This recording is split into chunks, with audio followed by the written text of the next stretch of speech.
Okay. Good morning. I am Eric Bilal, the Executive Director of the Public Design Commission. Welcome to the PDC public meeting. Now let's begin. If you are joining us via Teams and would like to testify on a project listed for our public hearing, please sign up through the Google form that is linked on the meeting agenda and at the top of the Design Review tab on the PDC website. Commissioners, please remember throughout the meeting to bring the microphone close to you and to speak into it when talking. Please also remember to turn it on and off. Good morning, I'm Deborah Martin. I am the president of the Public Design Commission. Welcome to the June 22nd Public Design Commission meeting. As New York City's design review agency, the Public Design Commission, PDC, has jurisdiction over the design of permanent structures, landscape architecture, and art proposed on or over city-owned property. Today's meeting is being held in person at City Hall.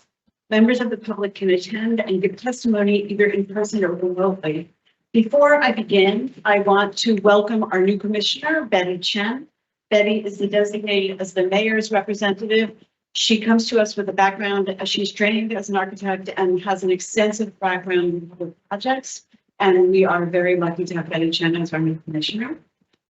The public meeting will now commence with the consent agenda and items number 30411 to 30427 and 30429 to 30446.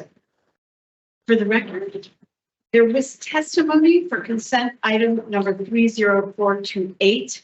So this item, this project is considered withdrawn and it will be presented at the next appropriate public hearing.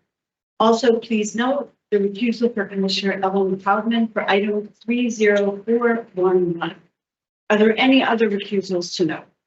30415. Okay. I note that Commissioner Kenneth Armstead is recused from item number 30415. Any other recusals to note?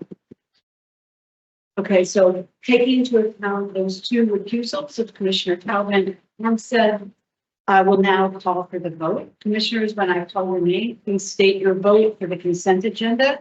Kenneth Armstead. Approval. Isabel Castilla. Approval. Betty Chen.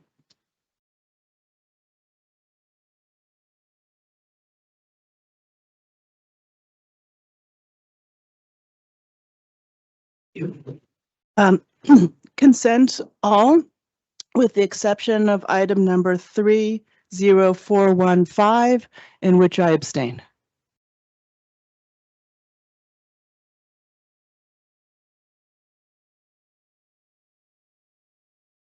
Approval. Approval. Approval.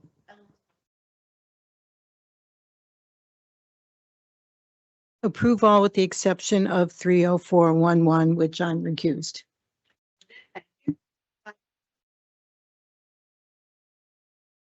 Abstentions noted that the consent agenda is approved. And we will now begin the public hearing portion of this meeting.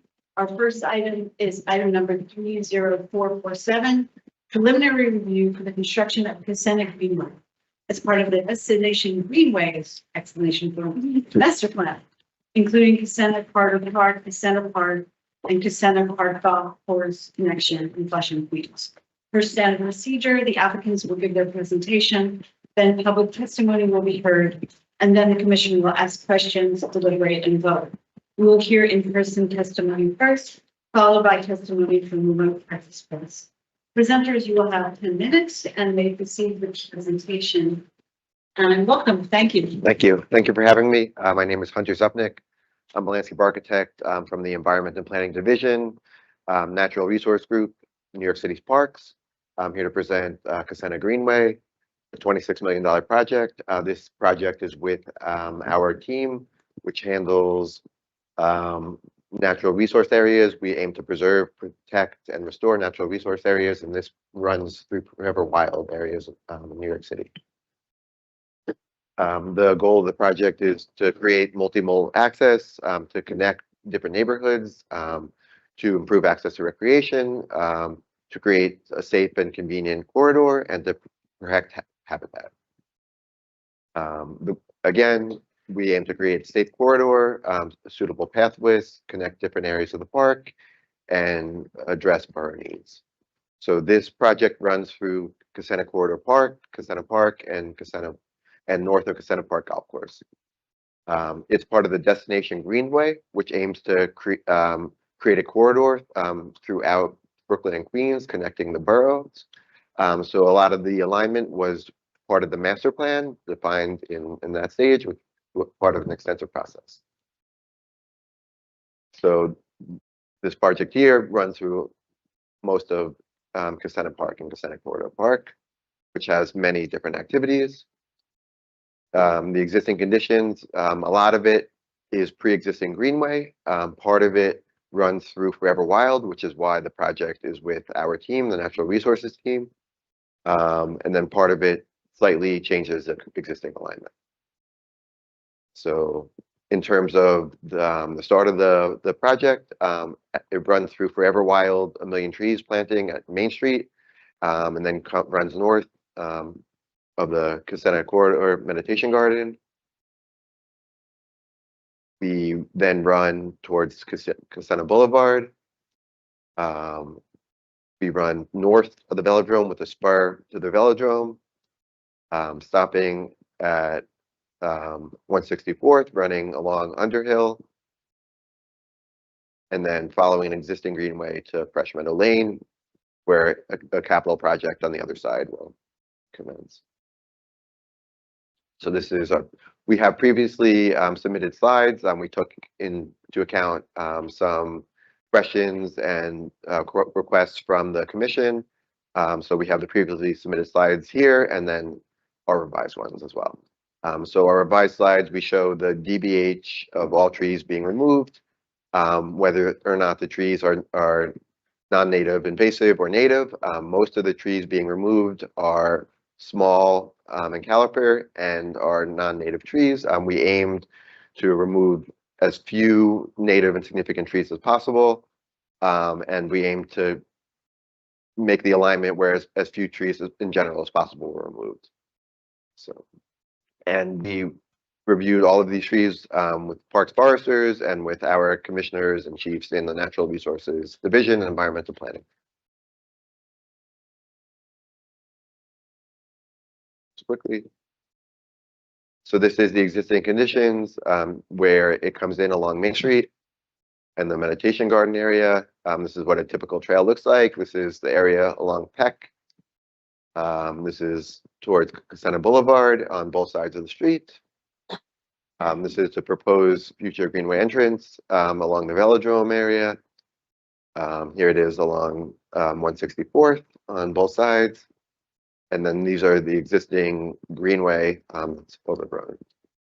So here's our previously submitted schematic design. Again, we took into account comments from the commission to update the entryways, to realign high complex areas, and to realign intersections for the safety of pedestrians and cyclists. So most of the greenway is 14 feet, which allows for a two-way bikeway and pedestrians, multiple pedestrians to walk. Where it's high traffic, the pedestrian lane increases to 10 feet, so it's 18 feet wide in total. And then the Velodrome spur, which is more lightly used, is 12 feet wide. So here is previously submitted slide, Casena Corridor West. Here's a revised slide. Again, we separated bike trail segments to avoid conflicts, and we revised the intersections and the entrances. And we'll have more enlargements to come. So here again, we revised entrances as well. And then here again, we revised the entrances and intersections. So this is previously submitted for Main Street entrance. Here is what it looks like now. We separated cyclists and pedestrians. We increased markings, and we have one area where cyclists and pedestrians come together. So this is previously submitted. Now you can see we have different pavements. We have a, this is what it looked like what it looks like right now. Here's what previously submitted, then here it looks like now. These brick pillars match currently existing brick pillars in Cosena Park and Cosena Corridor Park, and signal entryways to the greenway at all intersections and entrances in the park. So this is what the meditation garden looks like right now. Here's what our previously proposal looked like, and then this is what it looks like now. Separating cyclists and pedestrians, they only come together in one area where we provide ample markings and signage. It's to be noted that the exact marking and signage is being coordinated at the agency levels. So, what it'll exactly look like will be determined later in this project, but we are happy to take the commission's comments into account, to make it as to include standard marking and signage for safety. Here's existing trail. This is what it looks like proposal. We'll have a perma-trek boardwalk, 2 lanes of bikeway, and a lane for pedestrians. Here's previously submitted along Cosena Boulevard. Here's what it looks like now, separating cyclists and pedestrians, including crossing areas, and then here's previously submitted blow up. Here's what it looks like now. We have markings where any cyclist and pedestrian cross along the greenway. We separate the different uses, different crossings for each of them, and they come in at different areas. So here's the velodrome area previous. Here's what it looks like now. It's to be noted that the public restroom project was previously presented is the PDC and approved, and it's a DDC project being done in coordination with Capital. So here is what it looked like previously. We have a perma-trek boardwalk here. We're coming in to the public restroom building project here. We sent some comments from the commission to the project managers for that. So we're hoping they can take into account those comments here. Here's what it looks like now. Here's our proposal with boardwalk and additional planting. Here's an existing wetland trail. Here it is with boardwalk. There'll be a big DEP project on the side, which is to be determined what exactly it looks like. Here is the area along 164th. Now we're separating cyclists and pedestrians again. And then we'll have separating those areas with new curb cuts. This will be coordinated with DOT. And then we move the curb cut to avoid impacting existing trees. So here's what it looks like right now. Here's what we previously submitted. Then here's our revision to match the existing fence. We have these pillars which match, as I said, the existing brick pillars. Here's what it looks like on the other side. We changed this slightly to avoid impacting the existing tree. And then this project here will be a capital project that's beginning right now. We're proposing a mid-block crossing. There's an existing raised crosswalk or raised crossing. We're proposing moving it down. That's to be coordinated with DOT as well. Here's some materials. I'm proposing porous asphalt, precast concrete boardwalk, brick pillars, concrete pads, concrete pavement markings, granite pavement bands. The porous asphalt is to allow for air and water flow for the trees principally. And it's been shown that, even if it's not vacuumed, it still will be useful. It'll still be as effective as permeable, impermeable asphalt. So we're hoping it'll be very useful here for all the mature trees that align the greenway on the other side. So here we're having STAD luminaire, motion sensor lighting, World's Fair bench, bike repair station, bottom fillers, removable bollards, and then bike rafts and trash receptacles. Here, the planting plan is still schematic, but we're aiming to plant successional hardwood forest, having plantings at the entry garden, and some wetland areas. And again, we run through several forever wild areas, which is why this project is with our team, which aims to protect, restore, and preserve natural areas in New York City parks. This is our planting for the hardwood forest areas. It's all native in all of our planting. These are the entry garden plantings and then the stormwater basin ones. So here's a previously submitted schematic design. And here it is right now. Again, we updated the entryways, the intersections, and realigned high cliff areas.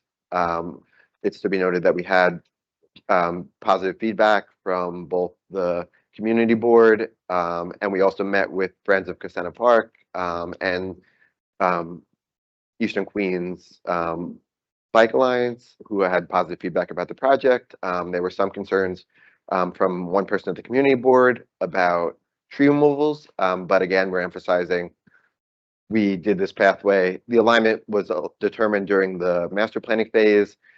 We shifted it to impact as few trees as possible, and we are planting significantly more trees than we're removing, both in terms of number and in terms of total inches of the trees. So that's the general run through the project. Happy to take questions and comments. Perfect timing. Great.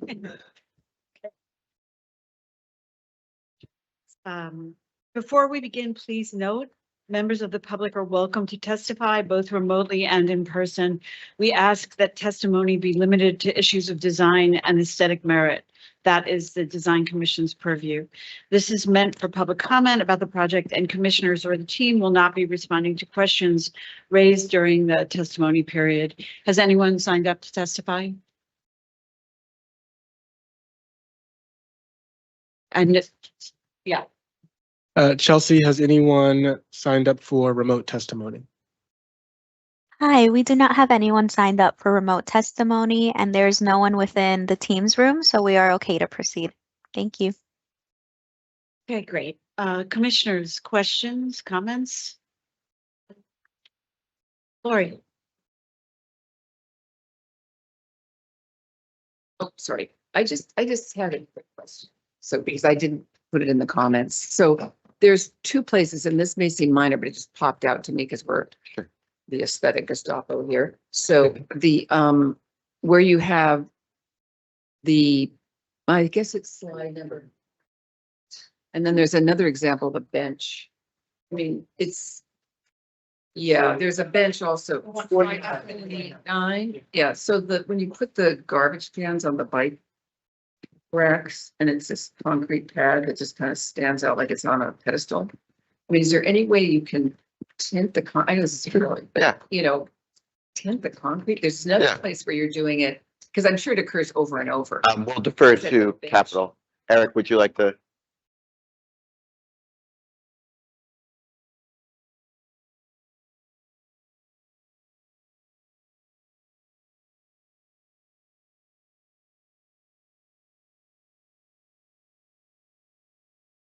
Yeah, Commissioner. So ordinarily, we sometimes, if we're in a historic district, we'll tint the concrete, right? For this particular case, maybe because it's going to blend into the natural environment a little bit more, we can look into it. So we can have the NRG team look into tinting the concrete. Yeah, just, It's a cost factor. I know. That's Should be why I minimal, but- pause. I don't want to cost, but it's. Thank you. I have one question about the precast. You don't have a detail on the precast boardwalk? The precast boardwalk, we can provide it. It's still being determined, but we're using Permatrek, but the exact details still being determined based on borings, and which are still being done. But And I was wondering about the permeability of that. You had areas where you're using permeable asphalt, and I was wondering about the permeability for the. well, there'll be gaps between the different sections and it's raised, so yeah. I just couldn't tell because there's no detail shot. Yeah, well, the details still being determined, but we're happy to provide it for the final submission. Thank you. So I have a couple of comments and some questions. Let's start with the comments. You mentioned you're still working through all your pavement markings, right? Yeah, you can see it's being worked out at a higher level, so. And is that being worked out in collaboration with DOT's It is, bike unit? Okay. Mhm. I would note just out of personal experience that when you separate the lanes between cyclists and pedestrians, which I think is a great thing to do from a safety perspective, it's really important how you think about those nodes where they separate, because people just don't pay attention. And by having them separated and the pedestrian lane being narrower, should a cyclist accidentally get there, it actually causes more harm than Okay. none. So I would just pay very special attention to when you do those markings at those particular intersections. The other thing is that when you do that, you do end up with small patches of planting at those moments where the path splits. Mhm. And people tend to cut through and create a lot of desired lines. So thinking about how you prevent that, whether it is, I know in one of them you had a paved area with a bench, whether it's adding boulders that kind of helps deter desired lines, anything you can do there, I think would be great to ensure that the project remains robust over time. The second comment I wanted to talk about is the crossing at Kesena Boulevard, which is a comment we had issued before. And I can't remember what slide it's in, but it's before this. Yes, that one. Oh, go Sorry. back to the new design, this one. So this one, we know you're kind of in a bit of a challenging situation, right? Because you want to direct people to either crosswalk. Yeah.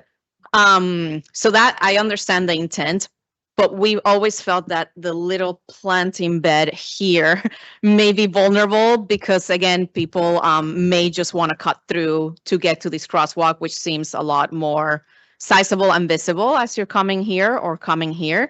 So I would just re-explore that.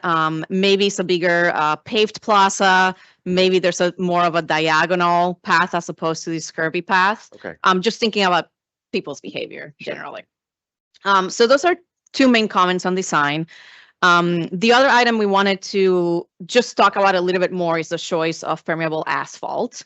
You mentioned that is the main goal that you're trying to do is just to provide a lot more water aeration for the trees. Can you talk to us a little bit about that? Sure, yeah. So permeable asphalt allows air and water to flow to the roots of the trees in a much greater capacity than impervious asphalt. So since we're running by a lot of mature trees, that's really the main goal in using permeable asphalt. And again, as mentioned, like even if it's not vacuumed, it still is as effective as impervious asphalt. So we're hoping it will be vacuum. Working with M&O to see if we could provide that. We can't guarantee it at this stage, but even if it isn't, it just still provide water and air to the tree roots and hold up just as well as impervious asphalt. So that's our main goal. Is the path sloped or crowned so that if the permeable asphalt is not as permeable over the years, that is still doing positive drainage? Yes. Okay. And are you accounting on this permeable asphalt to be part of any stormwater management requirements, or is it just your own initiative? It's just for our own. Okay. I mean, I think generally it helps hear the explanation. Our main concern that we have raised over the course of evaluating the project is that based on all the research we've done, permeable asphalt does need to be vacuumed quite frequently to be effective. And if you were using it as your only means for drainage, that was our concern, right? That should there be a shortfall in maintenance budget, this could be a problem. So understanding you're not, I think that's okay. It's still a product that we would like to encourage more city parks use, and we just want to make sure it's successful, right? Yeah, yeah. So how can we then establish some sort of safety in the maintenance and operations budget that it can be vacuumed? So this could become a demonstration of potentially future initiatives and not a failure. That's one thing we would like to explore with the Parks Department. And second, and perhaps a bigger concern, is that sometimes if the subgrade is not well prepared and the permeable asphalt is not vacuumed, it could accumulate water within its pores that gets trapped in the winter, and it does upheave the asphalt. So those are the 2 points that we wanted to discuss, right? Like maintenance, how do we ensure it's long lasting? But 2, if it's not well maintained, how do we ensure it does not actually exacerbate the degradation of the asphalt? Because asphalt everywhere degrades over time, but permeable asphalt tends to be more prone to it if it's somewhere clogged, but not fully clogged, right? Because it still allows water to get in. Yeah, I mean, from studies we looked at, it, even without vacuuming, it seems to hold up as well as impervious asphalt. We're hoping it will be vacuum. We're working with M&O to see if we could have some kind of vacuuming. Again, we can't guarantee it. Again, with winter studies, it does hold up better with heave and thaw during the winter since in terms of that capacity. And it allows for, again, water and air to flow better. So we think it'll be more successful in this project, in this capacity. And again, it's not meant to serve, to allow for, to make up drainage numbers, and we're allowing for flow. So we think in this case, it serves our project well. I think this is preliminary, right?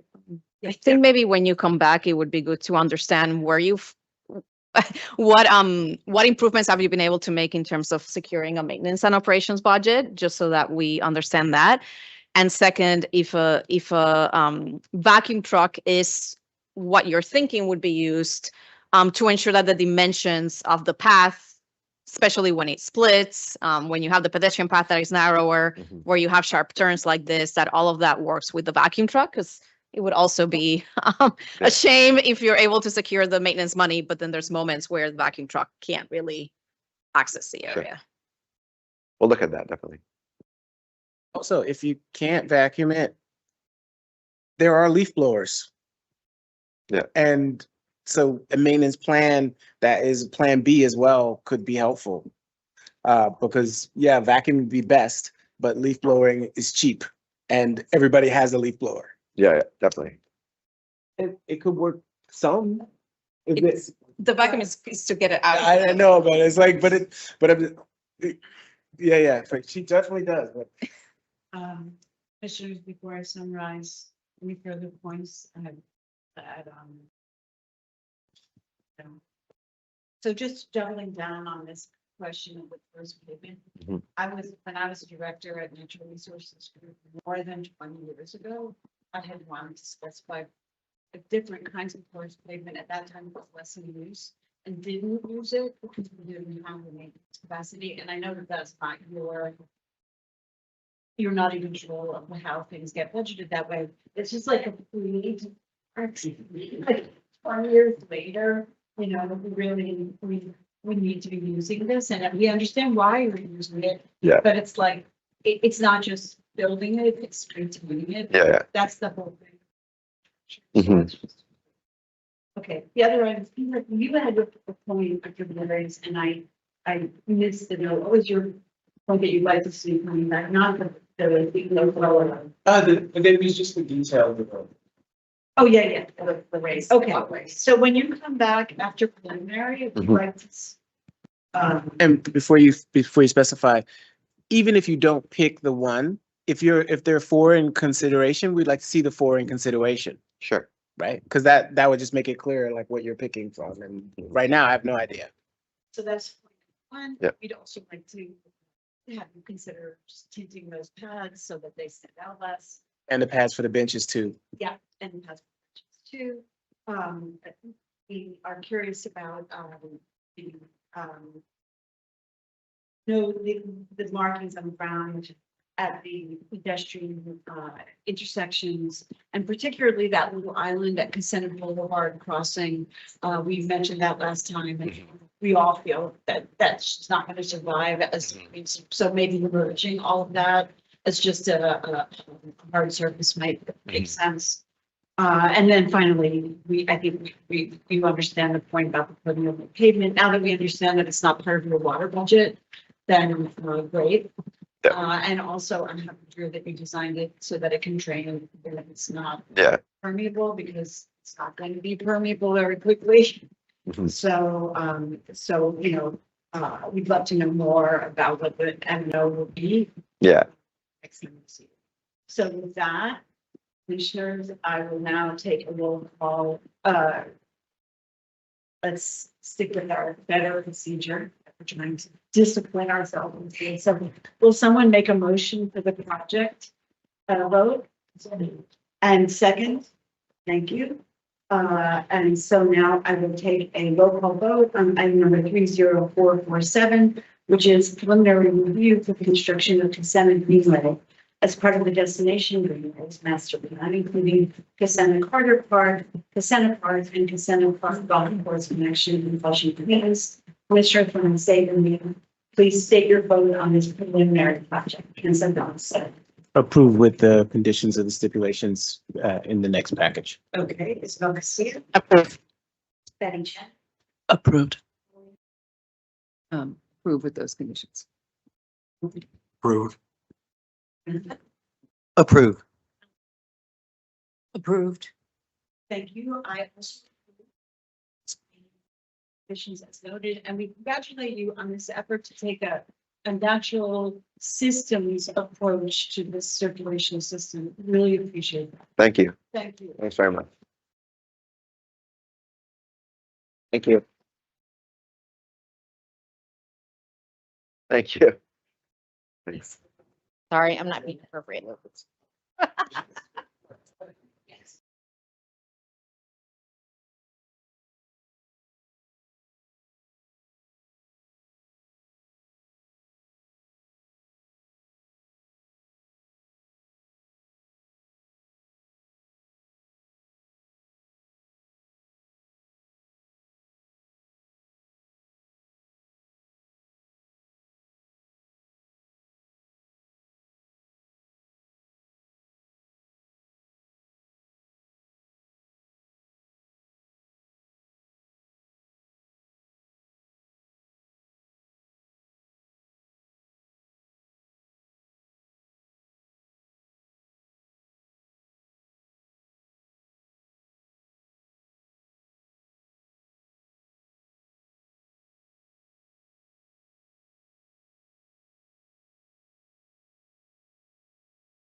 We'll hear in-person testimony first, followed by testimony from remote participants.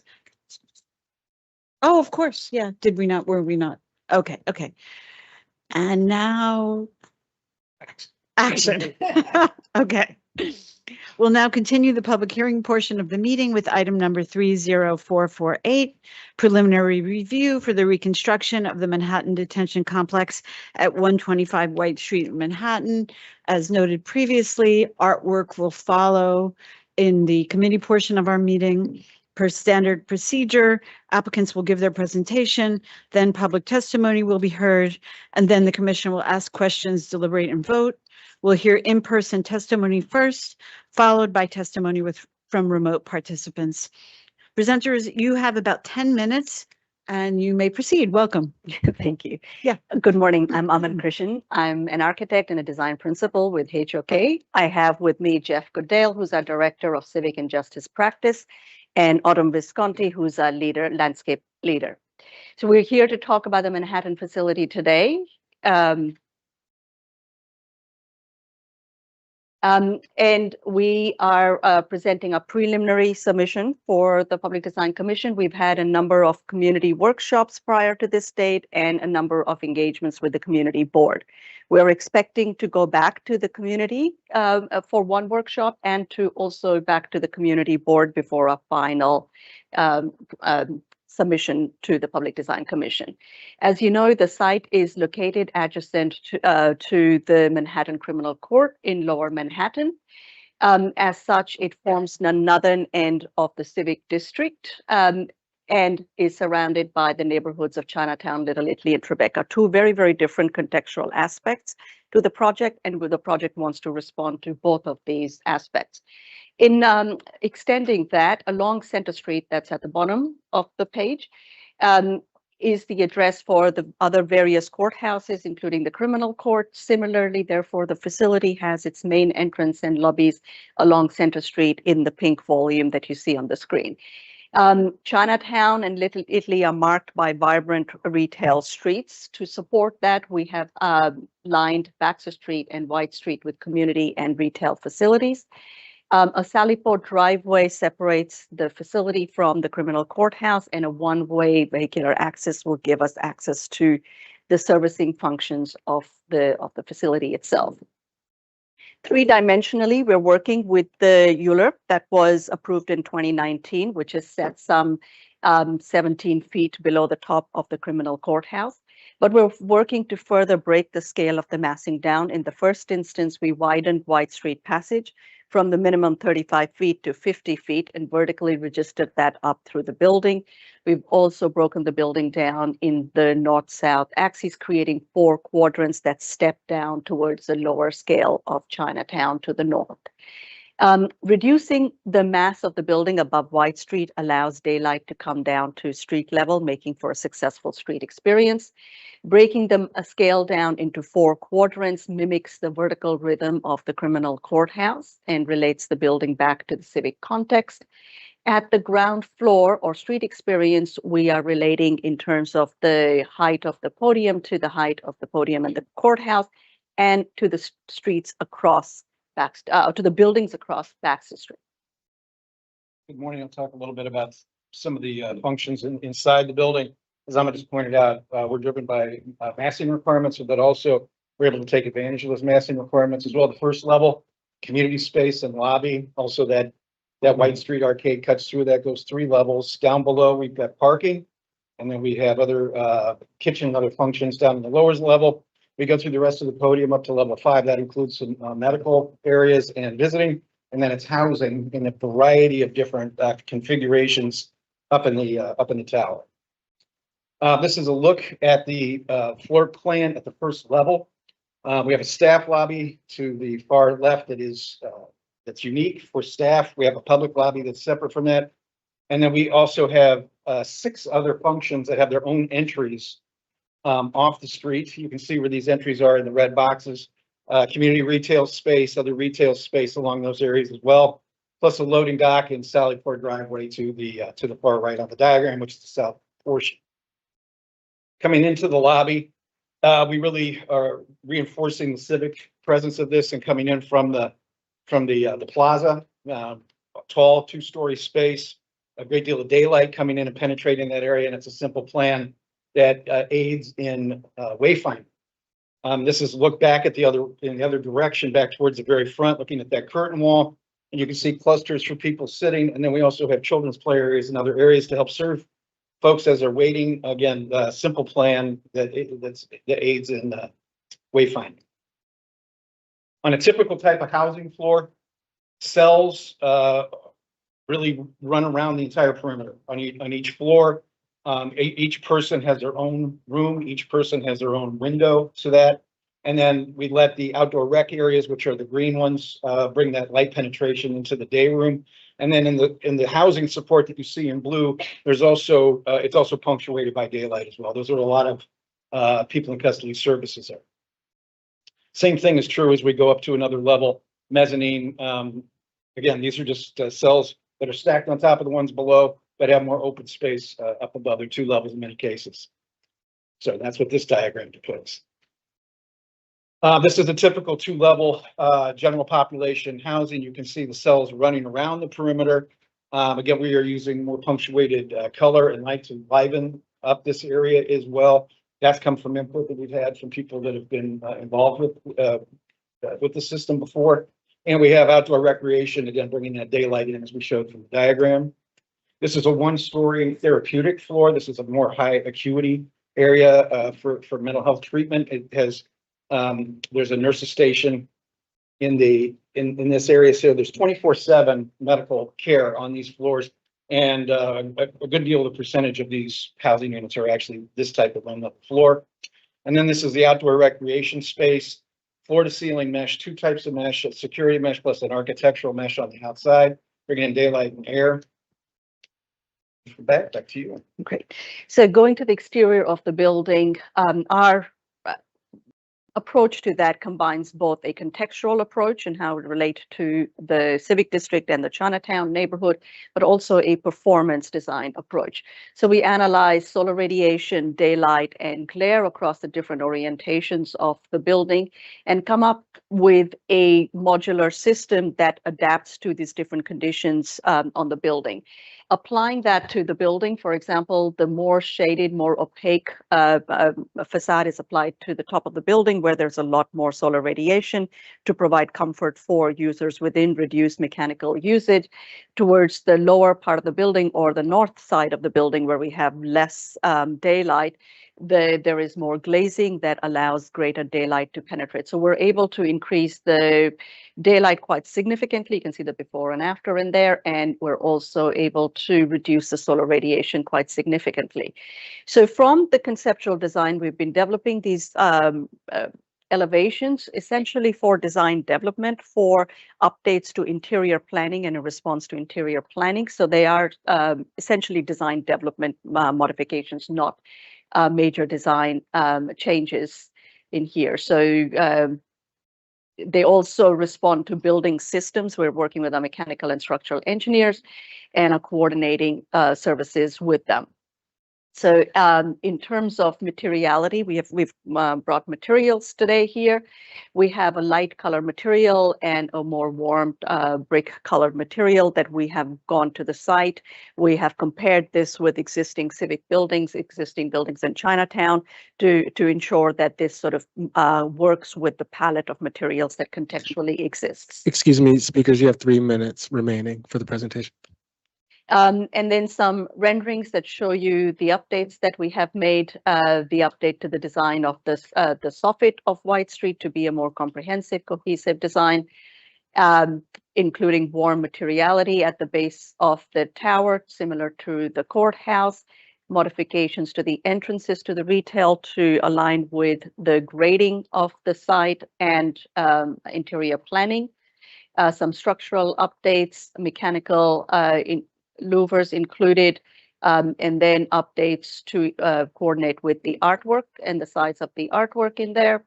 That's largely remained the same. The width of the reveal reduced here by 2 feet to accommodate interior planning.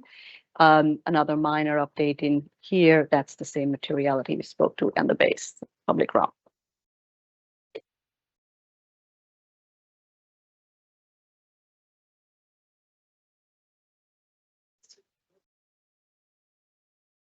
The plan is based on community stakeholder input and the integration of conserved art, while largely maintaining the overall vision established. Zooming in on the White Street University. Mike is not. I went on.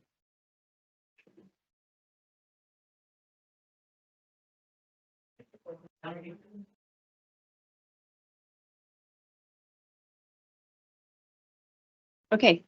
The White Street Arcade is organized by a series of program areas, conserved art pieces, and framed by landscape. Again, really integrating this civic feel of Center Street, where it meets Baxter, a lively and energetic street. Our updates since conceptual design includes increased accessibility, refined planting areas, and the integration of the conserved art pieces throughout the public realm. The security infrastructure is blended into the surrounding streetscape design. This includes crash-rated seat wall barriers as well as bollards, again integrated into the street side planting. The larger public realm material palette reflects the community neighborhood characteristics of the surrounding community, and it complements the architecture. The palette includes a collection of warm colored stone, wood, and steel finishes. And the furnishing palette, again, really is a diverse kind of land furnishing collection of benches that offer diversity in seating types, very much relating to the kind of adjacent Columbus Park, but also offering a park-like experience throughout the entire building. The landscape design really helps break down the scale of the site while also creating room and integrating the conserved art pieces. It draws users into the White Street Arcade while using a shade-tolerant species palette, a layered planting palette to maintain sight lines throughout, breaking down the scale and creating a more welcoming experience of the facility entry. There are a few views walking through the streetscape, again, integrating and making space for the conserved art pieces, refining the planting palette and planting locations based on available daylight, and overall detail refinement and integrating the conserved pieces.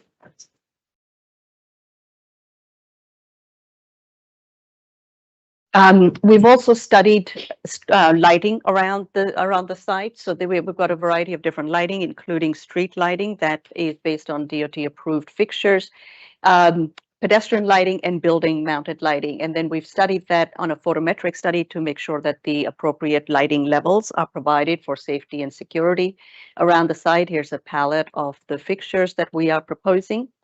And then we're also looking at a holistic approach to signage around the site that addresses both pedestrian and vehicular movement and site orientation.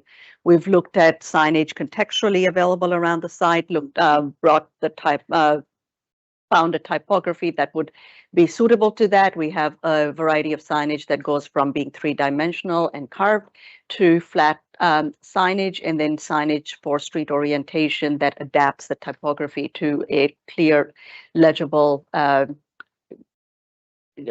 font. Here's the main entrance, which will have the name of the facility. That's currently a placeholder. The doors also have further detailed information for clear wayfinding and access, similarly as does the staff lobby have a similar sort of signage. We also have a palette of signage for the vehicular entrances that provides the address of the facility and further information, including orientation around the site. That's sort of the middle image in there. A similar approach to the Sallyport driveway signage. We've also provided a signage guidelines for the tenants at the community and retail space that talks to the overall facility signage. And then overall, we have a comprehensive integrated approach to the architecture, to the planning, to landscape, and all elements of the facility to create an enduring civic asset that's grounded in the principles of dignity and respect. Thank you. Thank you. Before we begin testimony, please note members of the public are welcome to testify both remotely and in person. We ask that testimony be limited to issues of design and aesthetic merit. That's the commission's purview. This is meant for public comment about the project, and commissioners or the team will not respond to questions raised during the testimony period. Has anyone signed up to testify?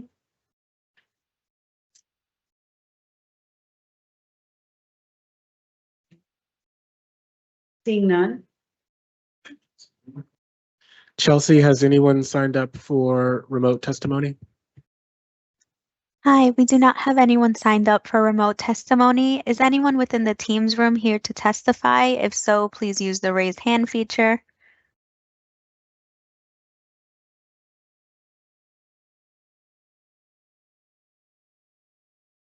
I do not see any hands, so we are okay to proceed. Thank you. Okay, thank you, Chelsea.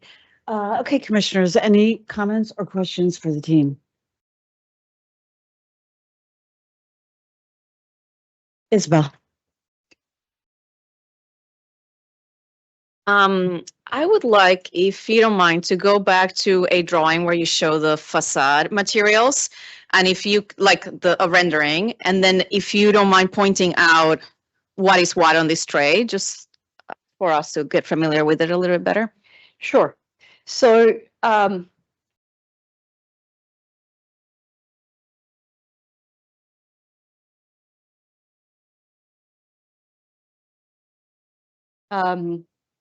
maybe one of the, that's fine, we'll start with that. So the predominant material up in the tower is glass, vision glass, spandrel glass, but also a metal. And we are currently looking at two options for that metal, and they're two slightly different colors. We've obviously taken that to the site, and we've taken pictures of that in the sun and the shade to see how they perform. We're going to be taking these two materials and testing them in a visual mock-up in a 1:1 format to finalize between that. As we come down towards the ground, so the podium along Center Street, which wants to be civic, has the same materiality as the metal, but this has been adapted to have a specialty finish. So it has a little bit of texture, it has a little bit of gloss, and it translates to a human experience a little bit better than just the flat metal. So that's the translation from the tower down into the podium on Center Street, right? The other thing that we're seeing in this image are the warm color mesh in here. Now we're still trying to manufacture that. So this is not the right color, unfortunately, but that's the mesh that's going to go in front of the outdoor recreation areas. It has a three-dimensional quality to it, and it's going to be essentially facing up. So it opens up views towards the sky and closes views down to the community for privacy and for a street level. Amanda, correct me if I'm wrong, I'm remembering that there's two layers. That's So right. can you show it to us how they are together? So they are, so that's the outermost layer, that's the commercial layer. This is the security layer, and it's roughly about 1.5 feet behind that. So they sort of will match up this way. So that's outside and I'm inside. I'll flip it The around outer- for you. The outer one is not the right color. The outer one is not the right color. So what will it be? But so it will be this color.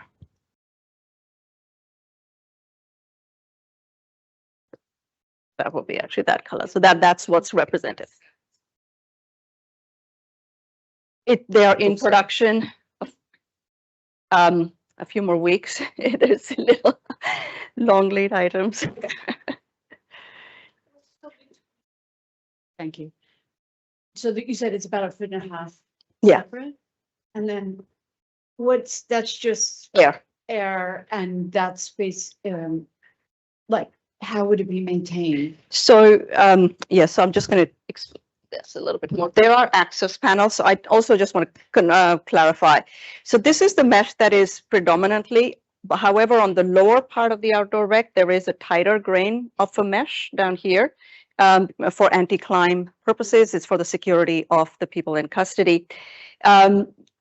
at the base of the recreation yards are access panels that open up and you can access the space in between. So for things that blow in. the Yeah, ways. yeah.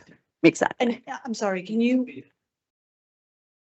hold the one that's on the lower, okay, Two very different. Yeah, because this is anti-climb. It's the idea is you're not, this is about 35%, and then that's the rest. Okay, thank you. So here we go. That's sort of showing that. Yeah. So that's the lower. Yeah. So at the lower portion, up to the 8 feet is the denser one, and then up above that is the more open one. And everything will be the same color, both the meshes and all the mullions? Yes, The- exactly, that exactly. color. It's that color. Which is this one. So all three kinds of mesh and the mullions will be that. Okay, got it.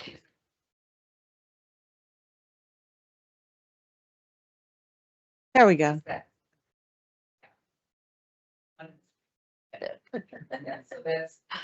Yeah.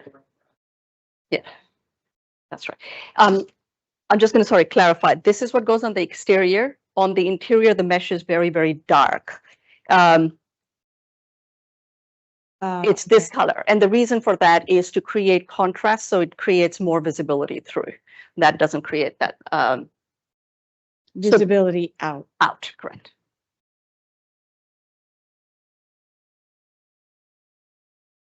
And then as we come down towards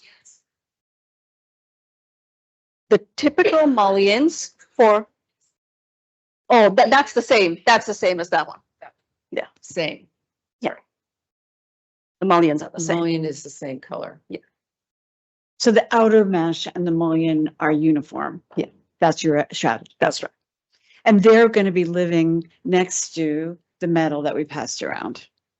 Yes, On the upper and. on the upper part. I mean, Yeah. maybe, can you go to the one of the out exterior renderings? There we go. There we So, go. so the metal you passed around is here, and then this portion is the Right. mesh that we're talking about. Maybe if you go to a couple, one more, right? So on Baxter Street, you're seeing a very, very similar color come down that actually transitions from the metal to a terracotta.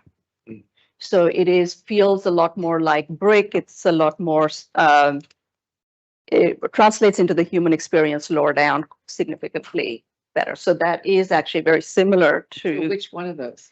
So similar to our strategy for the tower, we're still holding these two colors that we're going to test in a visual mock-up to figure out which one works better in all manner of lighting conditions. So that. So this forms sort of a similar. And what's the criteria? Better. How these two relate to each other. They're not too. And to the other two. That's right. And they're not too saturated or too red or have. One of them's a lot more saturated right now, but I agree with you. You have to see it in the light. Exactly, because it behaves So very that's great that differently. you're making two. I didn't know that. Can you show us on this image where the terracotta begins? So it's on the podium, so from this On the level podium down, yeah. So Okay, it's that's all of this volume and then this volume. right. And then, of course, on White Street, it wraps. Yeah, yeah. But Thank you. it doesn't land on the ground, right? You also have a granite. Yes, we have a base. granite base. Yes, terracotta does not work well. It cannot handle ground conditions, so it lands on that. Okay. It's So- terrible seeing colors in here. I know, It's I like, know, it's the worst. It's really the worst. So I sympathize. I know, it's true. But my concern, and again, I'm glad you're going out there with these in the field because the one of them's very greenish on the left, right? When I was holding it up. The metal? The metal. Really? Okay, Well, yeah. When I put it in the window, it was. Yes, In here. in here. Yeah. And that's exactly the kind of things that we're going to be. That's right. Yeah. Where are you building the mock-up? Well, the mock-up gets built out of state, but it comes to New York. Where are you viewing it? I guess your question. It's not confirmed yet. Our partners, Tutor Perini, do have a yard in Queens, which is where we viewed the mock-ups for another project. Whereas assuming that it's probably similar. So you won't view it here? There's no.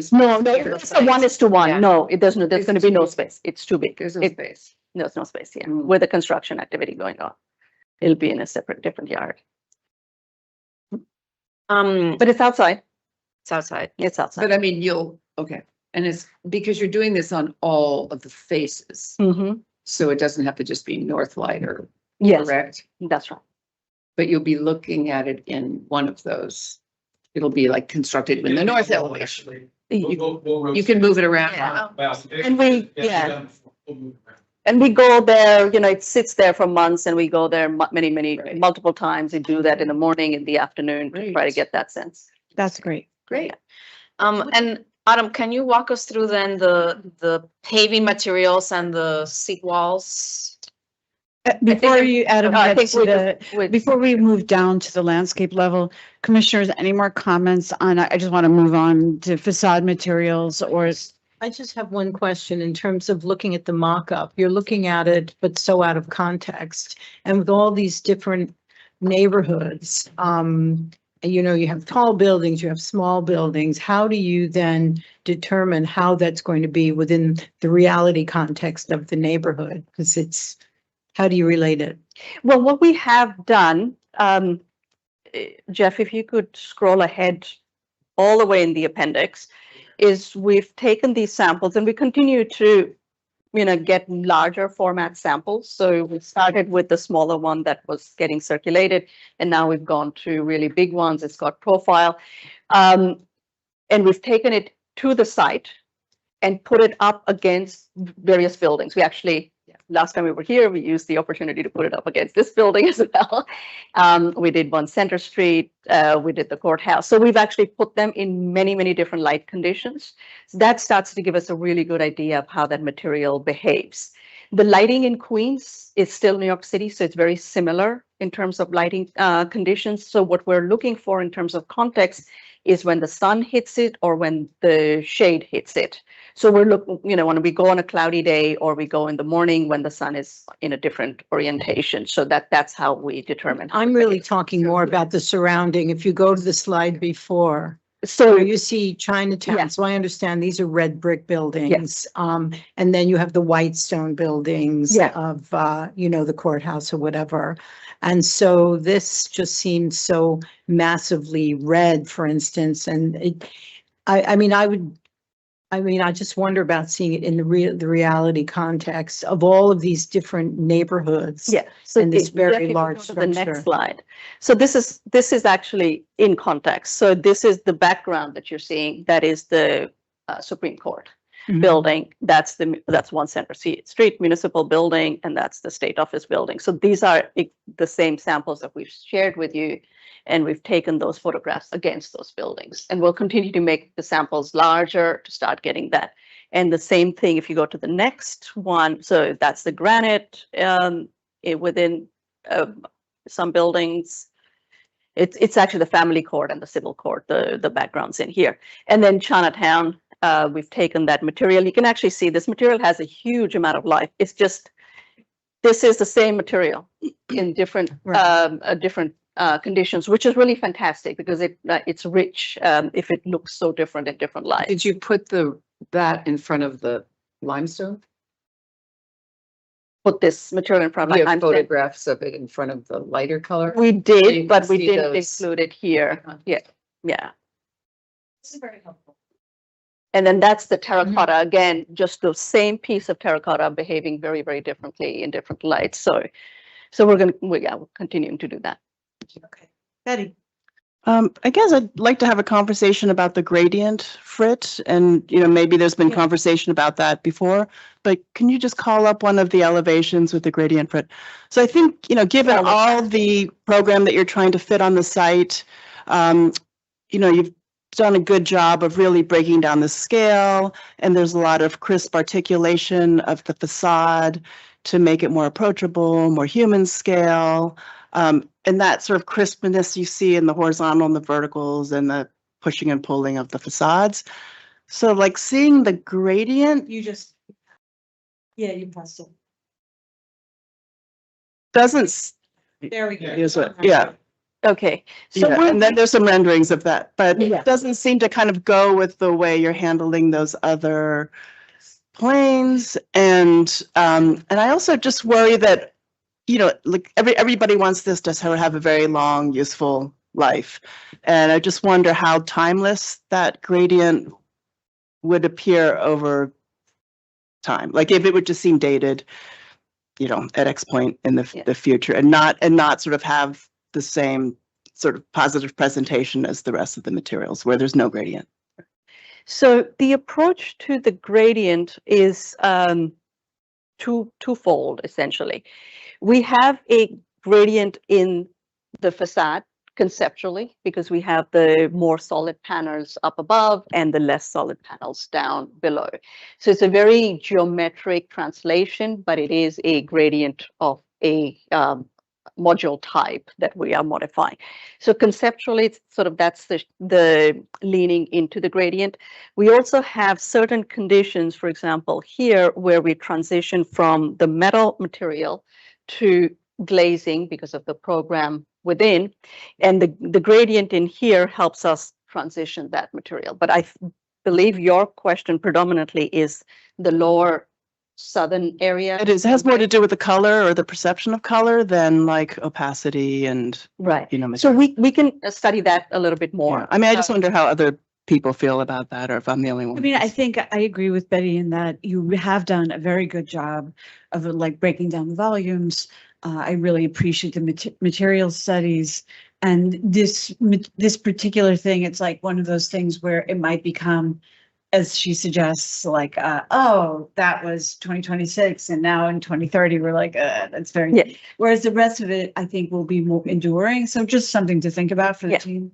We will certainly study that further. Thank you. No, just a little bit later. And on that note. Are we in the appendix? Okay, no, so then way up, sorry. So we don't have samples of that, Of the gradient, no, we don't have that. but you will have. I mean, that's something you can get. No, there's a probably 3 billion. better rendering further up. Keep going up, Jeff. A lot more, lot. Yeah, yeah. Okay, we're getting there, almost. So when would you have samples of that? I mean, I think it's an excellent point. And in a project of this cost and this speed bit more, of production, I would think we could There. get something There, from there. that. There we go. Just making this. There was one that was more there. There. It's a little bit difficult to say right now. We're going to start the process of the Frit samples. So in a couple of months. If you were to rethink that, what is the criteria? You still need to have some sort of opacity on these areas, or is this? Yes. So the program behind this right here is the loading dock. So we need opacity. This is all opaque in here.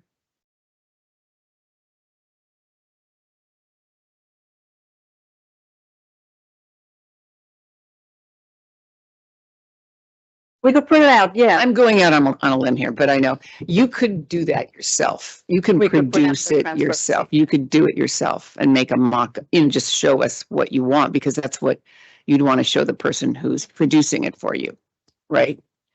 Otherwise, it's up to them to Yes. so interpret a we're- rendering. And Yeah. it's better if you could say, this is the thing I want. I mean, I'm doing Yes, the same yes. thing right now. Yeah, I mean, myself we in can my do office. that. It's not going to be exactly the same because this level of saturation, the ceramic frit doesn't, I mean, but it is a step. Yes, absolutely. You just get as close as you can, obviously. And that's I mean, Betty, knows, it's the process you do, right? You get as close as you can, but now we have things that are at our access We can do that that. we can produce. We can do And is it painted? How do you get the color? It is ceramic frit that's baked on the glass. Manuel, before we move on to, I'm going to move us on to the landscape and the ground plane. Do you have any thoughts about any of the signage that we saw? Yeah, actually, could we look at page 77?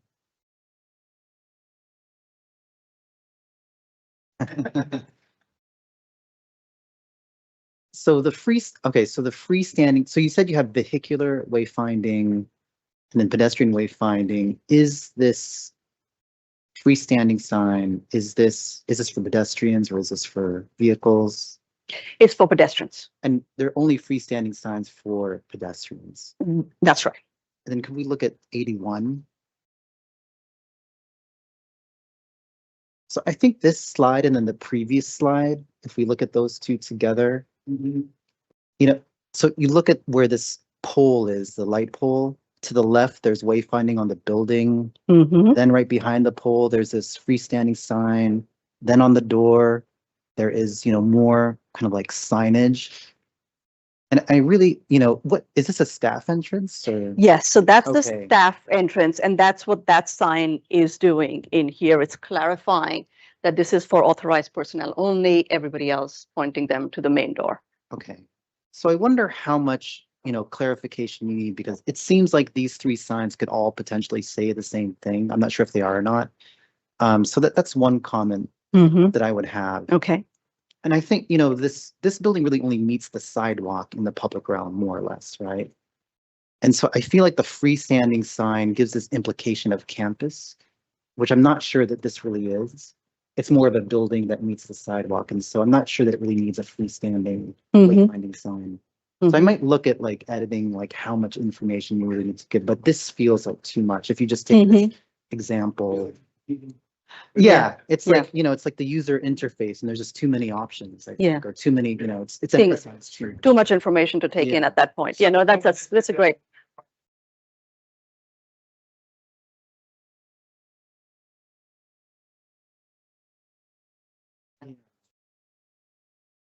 And then in terms of the, there's text for saying like where Baxter Street is, where the city is.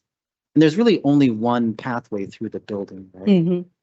And so, I'm not sure you really need, call outs for the street names. That was a thought that I had looking. Yeah, at no, this, I think that's. Because I just think it's only one block. It's fairly obvious if you know where like Baxter and Center Street are. It's I get that there's a sense of placemaking or integrating it with the local neighborhood, but I just don't think it needs that. It's a totally different kind of building. What else is around it? So, I don't think that as a gesture is really necessary or provides that much function. Okay, thank you. Okay, so now, Autumn, let's move on to the ground plane. Yeah, great, thank you.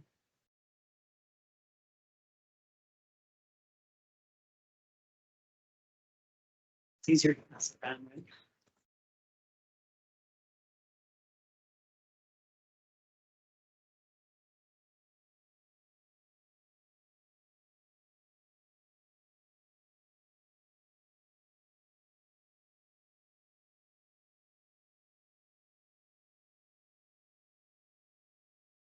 Do you want to walk us through like the rendering and maybe walk us through the materials? Yeah.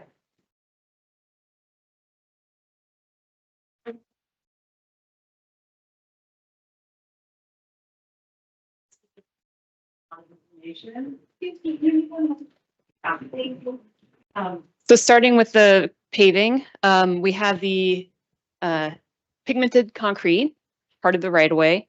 Within the White Street Arcade, we have the same stone as the building base, a different finish, sort of inflamed instead of the honed. That's This the is flamed flames, yeah. right here. Yep. For the planter walls, also the same stone. I'm trying to move up in elevation. And then for the seats, which are highlighted in orange on the plan for visual clarity, is the thermally modified ash wood, which is a warmer tone that we're trying to use to best complement the building. For all hardware, we're using the dark copper I understand there was some concerns about the bollard finishes. We are still exploring those options, but we wanted to best complement the warm tones of the building. And then for the integrated art conservation, those two pieces, that's part of the larger paving design which is central to the arcade. Sure.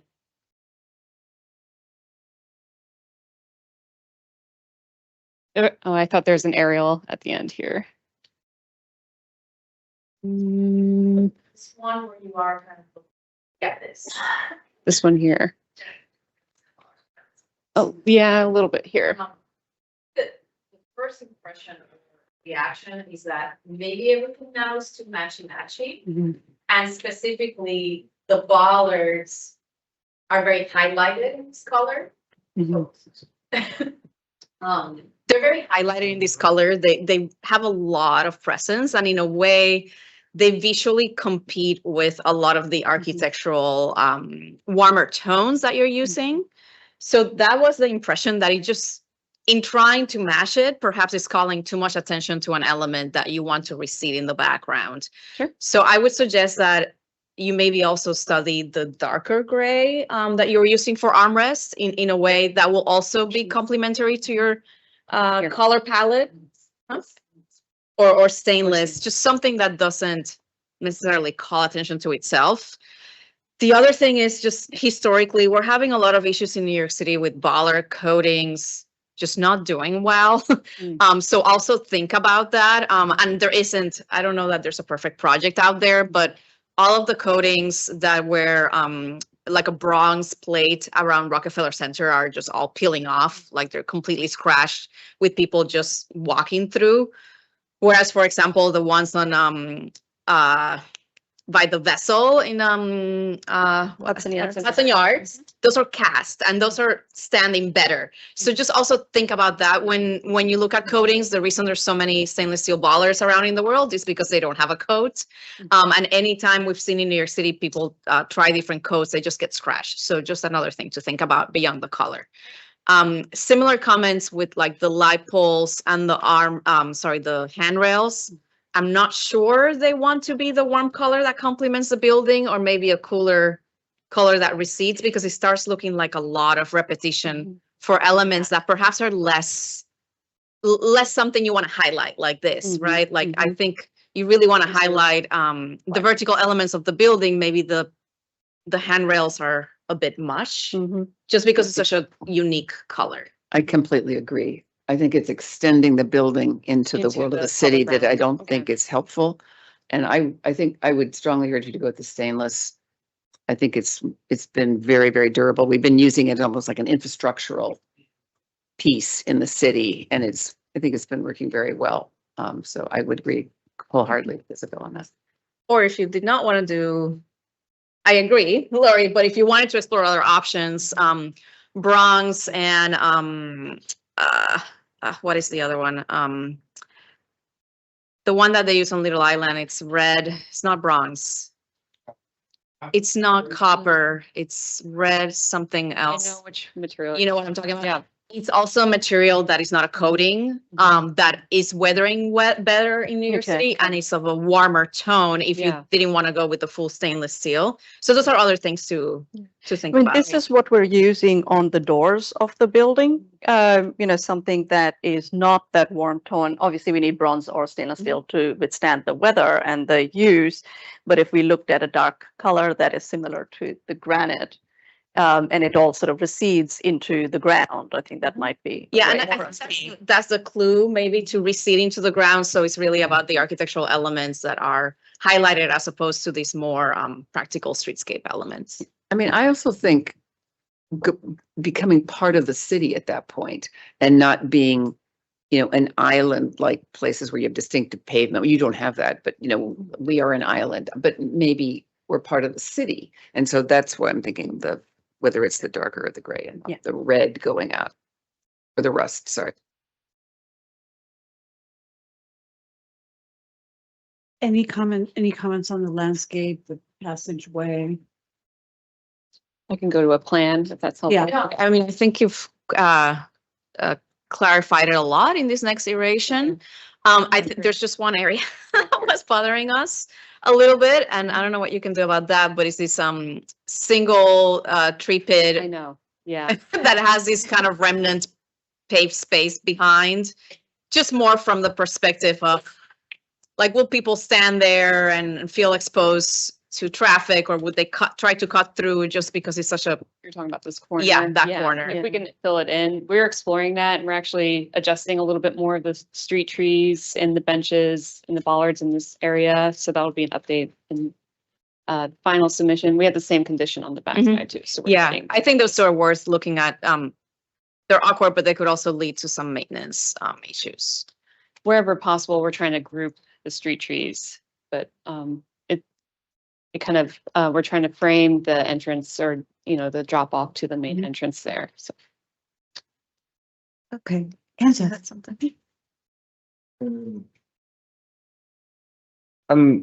I'm just reviewing the difference between your interim conceptual design for the reinstallation of the artworks, say page 69, and then the proposed preliminary design. Okay, here.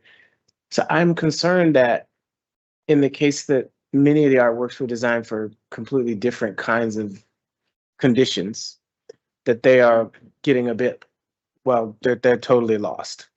Here in the interim conceptual design, you make a pedestal for it to separate it out, and everything is granite, which I mean, I'm not in favor of the granite because it is much harder and much harsher as an environment. I prefer the warmer wood that you're working with for the bench. But then that brings us back to the artwork, which seems to be a little like, then there's no distinction for the space for the artwork to be separate as artwork. Kenseth, can I ask you, can you hold that thought? Because Yeah. when we have the committee meeting, we're going to have presentations on each artwork individually. And I think it's really important that you comment on that, make that comment in the context of the individual. Okay, but in general, to think holistically about how it is that people are on the ground here in the public space, Yes. it's a general comment about all these artworks seem out of context now. And that's the content of the art, that they're contextual. So, but we get more into it later. Okay, commissioners, I'm going to summarize unless anyone has additional comments on the architecture or landscape architecture or wayfinding. Okay, great. I want to begin this summary by just saying that it saddens me, and I know I speak for the rest of the commission, that we're spending so much time on a facility that's meant for incarceration. It just have to be stated. That said, we want to commend the work of this team, the efforts that you have made to give this context and scale and material and use. We really appreciate that work and want to make sure that we acknowledge it. We have particular comments first on the gradient frit. We've asked you just to consider whether that's something that we want to continue to use in the context of what we feel are more enduring material choices. Otherwise, we had some comments on simplifying the signage, particularly near that staff entrance, and also reconsidering the use of freestanding signs, which do signal a kind of campus, which this is not a campus.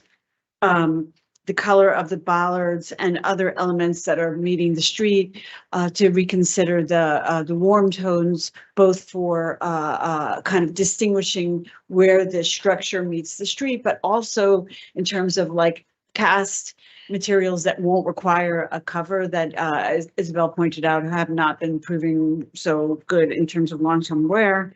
That would include the handrails and the light poles. And then the last comment is just about those tree pits that we talked about briefly. But we do, again, want to commend you on this challenging site and a thoughtful response. Thank you. Thank you. Thank you. I remember the material, red brass. Yes. Red Brass. That was on Little Island. Yes.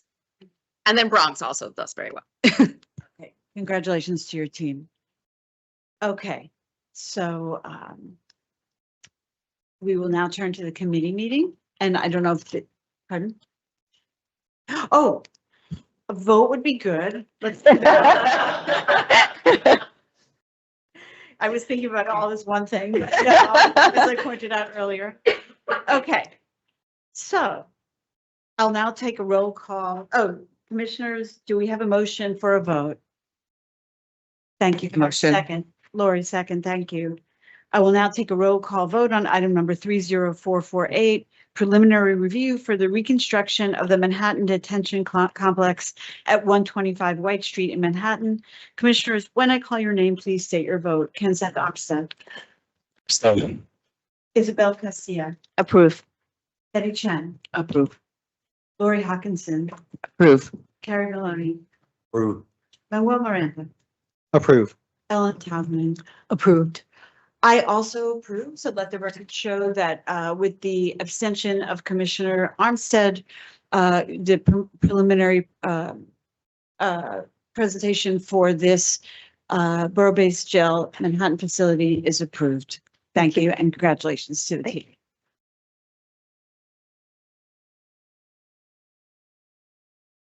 Okay.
Good to go? Okay. Okay, commissioners. Shh, everyone. We're going to recommence with the committee portion of our meeting. This portion of the meeting, the committee meeting, will commence with the conceptual review of the reinstallation of existing, replicated, or reproduced artworks for the new Manhattan Detention Complex located at 125 White Street in Manhattan. These works include Immigration on the Lower East Side of New York and the Judgment of Pao Kang and the Judgment of Solomon by Richard Haas, The Seven Columns of the Temple of Wisdom, Upright, and Solomon's Throne by Kityan Snyder, and Enlightenment and Arms of the City of New York by Brene Paul Chamberlain. Will not hear public testimony or vote on this project today per standard committee meeting procedure. Presenters, you are welcome to present and you have 10 minutes. Great. Thank you. Good morning, everyone. We're here to talk about the artwork placement at the new Manhattan Borough-based detention facility. My name is Megan Canine. I'm a project manager with Evergreen Architectural Arts. I'm joined by Sylvia Caligari, who's a conservator with our New York City team. We're co-presenting today with members of HOK architect Aman Krishan and landscape architect Autumn Visconti. Evergreen Architectural Arts is a restoration and conservation firm. We specialize on the conservation of public art, both in New York City and across the nation. The site is located in Lower Manhattan. We have an image of the previous facility where the artworks were located prior to the building's demolition. And then we have an image of the new proposed facility. The artworks were created by 3 artists. Richard Haas created Immigration on the Lower East Side, and Judgments of Solomon and Pao Kung. We have 2 artworks by artist Kit Yen Snyder, The 7 Columns of Wisdom, Upright, and Solomon's Throne. And the last 2 artworks were created by Renee Chambellan, Enlightenment and Arms of the City of New York. We have here a site plan of where artworks were located in the previous facility. And in the next 2 slides, we show the relationship of those artworks within a maquette that was created prior to these artworks installation. You see the experience of the artwork centered around the White Street passage. I'd like to say before we proceed any further that we've had involvement from Richard Haas and Kit Yen Snyder, who have met with us multiple times. All of the proposed artwork locations that you see have been considered their input and are approved by both artists. Here we see a site plan of 5 of the artworks located within the landscape plan and first floor building plan, and the remaining 2 artworks located on the 4th floor plan of the building, and we'll go through artwork by artwork and present these locations. The first artwork we are presenting is Immigration by Richard Haas, comprised of 7 panels originally displayed above retail space on Baxter Street. Yes. The panels commemorate the history of immigration in the Lower East Side from the 1890s to the 1980s. These panels are located on Baxter Street, similar to their location previously. That was on Baxter Street. They were located on the north side of White Street Arcade. We are locating it on the south side of the White Street Arcade here. They are integrated with the architecture, similar to the fact that they were part of the architecture previously. They are behind glazing within the facade itself. Next. The left-hand image is probably the most illustrative, that shows you the glazing in front that protects it from weather and any other form of disturbance. We're maintaining the window that used to be within the artwork and replacing that with light. The artist feels that that is was actually quite excited about it because it signified hope in that context. Thanks. Here's a view of the artwork. We have changed the size of the vitrine so that the vitrine of the artwork is sized precisely to that artwork. It's also located close to pedestrian scale, unlike the previous artwork, which actually the artist felt was not accessible to pedestrians. They could not visually see it. There are trees in front of it. We've brought it down to pedestrian scale that makes it a lot more accessible.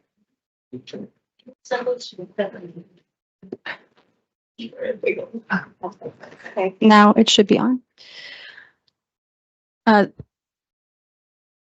Next. Also by Richard Haas, The Judgment of Solomon and Judgment of Pao Kung originally framed White Street Passage and represent Eastern and Western concepts of justice. So here we're looking at an enlargement of where the White Street Arcade meets Baxter. We've positioned these 2 pieces of conserved art within the corner recesses of the building while allowing for adequate pedestrian movement around each space, and also including additional benches to really activate these corners. This gives an overall look and feel of the artwork placement, again, working with the artists and recreating this idea of a portal or a passage that pedestrians move through as they approach the arcade. Each panel is double-sided, so you can see and approach each artwork on both sides. This gives an overall look of how the architectural details of each panel is raised and mounted on granite, again, protected behind glazing to protect each artwork relief. And again, working within the overall materials, color, context of the original art piece and further input from the artist itself, we have done our best to maintain the overall integrity of each art piece within the larger context of all the other art pieces, which we'll go over shortly.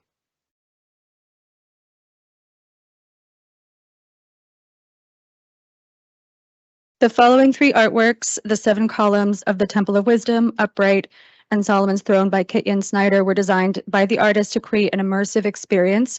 The 3-part installation was called Justice.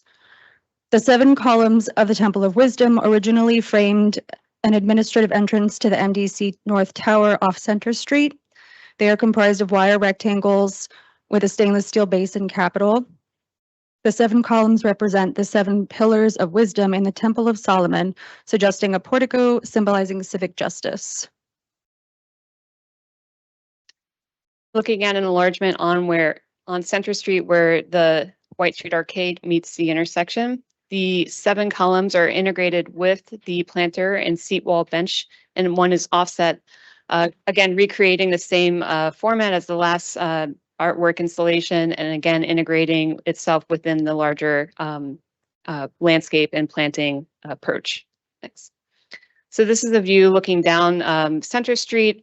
Again, the columns play a relationship with the adjacent street trees. Again, working with the original artist and her design intent of moving through this arrangement of artwork and landscape, and really providing opportunities to sit amongst each sculptural piece so you could feel a little bit more integrated and curious about each artwork. This is an elevation looking at Center Street. Again, the columns play a role in how it relates to the facade of the building. Also looking at the scale of the columns in relationship to the cadence of spacing as you approach the White Street Arcade.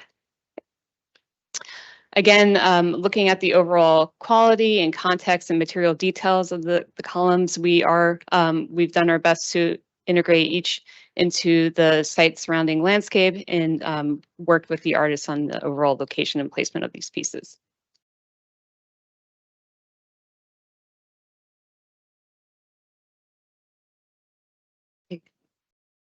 Upright originally centered the former White Street passageway. The design is comprised of 2 Chinese characters, upright and righteousness.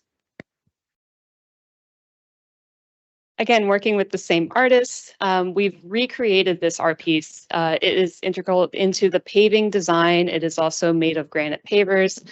We've resized the planters and created space for this art installation as it really activates the center of the pedestrian arcade. The trees are turned off in this view, but this shows the overall scale of the art piece as it relates to the planters. And again, at eye level, this shows how the granite pieces that we have a selection here on the table relate to the surrounding paving design and the overall building materiality.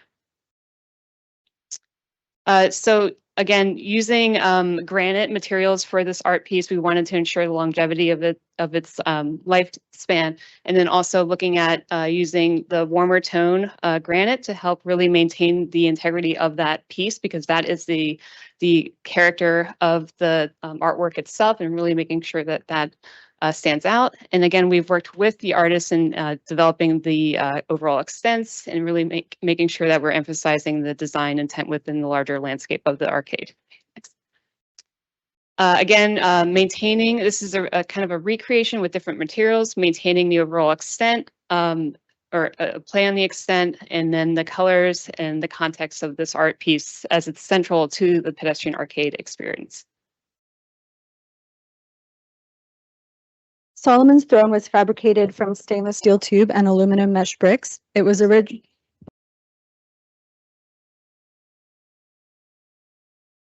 Solomon's throne was fabricated from stainless steel tube and aluminum mesh bricks.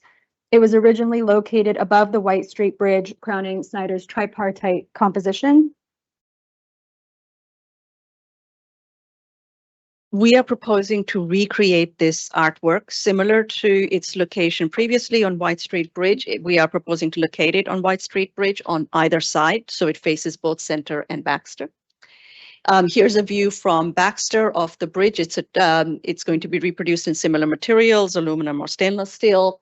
It is also on Baxter Street, flanked by the Judgment of Solomon panels, recreating that relationship of the throne to the Richard Haas pieces. An elevation of that piece, there is a greater density of materiality in the center where the throne is articulated, and that's been developed in coordination with the artist. Next. And a view of the fact that it's going to be held off the facade, so there is a sense of shadow that it casts on the facade itself, giving it a bit of depth. And a view from Baxter Street with some lighting that's going to light the throne. The reinterpretation of Solomon's Throne is being conducted in collaboration with Kate Snyder. The proposed design maintains her original intent and the intended context and relationship for the Justice tripartite design. This elevation demonstrates how the artwork will be viewed collectively from Baxter Street, including immigration, Solomon's Throne, and the judgment of Solomon and Paucong. The last two artworks are by René Chambellan. The first of Chambellan's works, Enlightenment, is a bronze relief previously located above an entrance to the MDC facility on White Street. Similar to its relationship to the visitor entrance, this piece is located on level 4 at the entrance to the visitor waiting area, and it's actually part of the visitor waiting area to the entrance to the visiting area. Next. So as you come off the elevators, these voids and these apertures in the wall are meant to indicate where the elevators will stop. The artwork greets you as you step off on this floor. It is framed by a warm material to give the artwork greater presence in the space. Next. And it will also have some signage and lighting associated with it. Excuse me, speakers, you have 2 more minutes. The artwork's placement in the elevator vestibule at the entrance to the visitor space ensures the public accessibility to the artwork and retains the panel's original context as an integrated part of the visitor experience. Arms of the City of New York is another bronze relief by Chambellan, also previously located above a primary entrance to the former MDC facility. Similar to its entrance sequence, it is now located at the entrance and public lobby. Next, as you come in from the entrance, the artwork will be on your right-hand side, prominently displayed on the wall. Similar to the Enlightenment, it is also framed by a warm metal material around it, giving the art a lot more significance in the space. Next. A little bit of detail on what the framing elements and components surrounding it, and lighting that's integrated within the architecture. And a view of the artwork itself. The proposed location here for the panel in the public lobby maintains the artwork's prominence at a threshold to a civic space. Thank you.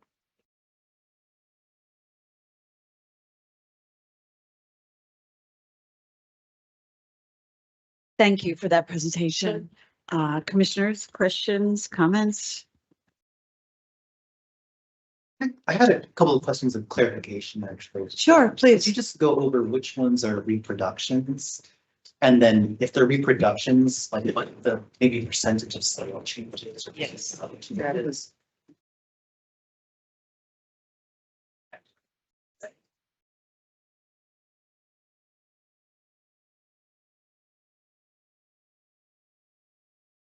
And it's a total of 7, right? Total of 7. Okay.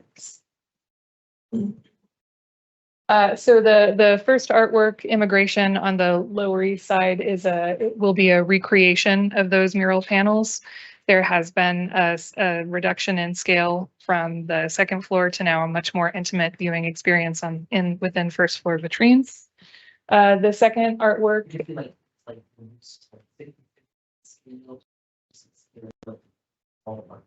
I would say 60%. Is 60% smaller? Yes, it is smaller. It was previously viewed up on the wall of the street, and now it's going to be viewed as in the storefront here.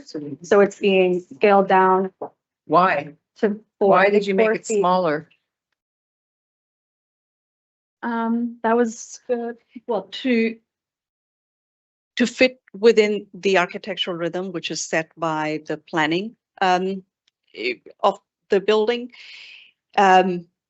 Previously, the artwork was, again, as I said, on level 2 was really, really high up. When bringing it down, that scale shift felt appropriate, and integrating it to the architecture was really, really important. We also looked at a couple of studies where we had the original size of the artwork, and it felt not integrated sufficiently with the architecture. So our proposal is the scale that we're proposing right now. So I guess my question is, why are you, if you didn't, I mean, these are all architectural elements that you've now reduced to not really be architectural elements. So what is the point of reproducing this in a much smaller scale? Is it to appease the artist? Because it's not really part of the architecture anymore. You have viewing windows, and they were never really created.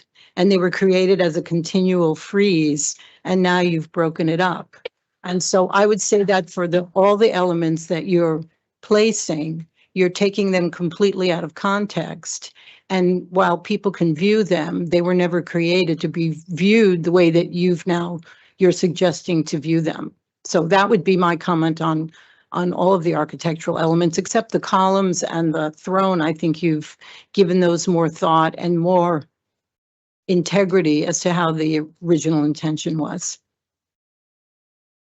Thank you for, Let me just summarize which.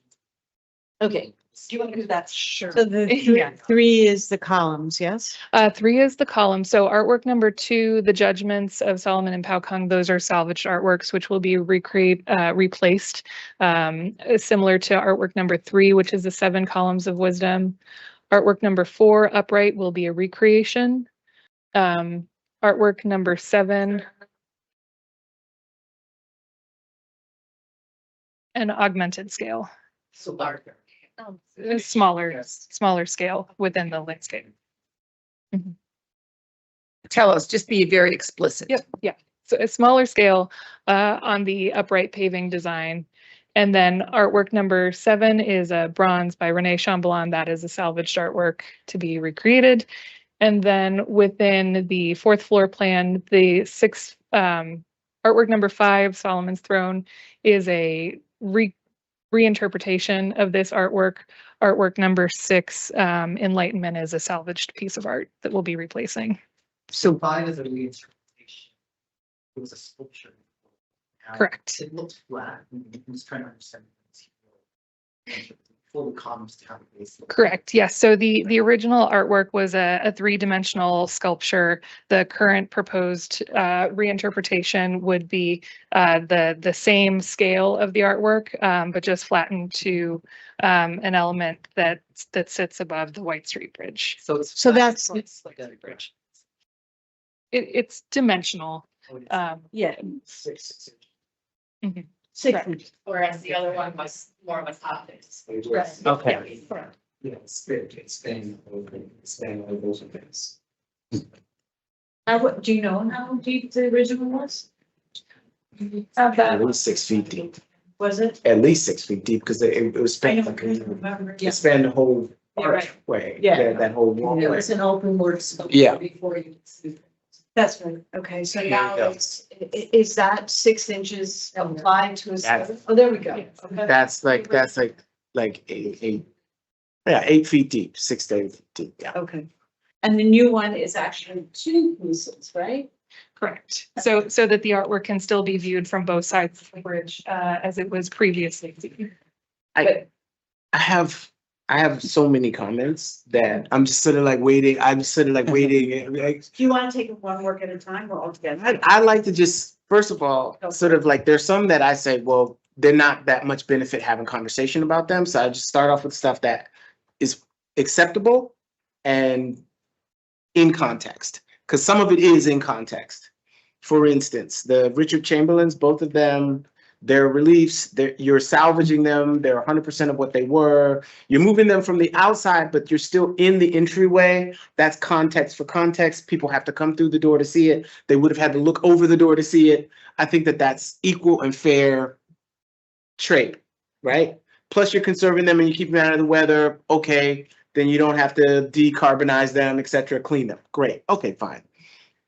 Those are 6 and 7, not that great amount of stuff to say about that.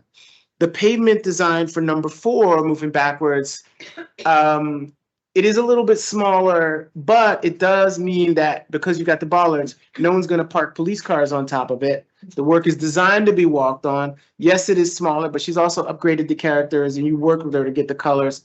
I'm like, okay, it's a little different, but contextually, okay, it's a walkable piece. It can be seen. No police cars are going to be changing oil on top of it. I'm good with that.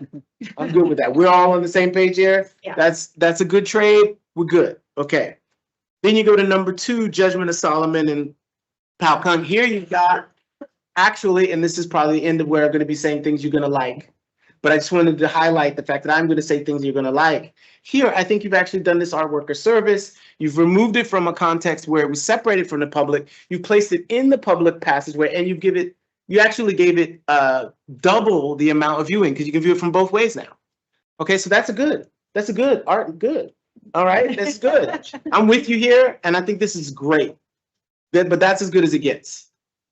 And now we're gonna get to the ones where I don't believe that in the case of number 1, number 3, the immigration to the Lower East Side, number 3 and number 5, that is conservation. I do not believe that. Even in your rendering, I cannot see this.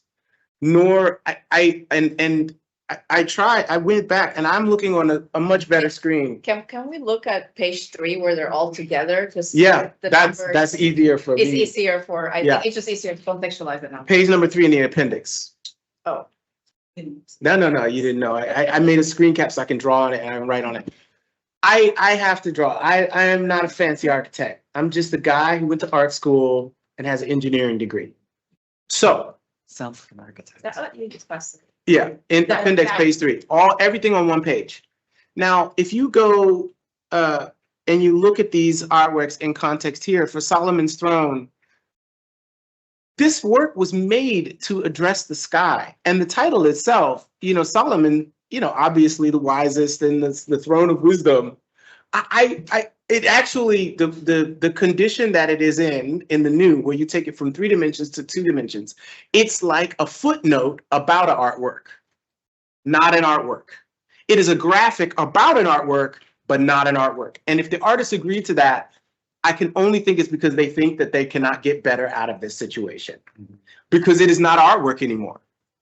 I don't know anybody, and all the renderings that you have of it, they don't seem like they are natural light, and I don't know that the piece will be lit in that way, where there will be an upward flow of light toward it, so that you can actually see it.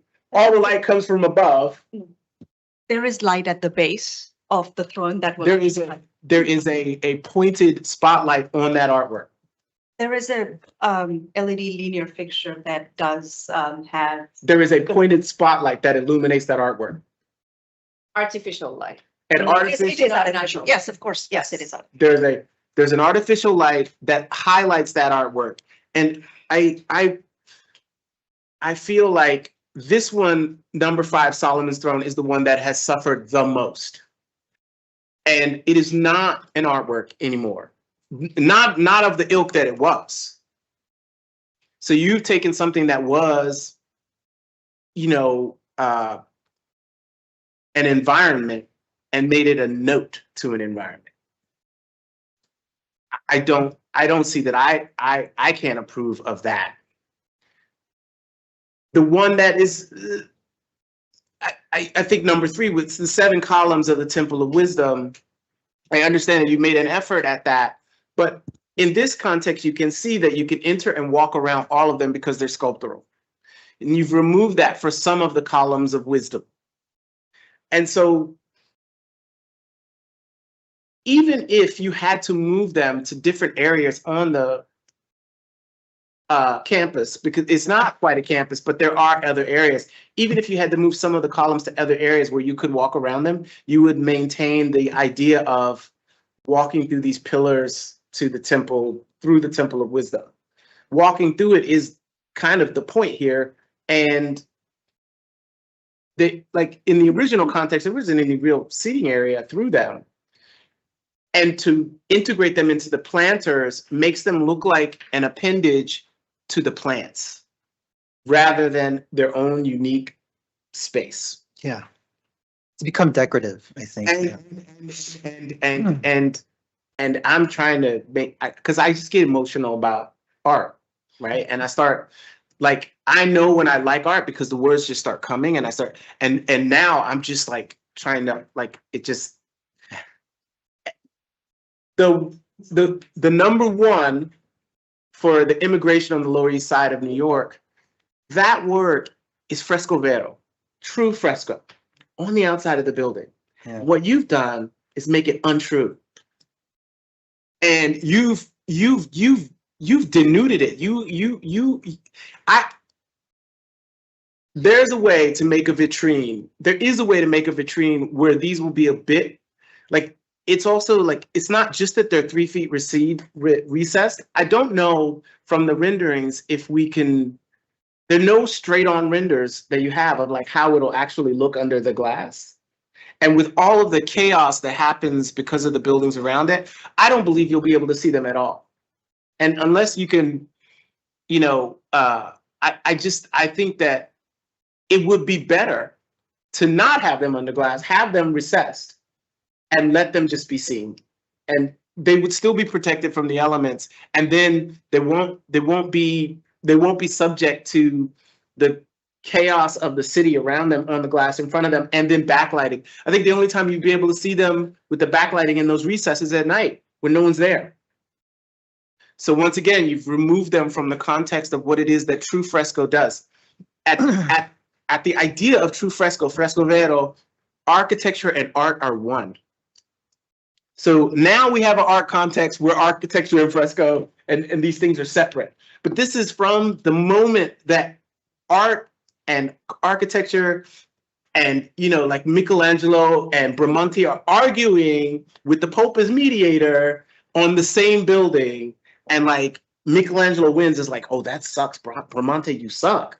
And Bramante is an architect and has got all these big commissions, but the Pope is, you know, they were talking about Pope Julius, the warrior Pope, and he actually did carry a sword and everything. So he was quite formidable and would give mass after riding it. Anyways, that's the point. That's not the point. The point is this is not fresco anymore, nor is it accessible anymore. And it's super confusing.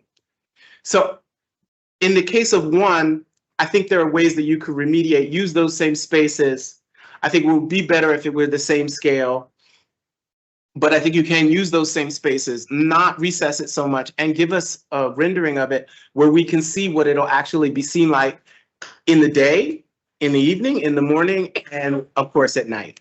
In the case of the 7 columns, you may want to relocate them or consider them again in the plan with renderings that show that people can access them all the way around. Because if you show 3 of them where you can walk through them, but they're like appendages to a door, and the other 4 are planter decorations, not acceptable compared to this. And with Solomon's Throne, I don't know that there's a way that you can use that artwork and the idea of that artwork, which is to address the sky and wisdom and the bounty of wisdom that is the natural world, and put it under an overpass and backlight it and tell me that that thing does the same thing. It doesn't do the same thing. And those are my comments. Now, those are your worst areas, but 2 of them, there are better fixes. The third one, I think you got to start from scratch with the artist and really come up with something that captures the intent of Solomon's Throne. I certainly will be against it unless it is reinterpreted and really reinterpret it, as opposed to make a footnote to it. And those are the sum total of my comments. And I'm sorry they were overly long. They were just as long as they needed to be. They were quite precise and eloquent, and I think we all understand them. And I'll quickly summarize at the end. But first, I want to give other commissioners an opportunity to comment on any of this. And I'll remind everyone that this is conceptual, so this will have to come back for preliminary. So we're not taking a vote. This is, the team is seeking feedback here. I would, go ahead. I was just going to say that I agree with everything you said, except I also have issues with the judgments of Solomon and Pao King. I don't think they were ever meant to be seen this way. I think they were meant to be seen looking up at them. And then with the bronze pieces, you know, I don't understand why there are lots of entrances. These were meant to be what one saw when you entered a building as opposed to being inside the building. And so those are I mean, I agree with everything else you've said. Thank you. And Manuel. I think a tricky thing with number 1 is that, you know, in this location on Baxter Street, I remember I used to see these and, you know, the vents make this kind of hole in the center. And, you know, the recreations look like there's just a square in the center. And so it's really just, to me, it's just documentation of what used to be there or what once was, you know, somewhere and now it's in a different location. For me, you know, I'm not a conservator, but I'm not sure if you can call this, you know, conservation. It's just, it's graphic reproduction. You know, it's documentation. It's not recreating, it's not even recreating the artwork to me, I think. So that could be, you know, give a kind of clue of like how to reframe it. Because I think anything you do, there's always going to be the square hole in the center that says like this is not the original location and it's not the original artwork. And then the other one question I had too is, you know, what's the love, like what's the interpretation for this? You know, is there something that talks about the history of the site, how the artworks were commissioned? Because I think you kind of need that, you know, especially with, you know, how number 1 has been recreated, and then also with number 5. I think number 5 too, I wouldn't consider that, you know, conservation in my understanding of it. I think it's like a graphic representation of what used to be there, which is, I guess, documentation, but it's not an artwork.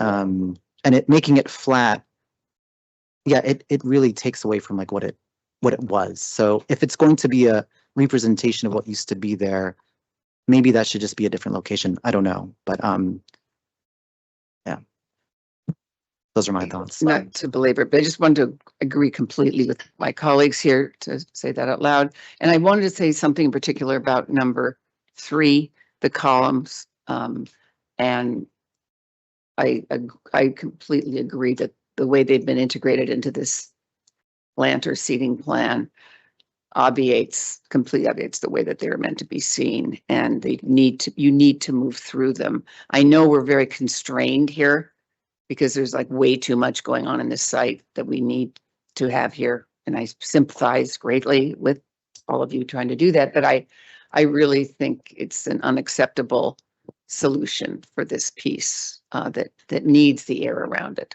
Just when you saw the photos of what you presented of it, you know, just your heart sings for that earlier piece. Anyway, mine did. Thank you. The art is still alive for number 1. They can design that square now that it's not an absence. Now that it's going to be, they can design that space, and that is what you get when you recreate, you know? And I think that should be part of the budgeted recreation of this work. So, because there's no vent port, you know? I could use, sorry. So Just to clarify, those were windows originally, and they were windows into the gym facility, that room, part of the MDC. So you could see in as you pass the artwork. Well, light came in, but this was like on a third floor or second floor. Yeah, right. And Hi. artists can redesign it and either come up with something that works for all panels so that you can reproduce, or come up with something unique for each panel. And just, so this was fresco, and its reproduction is, it said printed, like what kind of printing is that? Like, is it is someone tracing an oh, it's a scan, right? It's a scan. Okay. Panel. And the originals were not salvaged, so unfortunately, they will have to be reproduced. No But matter the scan what. is a scan of the original. Yes, correct. Okay. Yes, just the original materials are no longer. Right.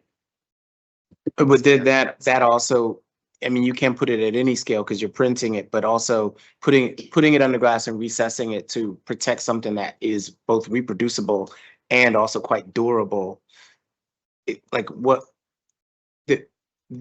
has to be able, for a basis, it does have to be able to very clearly be seen in the daytime. And I know from the reproductions, even on my super high resolution screen here, I can't really see it.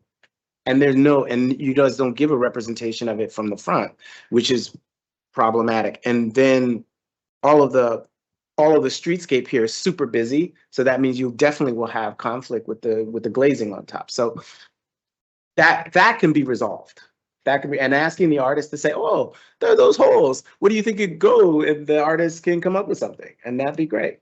No, thank you for the suggestions. We will take those back. I did want to clarify that we had looked at an option where it was not behind glass and it actually replaced the glass, and that was the artwork right on the artist was not in favor of that option, but we will take back your comments to the artist and talk to them about it. They were worried about vandalism. Yeah, but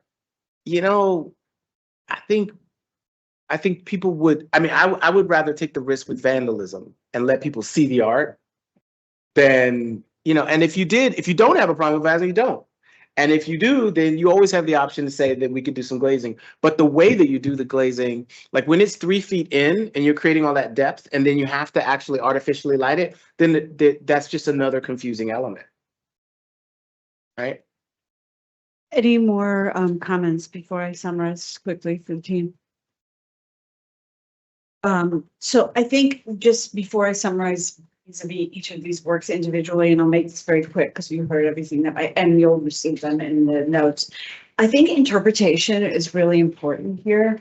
And I think when you come back to preliminary, we'd like to see not only what you're going to say, but also like where it will live, so that how people who live, the people who come here are either people who live here and they'll come every day, people who work here come every day, people who come in and out because they're subject to the system.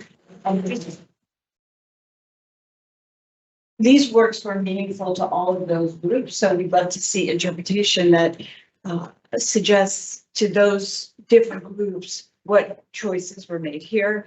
And then I think all of our comments have to do with like two kinds of experience and the nature of these works. One being formal, the scale, the materials, etc., and then the other being your experience as like a viewer of this piece. So I think, I would say my colleagues here were very eloquent on all these points but in an overarching way, it's really like those integrity of experience in those two ways, and you have less or more of those here. So in the first one, I think we're looking for, there's a kind of disjunction between this reproduction and then just putting it behind glass. So you're going to reconsider that. I think we feel with the kind of comment by Commissioner Taubman about the kind of height of where it is, the judgments of Solomon and Paukang, we understand that those are conservation. We're more comfortable with that. The columns, again, were noted to be decorative in the planting placement, and also your body and the relationship of passing through them is not the same as looking at them in front of them. So we ask you to reconsider that placement. Upright, we're more comfortable with that and happy it's not going to be parking lot.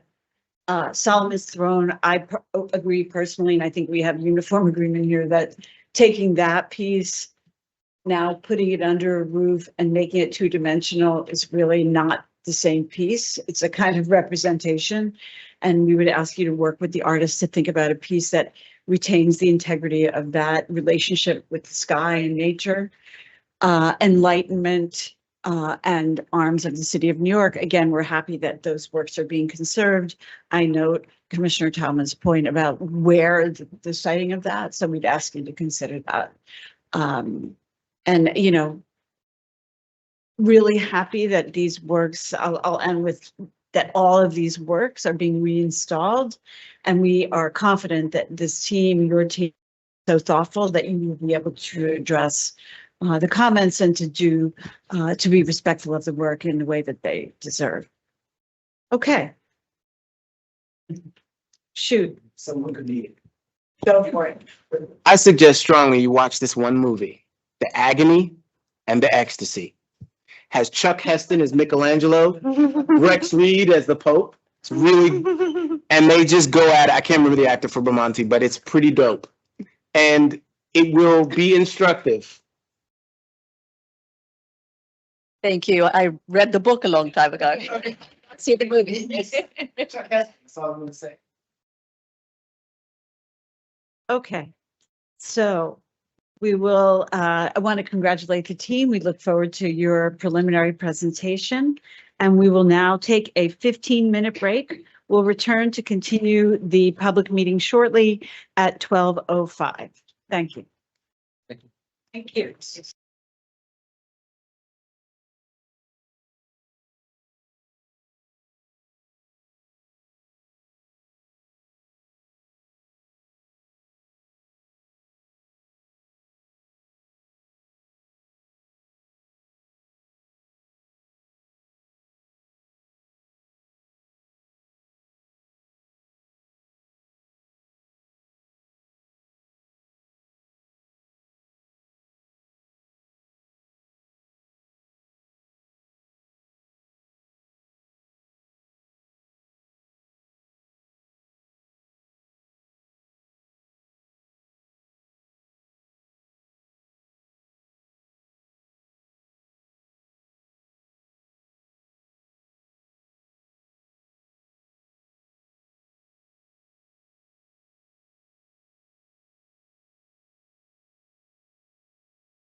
with preliminary review of the reconstruction of a streetscape, including a plaza, Kelch Park, on Jerome Avenue between East 164th Street and West 184th Street, West Tremont Avenue, between Dr. Martin Luther King Jr. Boulevard and Grand Concourse, the intersection of Sedgwick Avenue and West Tremont Avenue, and the intersection of Dr. Martin Luther King Jr. Boulevard and West 181st Street in the Bronx.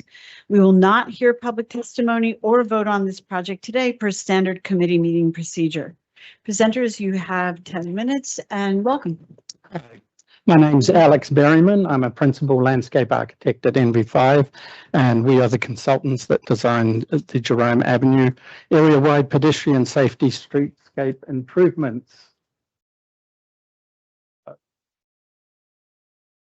This project is in the Bronx and encompasses 5 miles of roadway and the 2.3 miles along the main corridor of Jerome Avenue. I'll just go through a couple of these slides. The neighborhood is primarily multifamily, mixed, residential, commercial, and institutional. There is a small historic district on East Tremont that is a collection of brownstones built around the 1900s.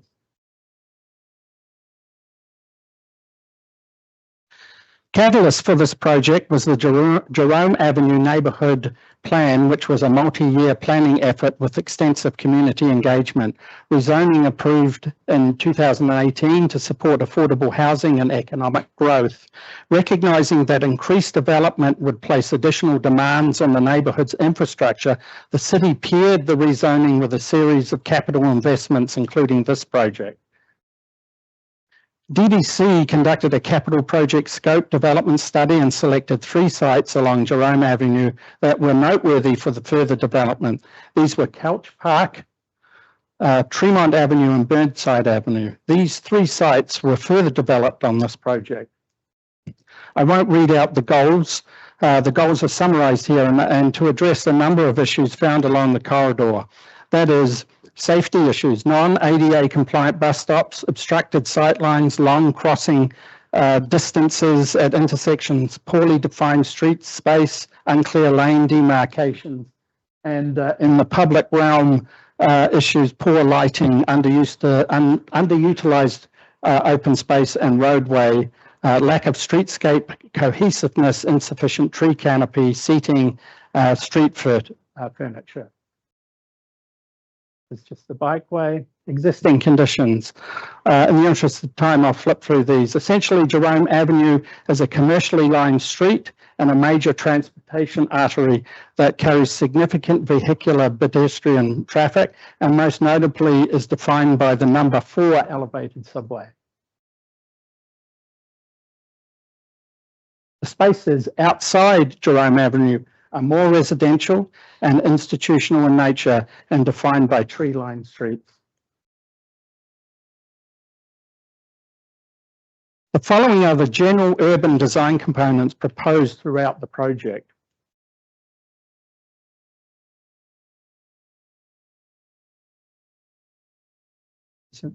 Moving on to, oops, there we go. This is a full suite of furniture that will be located along Jerome Avenue corridor and Kelch Plaza to create a consistent and recognizable corridor vocabulary. I won't go through each one because it's obvious I'm short on time. At Kelch Park, we will be using standard Parks Department furniture, including the 1939 World's Fair bench. Throughout, we use various pavement treatments to help define spaces. Note the permeable pavers and precast permeable concrete panels to allow water to percolate to tree roots. Installation of parks approved street trees and understory planting for selected tree pits throughout the project.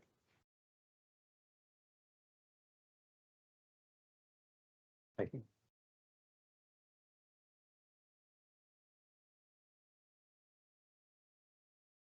Sorry, I push it a couple of times and then it goes, oh my God. I'll just give it a few seconds.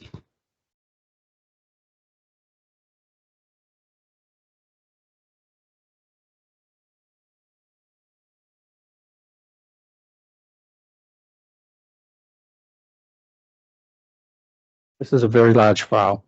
Where's the computer? Oh, this is an important slide. So let me just, firstly, I want to define the specific project spaces. There's the corridor, which is defined by this red dotted line. Public spaces, which is the hatches, red hatches, which are areas outside the Jerome corridor. Then there's Couch Park over there in the purple or the blue, and then the bump outs and curb extensions. So, who's that? So the urban design strategy is to provide basic streetscape treatments throughout the corridor, all the way along. And then at these important nodes, we have enhanced treatments. So that's the overall design strategy for it. So I'm going to start with the corridor in general. So we just reviewed the above ground components proposed for throughout the project. Now I'd like to introduce the below ground interventions. It's basically a typical panel of porous, precast porous concrete slabs against the curb and either side of trees. This allows water to percolate down to the silver cell system, which is filled with topsoil, and this is to ensure that we have good, healthy tree growth. This is just another section. Along the corridor where we have the elevated line, we are introducing Flushing Meadow Park lampposts with twin LED STAD luminaires. That's in the green. That'll be between the intersections. This is to allow for light to go down on the sidewalk and onto the roadway because of the nature of the elevator, which creates a lot of dark space. At the intersections, we're using 14-foot Dapole twin LED STAD luminaires. And they're only at the intersections under the elevated line. This is because the STAD luminaire and this pole extend out further. Then everywhere else outside the elevated, we're just using the standard octagonal pole and cobra head.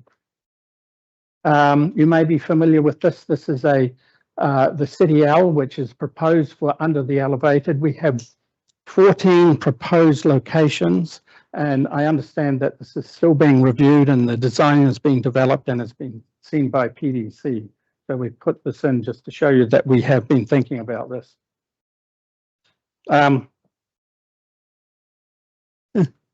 No, you've never seen. Okay.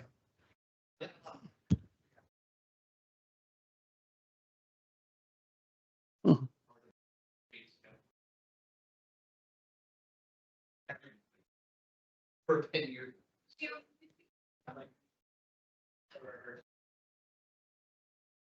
James.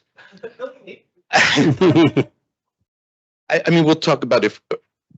We'll talk about it further, but we did about 7 years ago when we were working with the Design Trust for Public Space and doing our under the elevated efforts, we did present to the commission and a number of toolkit elements, the L box, the L fence, and the City L was a part of that too.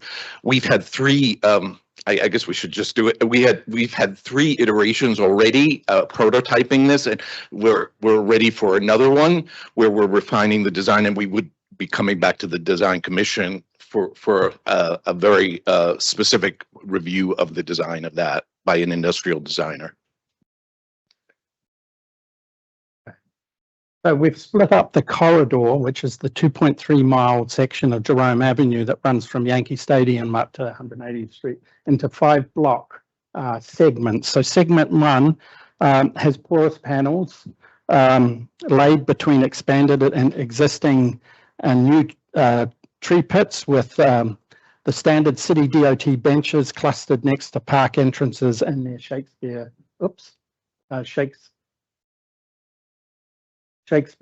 steps, which is here's the park, and we have a cluster of benches here, and over here at Shakespeare steps there is a cluster of benches as well. There are no overhead elevated lines, so the standard octagonal lighting is used in this area.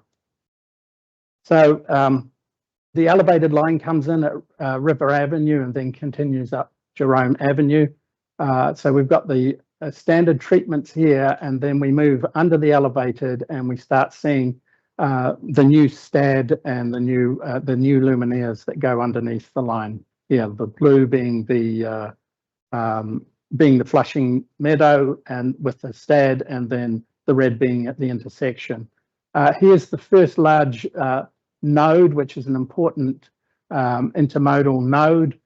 It is Couch Park, and I'll expand on that later. This is segment 2. Elevated line comes in. Oh, no, sorry. Segment 3 continues the theme of the new concrete sidewalk, porous panel, trees and city DOT benches. Here we've got segment 4 introduces pigmented concrete. Again, West Tremont, which is an important multimodal node, is getting grey concrete to define it, and the same with Burnside. And then segment 5 just continues the treatments all along. So I'll move to the public spaces. The public spaces are indicated in red here. I'll quickly run through them. Inward in 169th Street is a modest design dictated by the underground utilities that run through it. So we've just got a couple of trees and some benches. You can see the utilities here, so we can't do a lot. At Sedgwick and Tremont, there's a huge curb extension being proposed, as shown by the red there. Yes. Do you mind just stepping a tiny bit back? I apologize. So this is basically was to create a kind of bosque of trees with a communal planting and also communal benches. Hopefully that this will grow in and be just like a big canopy. These are 6-story residential buildings next to it, so it's not so urban as Jerome Avenue. This is MLK and University Avenue. This has the backdrop of the Bronx Community College, which is up here, and the Aqueduct Park over here. So we just put in a serpentine planter with some benches. It's a nice view out here. It's got a lovely backdrop. It's a very nice location. So I'll move on to Couch Plaza and Couch Park. Excuse me, Alex, I have about 5 more minutes. Oh, okay. I'll try and move fast. I've spoken about the general corridor design and public space. Now I'll speak about one of the 3 main nodes, which is Couch Park. So this is Couch Park here. This is, you'll notice that, sorry, I have to go back to there's 2 pieces to the park. There's the northern portion and the southern portion, plus there's this area of parking over here. The northern portion is not part of this project. The southern portion is. This is a sort of just a slither of Parks Department land. They both have very different functions. This functions more like a passive park. This is more like a multimodal transit hub. So our design, you'll notice that we've enlarged the sidewalks out to the first columns of the subway here, and also placed a plaza in this location. You also notice the banding, which is the use of pavement to define the space. So 2 spaces relate to each other. They were inspired by the girders and the steel on the structure above. This is an underground treatment that we're using at the plaza. It's basically using precast concrete panels as well as the concrete bands. And on the edges, we're using permeable pavers. And this is the treatment. This is plaza. You'll notice that there's a possibility of putting a city DOT kiosk. These are put on a slant, these benches to allow more porous sort of flow of pedestrians through here. And here's the park itself. We've redesigned it so that the access paths all go to the 170th Street staircase. There's a lot of flow from the buses into here from the surrounding community. We've also put in benches along these corridors. There's a couple of areas that people could gather, like here and there. This is just a graphic of on the left is Couch Park and on the right is the plaza. Notice that we're using decorative trees that are in both spaces. There's another visual connection between the two spaces, even though the jurisdiction is different. And then finally, the bump outs. The bump outs are the 7 locations shown here. The treatment here is to use permeable pavers and the underground silver cell system, using the permeable paver instead of the panels because it has a more refined look, and we want to emphasize these spaces. So the first one is at what is it? Mount Eden, but it's, and I have to move on. Let me move to the most important one, which is 177th Street. You can see that we've expanded out the plaza areas. These plaza areas are really just reinforcing what's there now. They're just placing in a raised concrete area so that there's ADA access to the buses. The buses already run through like this. They do not use the inside lane. So they're just reinforcing what's there already, but we've also sort of bringing in permeable pavers and benches to make these spaces more important and feel more welcoming. This is West Tremont, I mentioned before. This is where we're using the dark concrete paver. Again, we're just reinforcing what's there. We're just building out these curb extensions. We're putting in trees, benches, permeable pavers in this pattern, along with the City L. I have failed to point these out, but here are some of the proposed locations for the City L. This is a perspective of it. And then West Burnside, the same thing, exactly the same thing as before. City L here, City L here, permeable pavers, dark concrete. You may be familiar with this. This is the MTA.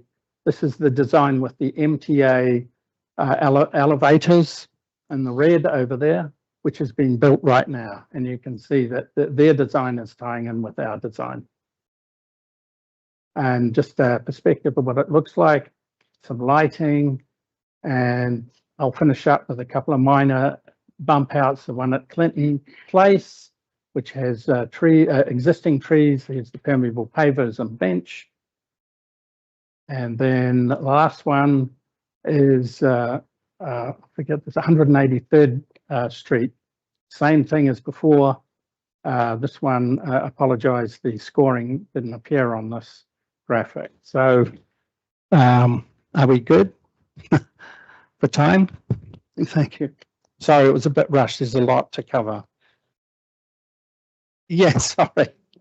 Yeah.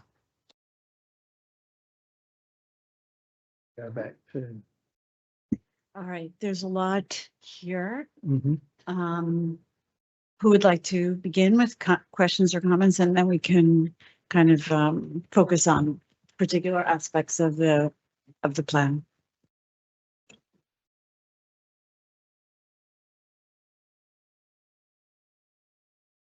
Thank you. Certainly a very complex project, so I think we're all digesting it a little bit. But maybe we can start high level and then zoom down a little bit. And this is perfect to start with. So, Yes. so you mentioned there was a toolkit for your typical streetscape, and then these punctuation moments, right? Yes. Capturing here. Absolutely. I'm trying to remember in my mind, what was the standard toolkit versus the not. Was the standard just regular concrete with the precast panels and the street trees? And Yes. city bench. Yes, correct. And then there's moments where you switch the standard concrete to tinted concrete. Yes, at West Tremont and Burnside. And also there's areas of dark concrete in Couch Park. Okay. And in those areas as well, were you using the porous paver panels or the unit pavers? The unit pavers. The unit pavers. Although there's one location on the plaza here where we're using the panels, but it's primarily the grey concrete and the permeable pavers. How do those transition from one to the other? Your regular streetscape to your special streetscapes? Do you have a plan that shows those transitions? No, I don't. I essentially, they just transition at, like if we take Couch Park, yes, it's sort of, I'm not sure who's, sorry. Yeah, if you go to Couch Park, because these are the urban spaces. Yeah. Or the plaza spaces. What I'm trying to understand is the urban spaces, I think, are in the majority well defined. Yeah. But I'm trying to understand in my mind, maybe Yeah. we can see this on the upper sidewalk. Right. Where do those treatments end and start? So, I mean, this is Couch Plaza and Couch Park. So the treatments are in this area here. So the general treatments go this way and from there down. So it's a fairly defined space, really. It's 170th Street, Plaza Drive, and Elliott. So it's kind of creating a quadrant around an area that's identified to be a little bit more urban. Yes. More active, right? Yes. Well, this is more like a transportation node. This is the park, which is, Yeah. I guess it's a little bit not quite what I meant. What I meant is just your regular streetscape, like something like this. How are you making the decisions on those transitions? And I'll point out like an example, like this, right? Yeah. This is pigmented concrete. Yes. And then it goes to regular concrete and then pigmented concrete again. Yes. But then we don't have that down here.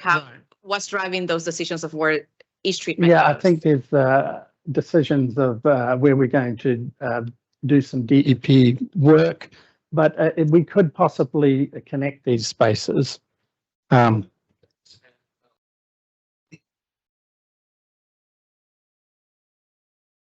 To that on the west side, which is the top side, that gap is not actually a gap. It didn't hatch correctly. We are continuing through there. There's water main being replaced in the sidewalk along the entire west side of the street, the top half. And then on the east side of the street, sometimes there's a 20-inch water main that dips into the sidewalk and then comes back out onto the road. But the entire length of Jerome sidewalk is not being replaced. Some of it is due to the project, the original project. Some of it is being replaced due to the DEP work. And then there are areas that are not included where we're not doing any work.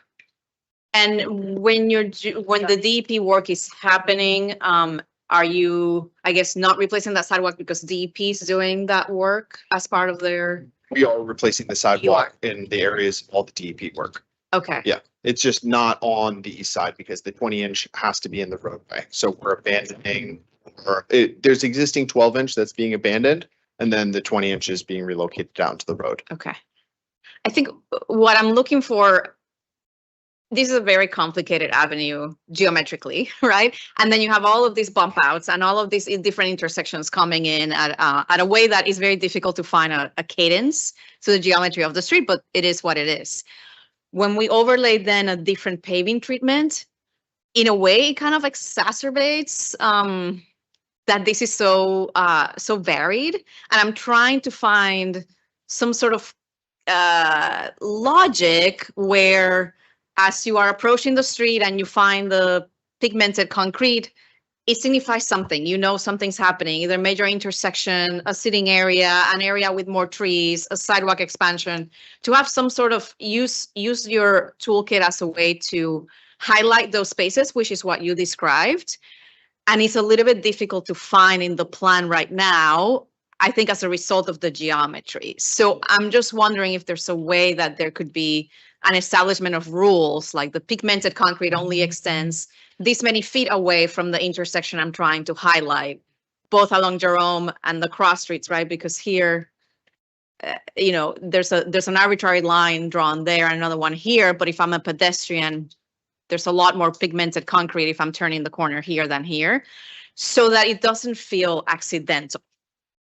Because a bit of the challenge that we have in New York City with concrete sidewalks is that, one, you can't ever match the pigmented concrete from pour to pour, or from a two-year-old pigmented concrete to a new one. And then when you start alternating between them, it could actually feel like, you know, a patchwork as opposed to intentional. So, Absolutely. So that's what I'm looking for. If there's a way to establish a little bit more of a, Like a plaque in the ground or some kind of totem or something. no, that announce it. or even just a consistent offset, so that it just feels more intentional against what is a very complex street geometry. I would say that we can focus it on these two intersections, Tremont and Burnside. These are, we refer to them as commercial corridors. As you get off Jerome in this location, there's all commercial properties at ground level. There's a lot more pedestrian traffic going east-west on these two corridors. So we could absolutely focus it in here, and maybe if there are gaps in the sidewalk where we didn't need to replace it, we could connect them as well. Just do the whole section together. That makes sense. And I think it would be the same case for the porous panels, right? Like, where are you doing the big panels versus the unit pavers? I understand the design distinction. Yes. But being very purposeful about where those are happening, maybe the pavers are more where there are benches, where you are lingering, where there's more street trees, versus the panels are more of a passerby moment that could anchor, I think, the differences in the toolkit a little bit more closely. Yeah, good point. Thank you. I was just going to make a distinction. There is a pattern. So the interlocking pavers at key transit nodes are based on the Hudson Square standard that is throughout Hudson Square, where it's really related. It's not a pavement pattern. It's related to the shared tree beds. So that motif is really clear in the plan. That is different from the concrete treatments, which is, and this is something to grapple with this complex corridor where we don't have a maintenance part. There's multiple, as a result of the rezoning, there are multiple districts that are dictated by our rules. So tinted concrete is in the areas that are C4 and above. I know it's, this is an issue, as you know, with the patchwork, but some of the portions to the south are just pure residential districts. And it's something about managing this over time. We don't have a full bid for the whole corridor that can really, like Downtown Brooklyn Partnership, that can maintain it. So we're trying to grapple with those transitions. But I call it a light motif. The tree bed with interlocking pavers are only at the transit nodes and public spaces, and those mark those where there are, furnishings, benches, and trees. Everywhere else, there are just the concrete panels that continue the whole corridor. I think that's helpful to understand, Neil. It's such a big scale of a project. Yeah, it's that we were trying to find the pattern. Yeah. The pattern meaning like, where am I using what? Yes. And we couldn't find it. So I think maybe being a little bit more explicit about it would be helpful. But at the same time, you brought up something that consistently is a challenge, which is the difference between districts and paving treatments. And while we all understand there's those rules that are set, the pedestrian doesn't experience that. And it leads to a state of disorganization of the streetscape. Yeah. That I think we need to find a way to overcome. It's really a challenge here because this is developing as we are speaking right now. There are residential developments going up, and there are individual BPP plans that are relative to those zoning districts. So it's really managing that and the distinctiveness of the concrete, and But if we can make an effort to manage it, right? We could have a streetscape. Yeah, and I think cohesive. What I'm responding to is this plan as a pedestrian, if I walk out across the blocks, I'm gonna experience very different Yes. elements through a short corridor. And if we're investing all of this effort into renovating it, ideally it's a little bit more. Yeah, and I think the team, is really grappling with that issue, and that really is pointed. Are you, just so I can understand, are you making the point that it's like the maintenance or resources that are driving the material choices across the corridor? Well, maintenance always drives that. The difference. Well, taking it back, because I've been here maybe too long. I was at these early 40 meetings where before the rezoning ever happened in 2014. The challenge here was this was a transitioning corridor to residential and commercial. And how can this corridor, which is very difficult already, be a distinctive one? And we homed in on the transit nodes. There are multiple bus stops under the L and these kind of nodes, and that's what's really driving the design. And that's how it's punctuated, with treatment of the sidewalks. There are varying conditions, existing conditions. There's also automotive uses still, and I think that was one of the questions here. How do we manage development and construction and still address some of the existing conditions? So, but it's really the 8 transit nodes, bus stops, that are really punctuating this. And that's where the City L came in. That was a big issue. It's why we got $50 million with neighborhood development funds, because it was a promise that this would be a distinctive transit corridor commensurate with the new uses that were coming out here. And that's what the team is really trying to achieve with these punctuations along the way. And then just in between is just how it's connective. I mean, it's not always how you experience the corridor, because there's varying topography, there's uses. Sorry, it's not Fifth Avenue where it's so gridded. So it's really managing that. So the question is, what is the pedestrian and the transit user seeing and experiencing up and down the corridor? I mean, you said something really interesting, Neil, that this is intended to be a distinctive corridor within the realms of what it is, right? Because of that, is there a way to bypass some of these standards to make it more unified because you are making a distinctive corridor? So, we are. I think that, one of the major things, and you mentioned it, Alex, was lighting. I mean, that was consistently the issue under elevated and the uses here. We have done a hybrid fixture that you mentioned, the twin with the Flushing Meadow. So that is really moving the needle, even just for the lighting. So that's a distinctive element up and down. That will be black, twin consistency with that. There are other, we have a limited toolkit, and we're trying to find the methods that we can use to do that. With the interlocking pavers, that was one method. Some of the introduction of a varied color scheme. Color was a major aspect that the community asked for. They needed color as up and down the corridor to distinguish it. So we're looking at some of those elements, to distinguish this as a corridor. I don't know, did that answer your? Yeah, I mean, I'll close and let others. And we're trying to move we're trying to move the needle of maintenance. I would say those elements you mentioned do tie it together. It's mostly the paving treatment that feels a little bit patchworky, especially on an image like this. So maybe again, more explicitly identifying where what goes may help in the long run to make it feel more cohesive. And also simplifying it. Yeah. And, the concrete panels are consistent, in the furnishing zone all up. So, throughout the corridor. Right. So that will be a consistency that will be visible. You had a comment?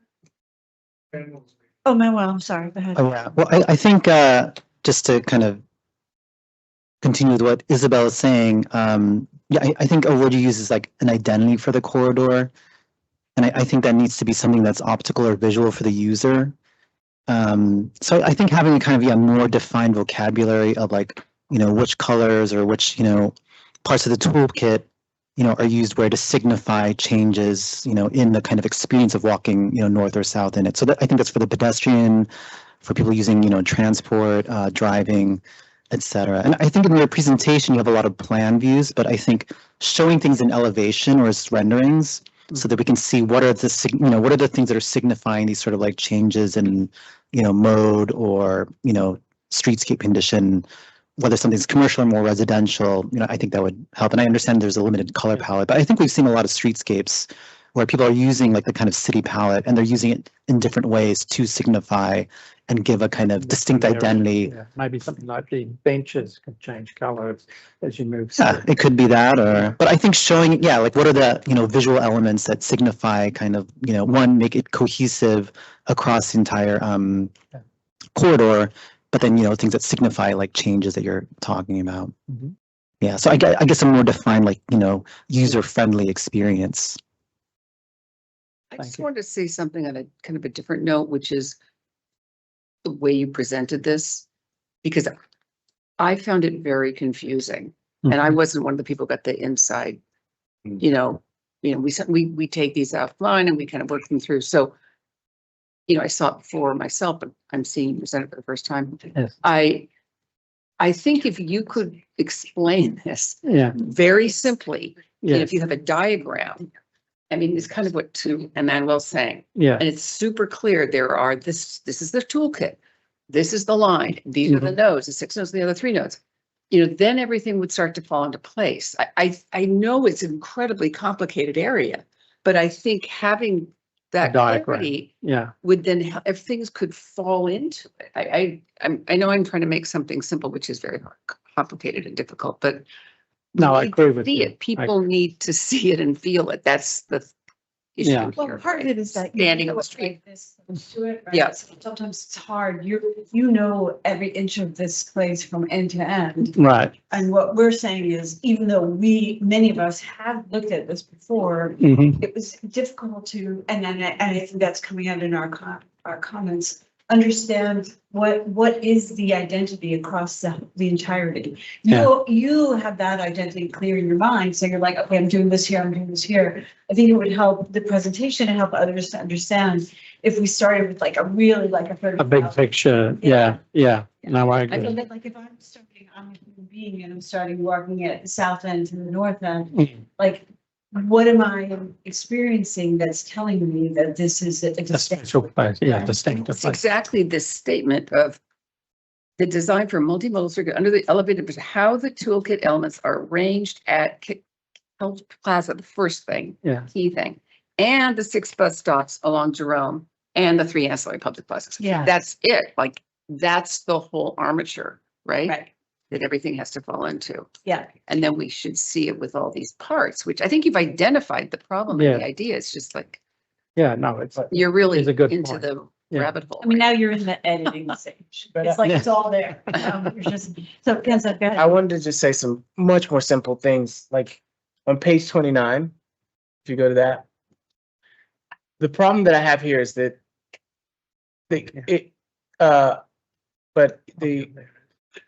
I know that people ask for color, but I think that in order to have less visual clutter, if you're picking an array of benches, each bench array should have a color rather than a color and then the black. And then also all of the finishes, regardless of it, they will all wear differently. The black will wear different than so like if you pick one finish, and I would agree with using the bright green because it feels like, to me, the logic of having stuff under the underpass that is brightly colored is more uplifting than the dark colors, right? Because we're already in the shadow and then it's less of a problem. So I would prefer that they were all the lime green because they're like quite cheery and they will wear all the same way. And even if they chip, you can't really see the chips because underneath it is this metallic. So the green sort of like, because it's all attracting light, you don't even notice that they're chips. So that's quite cheerful.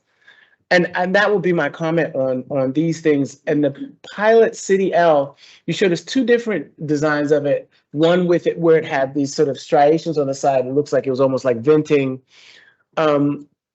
It's starting this Pilot City L thing. It's kind of seating. It could be also looking like it could be ad and lighting, and it could be ad space. And like, we need to know what part of it was for ads or not. And also like, is it enclosed at the top so that, you know, stuff doesn't get, because that people always want to throw stuff in the thing that's empty at the top. I don't know why. Yeah. And then the last thing, I think that the visual logic around the Pilot City L, that needs to be complete and sent to us so we kind of understand how you envision it being used. Yes. And then, so that's about noise and like really manageable things you can do to create less noise and make it more distinct and more cheery. And then if you go to page 61, here on page 61, you have this park area, and there's that tiny street, Elliott Place. Yes. Why? Like there's it's supposed to be elevated between the two to connect them, but like it literally doesn't go anywhere. Like the park would be 30% bigger by just taking out that tiny street. The engineer, the SGD, Can we, it's the next slide, I believe it's the next one, Yeah. that's the whole park. Can we just- the one before it. Yeah, there was the one before. Maybe. It's up, you mean the two pieces? Yeah, if Yeah, you see that the one. whole, yeah. Yeah. So you can see like the one at the very base, the Elliott Place is tiny, and it only goes to Plaza Drive, which doesn't go anywhere. So the other street actually does go somewhere. So I get that. But if you want those two parks at the tip, oh, what's happening?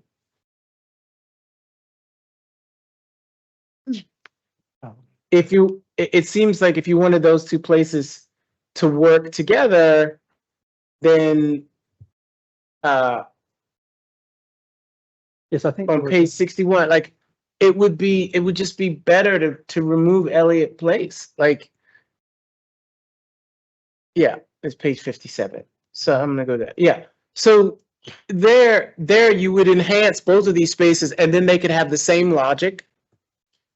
And I think it would just be better for both the, you know, people using the space and also for drivers, because they can't, like the only place you can go is another 20 feet to Plaza Drive, where nobody's going to want to go. If you're driving, you're going to go to Jerome Avenue anyway. If you go to Plaza Drive, the only place you can go is Jerome Avenue. I believe this is one way. So I wanted just to say that we understand that there's like certain complexities that inhere to mapping streets, even if that is the optimal solution here. But they can't do it. You can't do it. Not that we can't do it, it's just it was never included as part of this project from the beginning. You know, that's a raised crosswalk. The idea is to make the plaza feel connected while still being able to maintain traffic. Vehicles take Elliott and then they go across Jerome Avenue eastbound on Elliott. That's the access that we're maintaining. Volumes are low. I agree with your skepticism. We asked the questions, we explored it, and we ended up maintaining the access, vehicle access. can we, we're running out of time here, and I'm wondering if we can spend a few minutes, and Ken said that if you have more, obviously you should say. No. I wonder if we can spend a few minutes on the design of the park itself. And I'll prompt the conversation. I think here we understand the two pieces are under different jurisdictions. Yes. But using a different design vocabulary in both the type of furniture, but also how they're arranged, does not really tie them together. It doesn't do what you're trying to do. Makes both feel smaller. It makes them feel smaller, it makes them feel disjointed, and specifically with the smaller portion, we have some concerns about the benches just freestanding like that, because they're not really anchored to a planter or a place where you may feel comfortable sitting down as they are on the other side. So I guess the question here, and it's more for both DOT and Parks Department, is there a way for these two spaces to come together with a design vocabulary that's consistent? Because the paving is trying to make them feel consistent, but the furnishing elements and the way they're placed makes them feel like two completely different places. And I guess before you answer that question, we were wondering, like, who uses this and what do they use it for? And is that what, has that come into Yes, Your- well, Couch Park has a lot of people gathering out there, waiting for people coming down. It's here from the subway. There's a lot of flow, pedestrian flow through to the bus stops, and obviously from the surrounding neighborhoods. This presently is a parking space, so it doesn't function as a plaza yet. But yes, there is a lot of activity, a lot of pedestrian circulation through this space, as opposed to the other part of the park, which is where you sit a lot, and it's very passive. And what's This that is the- structure again? The what? On the white, what is that again? That's a Wendy's. A Wendy's. It Okay. used to be a public restroom, but I think it became a Wendy's. It's actually a park structure. It's a concession Uh-huh. occupied by Wednesdays. And I will say it's in a Beaux-Arts design. I don't need to be. So people who might be dining, who purchase food there, where would they take it? They could go into his park. Would they cross and go over there? Well, they could, but I think there's so much activity there, it would probably be better to go here. Also, we created some benches here, but you know, the bus route runs through this way. And But if I wanted to eat out of doors, is there like a table anywhere there? No, there isn't. And is that piece in your scope now? No. No, that's, No, it's not. okay, all right. Okay, so then the centerpiece you're saying is where people alight from, they come down from the subway and they're waiting. And then what do folks do in that other piece? The small, Triangular wish. yeah. Well, I think it's really just a simple plaza. The problem with it is it's very narrow, and you have the seat structure above it. Yeah, right. And it's just very narrow. So it's like we're trying to create a space that people could maybe gather, informal gatherings, and just with tree. And then we're hoping the kiosk will enliven the space as well. What kiosk? This, yeah, an NYC DOT kiosk. And it would be like food? Yes, or- well, I okay. don't know what food or convenience. Standard kiosk that's planned for that is used in plazas. This isn't entered into the plaza program yet. This is a whole new space. Just to give some context, there is a major residential building that has just been built across from this new space. Over here? Right there. There's also also the council member's office. This is kind of a town center. Okay. And it gives you some sense of how the central part of Couch Park is activated. There's a famous Christmas tree and decorations that are always a part of that. Okay. I also will say Plaza Drive is a de facto open street. It's actually activated reportedly at night. There's a lot of activity. So there's a lot going on around these spaces Great, well, that's helpful. that is really different. There's a bit more stasis near the concession in the northern part, as well as the uses around it. So. Okay, so what? It's also, I will also say there are buses circulating around Couch Park, which make it very different. So people are waiting for buses as well as alighting or using the subway stairs.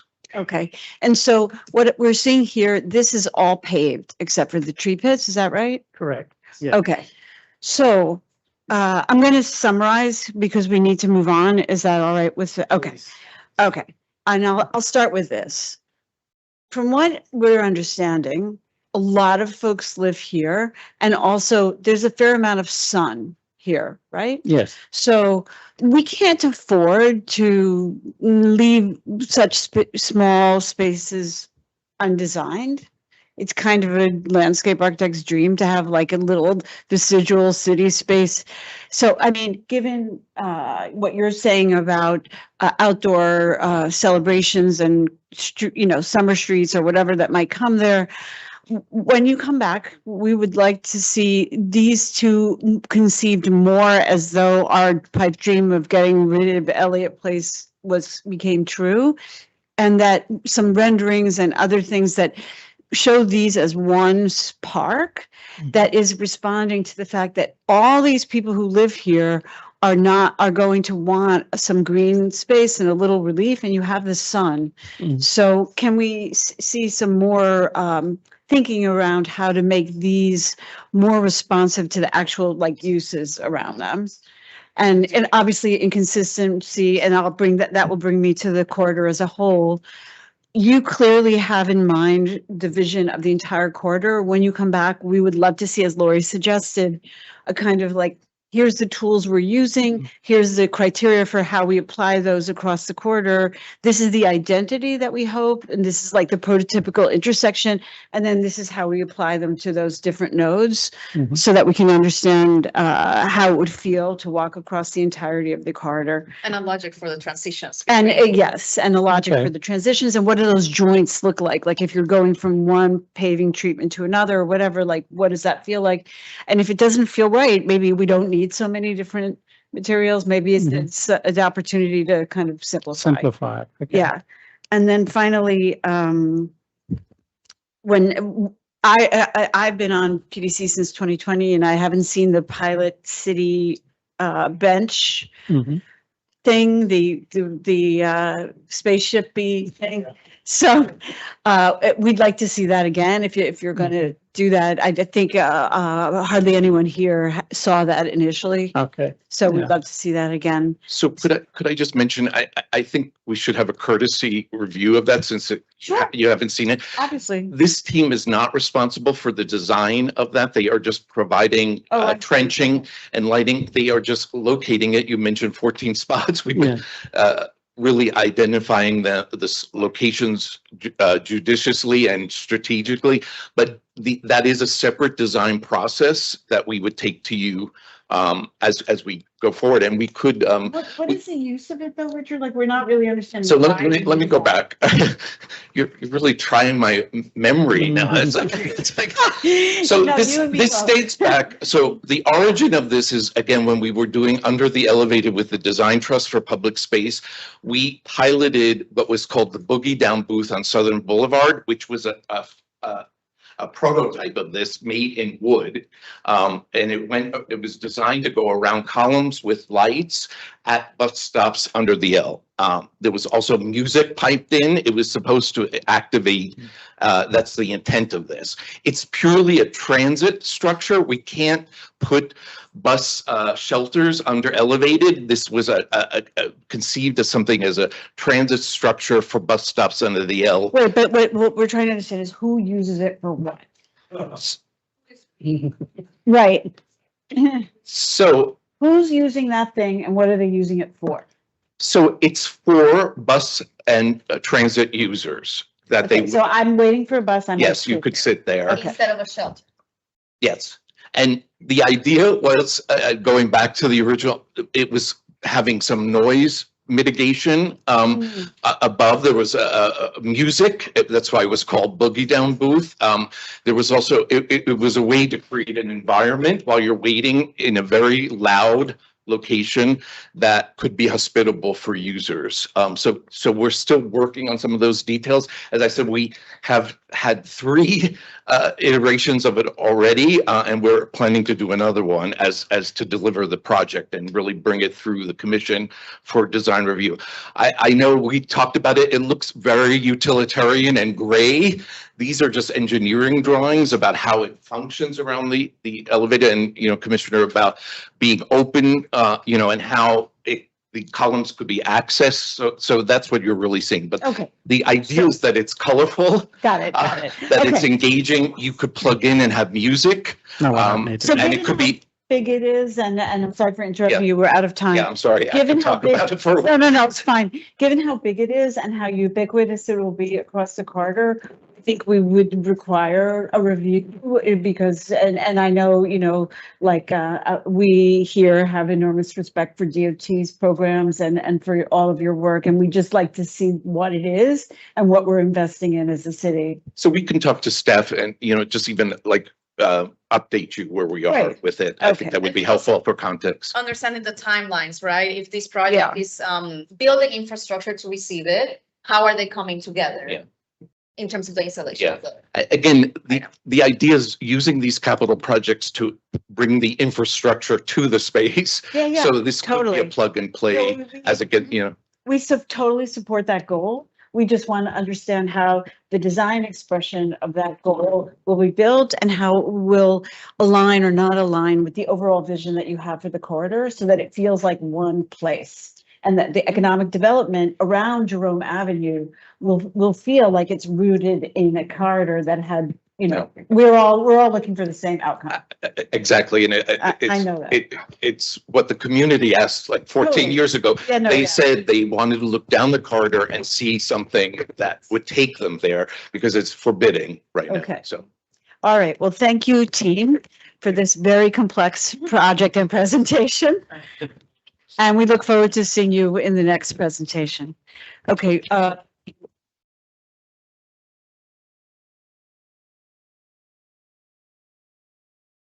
just like. Right. Yeah.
I'll stand over here. I gotta head out.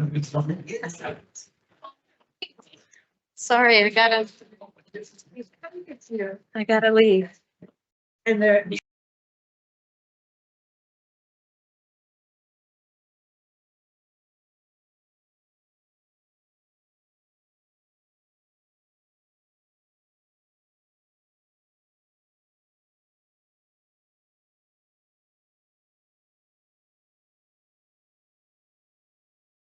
We will now continue the committee meeting with the preliminary review of the construction of an integrated resort, including gaming facility, resort, retail, and events complex as part of the master plan for the Metropolitan Park Queens Future, north of Roosevelt Avenue between Grand Central Parkway and Seaver Way, south of the World's Fair Marina and adjacent to City Field in Flushing Meadows, Corona Park, and Corona, Queens.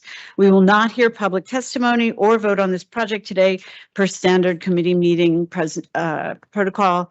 And please note that Commissioner Castilla is recused and she has left the room for the presentation. Welcome, and you may begin. Thank you, Deborah. Good afternoon, commissioners and attendees. I'm Gail Rothstein from EDC. And hello, Commissioner Chen. Nice to meet you. Want to thank the commission on behalf of EDC for your continued support and review of this important project as we strive to meet our scheduling milestones. Your presenters are Greg Pasquarelli from SHOP and James Tenyenheis from Field Operations. Thank you. All right, I'm mic'd up. That's right. Good afternoon, commissioners. There's a lot to go through. We really see this as explanatory presentation and a response to several of the key questions. So there's 5 major topics we're going to hit, but we're going to go as quickly as we possibly can. I hit it once up. Okay. So again, here's where we are. Master plan preliminary hearing in October of 25, amended preliminary hearing in January of 26, which was approved. And now we're here on the integrated resort preliminary approval hearing. These are the key elements that we'd like to talk about today. I'm sorry for going so fast, but there's a lot to get through. Just to remind everybody, I'll come to this side. What we're talking about today is the integrated resort portion of the project, called out here. Some site photos showing what the existing site is. So really, not a lot of identity, a large parking lot, a lot of fences, a lot of different ways of sort of difficulty in crossing the site. There's some tricky bike and pedestrian areas that all of these are things that we'd like to improve with the design. But it has a rich history in sports, music, and entertainment. This is the original Shea Stadium home plate locator that's still there in the park. There was a request for more detailed plan sections and elevations of the building. So again, showing how the Porte Cochere vehicular entrance comes from the south, goes under the Porte Cochere, and then exits either into the parking or back onto the main highways. The main pedestrian arrival sequence is in the southeast, where it has direct access from the 7 train and from the park itself. So currently we're talking about 3 towers of the original 4-tower master plan scheme that we had presented. Last time we were here, we were talking about towers A and B. We're now looking at continuing to build Tower C at this portion. So the towers are all integrated. They're actually a mirror image of each other. They have the same materiality. And then the podium itself really tried to take an articulation from the World's Fair, has all of this ability to change and break down its massing around the perimeter. But there's some key areas that we'll go through, from the main entries, the colonnade, the north garage, the Porte Cochere, and then around as it comes past Hard Rock Live. There was a question about the truck and charter bus routing. So most of the trucks will come in from Shea Road into the integrated resort and run inside the building and exit back out onto the Whitestone to the north. The bus routing you can see in the solid red lines, and there's parking for the buses in Northfield as well.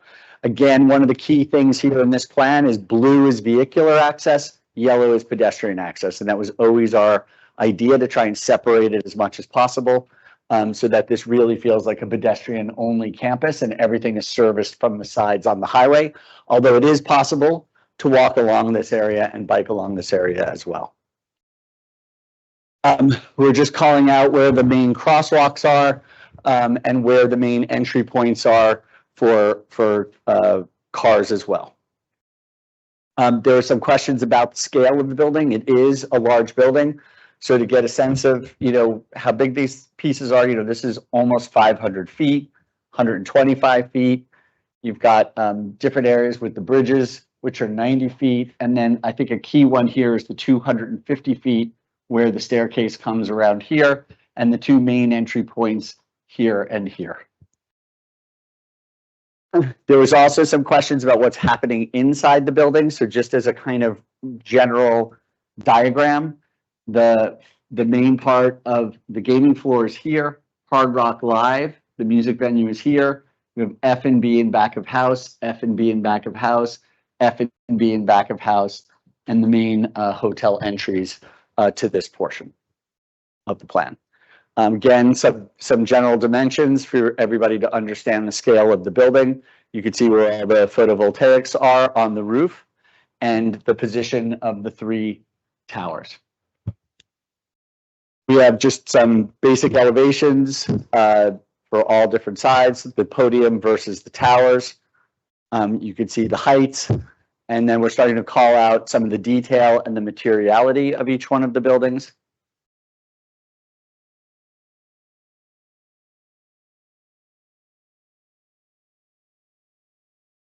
And then we have some renderings trying to show the experience of coming in and approaching the integrated resort. So for pedestrians coming out of the Southfield garage, coming off the 7 train, coming from Flushing Meadows, Corona Park, this is really the kind of main entry for pedestrians, with the bridge coming across and to what we would consider the main pedestrian entry in the center here. And you can see the park going along here with the colonnade on the east facade. This is cut when you come off the bridge, the entry here. It's a little bit odd drawing because we're a little bit to the side. It kind of hides the book and match of that building. We should have really put it in the middle. We'll refine that in the next presentation. But I think what's most important is the planters, the F&B, and the kind of porosity and feeling that's drawing you into the main entry. This is down at the bottom of those stairs. So here you can see the pedestrian bridge that comes right from the same level as the 7 train, the ADA accessible elevator. We have escalators that are covered here and the large scale staircase coming up to the gaming level. You can see the park down below. This is looking at that east colonnade facade facing the major portion of the park. You can see the 3 towers in the distance. This is up on the colonnade where we have the F&B eating areas and seating areas looking back down on the park and towards Citi Field. This is down towards the northeast corner. And what you can see here is the berming that exists that's well planted that hides the entry and all the traffic that's going in and out of the garage and the freight trucks coming out as well from that side. So it's really very important to us that when you're in the park, you feel like you're nestled in that park. This is around to the north side. So this is where a lot of the automotive entry, the rideshare entry, and the truck exiting takes place. This is as you come around the north corner. Tower C comes down to the ground. This is the corner of the integrated resort area. You can see the pedestrian and the bike lanes coming along Shea Road. Looking back at that area. And so Shea Road is here. Pedestrian and bike here. Again, the fluting idea of the majority of the base of the building really came again from the 39 World's Fair, the water ballet building, which was something that we think is absolutely beautiful. But in this kind of warm materiality, breaking down that large scale was the goal of the design. We do have to accommodate loading and parking and other elements. So this is below the porte cochere. This is one of the main entries into the podium parking. This is now you're on the ramp coming up, going towards the porte cochere. So you can see the sort of main entry into the hotel here. And then this is part of the rest of the base that has the podium parking in it. And then you could start to see on the roof of this podium is where the swimming pool and the outdoor areas are. So this is a little bit new from what you've seen in the past, but we're trying to keep it low, set back, and so that it's not really visible from the park. This is turning the corner where there's the integrated resort garage. This is something that we've worked on with a lot of detail with you over the last months. So you could see that we've screened the area for the pedestrians. We've widened it. We've chamfered that corner to make it easier to turn. And then if you remember, we used to have the truck access on the outside here. It's now been pulled in and all the trucks and the servicing comes inside the garage. That and some of the mechanical spaces that we did as we refined the garage ate a little bit of our parking in this area, which is why we had to add a little bit onto the top. We had a half a floor before, and now we have a full floor at the top because that kind of ate some of the required parking. We've moved it a little bit to a kind of warmer nickel material from a full silver before. We'll provide those samples for you. We think it works better with the rest of the integrated resort. And again, here you can see we had the half floor, and now it's just one single floor at the top. And this was the view taking all of that out. We worked with you on this quite a bit, but this is what it looks like now across, looking east along Roosevelt Avenue between the integrated resort and the 7 train. So really welcoming from Corona. This is looking back at that area. There were some requests to break up the massing with different kinds of materials. We're continuing to work through that. The sort of street activation at the bottom. And then just looking at the tower facades, we're just continuing to refine them. All the towers have the same materials that we've presented before, but you could see the level of detail in the building so that it's not just a big monolithic block and has that kind of texture and really reads like a skyline. So these were the 5 points that you guys called out to us. One was a large question about what's perforated versus what's opaque. So a lot of the fluting is perforated because that's how we're ventilating the garages along the ground floor. And we'll get into the daycare area because that was a big question that you guys had. But what you can see is that that is how the building breathes, is through those perforated panels that have landscape in front of them. On the one level up, second level of parking, it's more opaque because it's not required at that point, and we also have some uses behind them. So there's actually occupied areas. Wherever we do need it, we do have the perforated panels. Response number 2 is a question about the East Colonnade facade.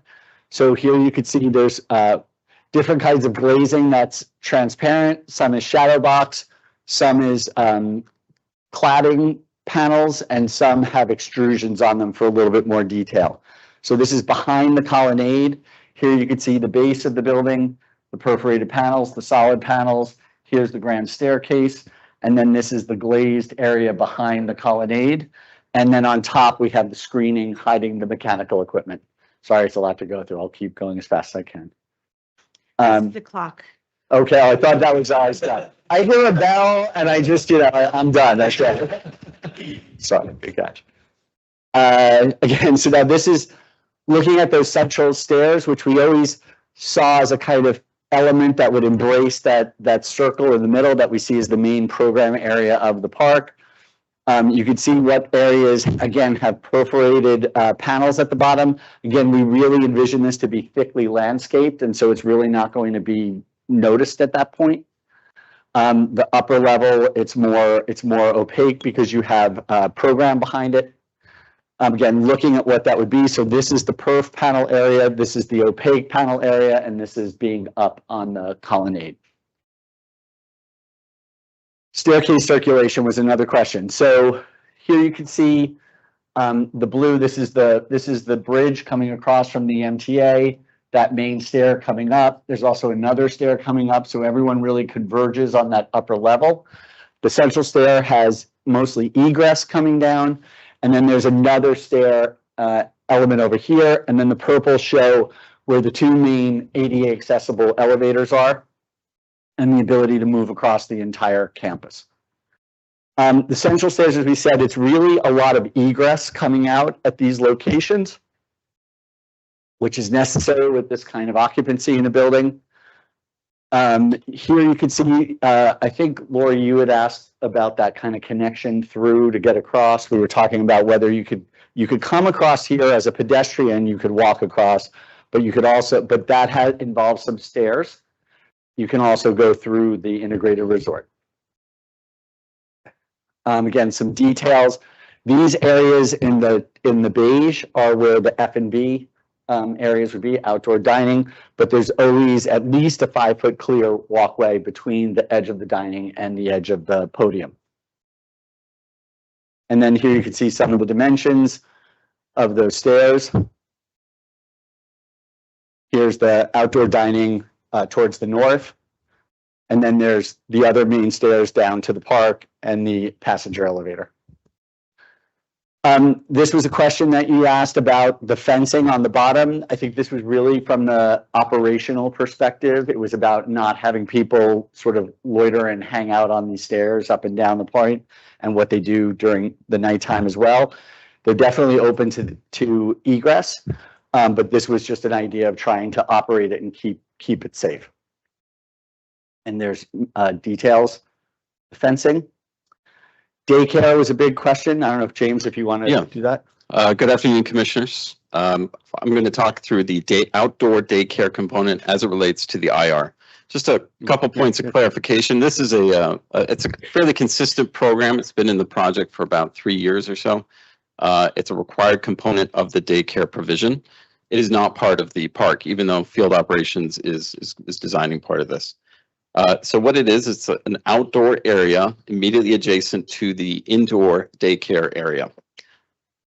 The daycare itself is located on the 2nd floor. You can see the facade panels up here. And then the daycare outdoor area is located on the ground floor. And I'll depict that later, or run through the depictions later.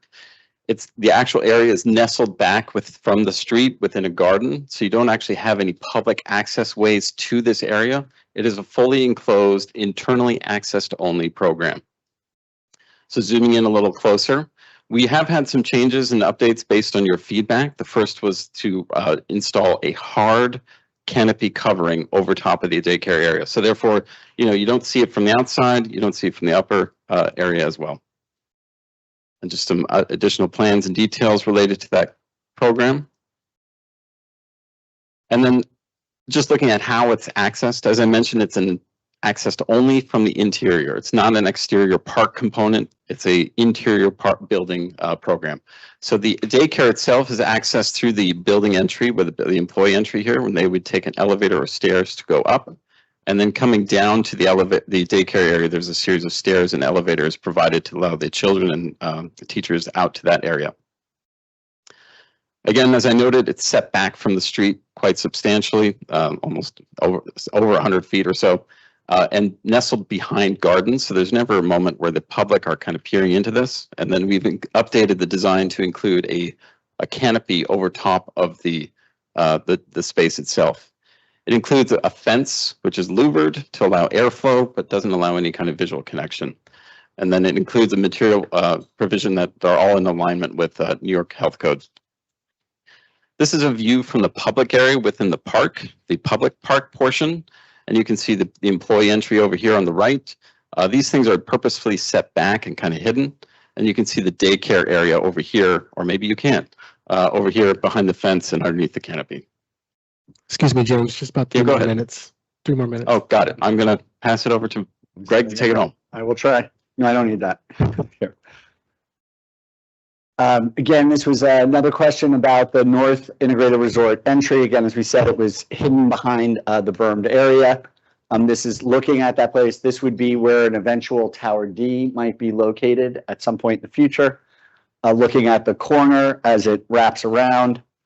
And then basically the rest of the presentation is the materials on, you can see the color palette of the project, and then some detailed drawings of each facade type, whether this was along the colonnade, at the main pedestrian entry. There's some operable windows at this point. There's a kind of indoor-outdoor gaming area up there. You could see the perf material versus the solid material.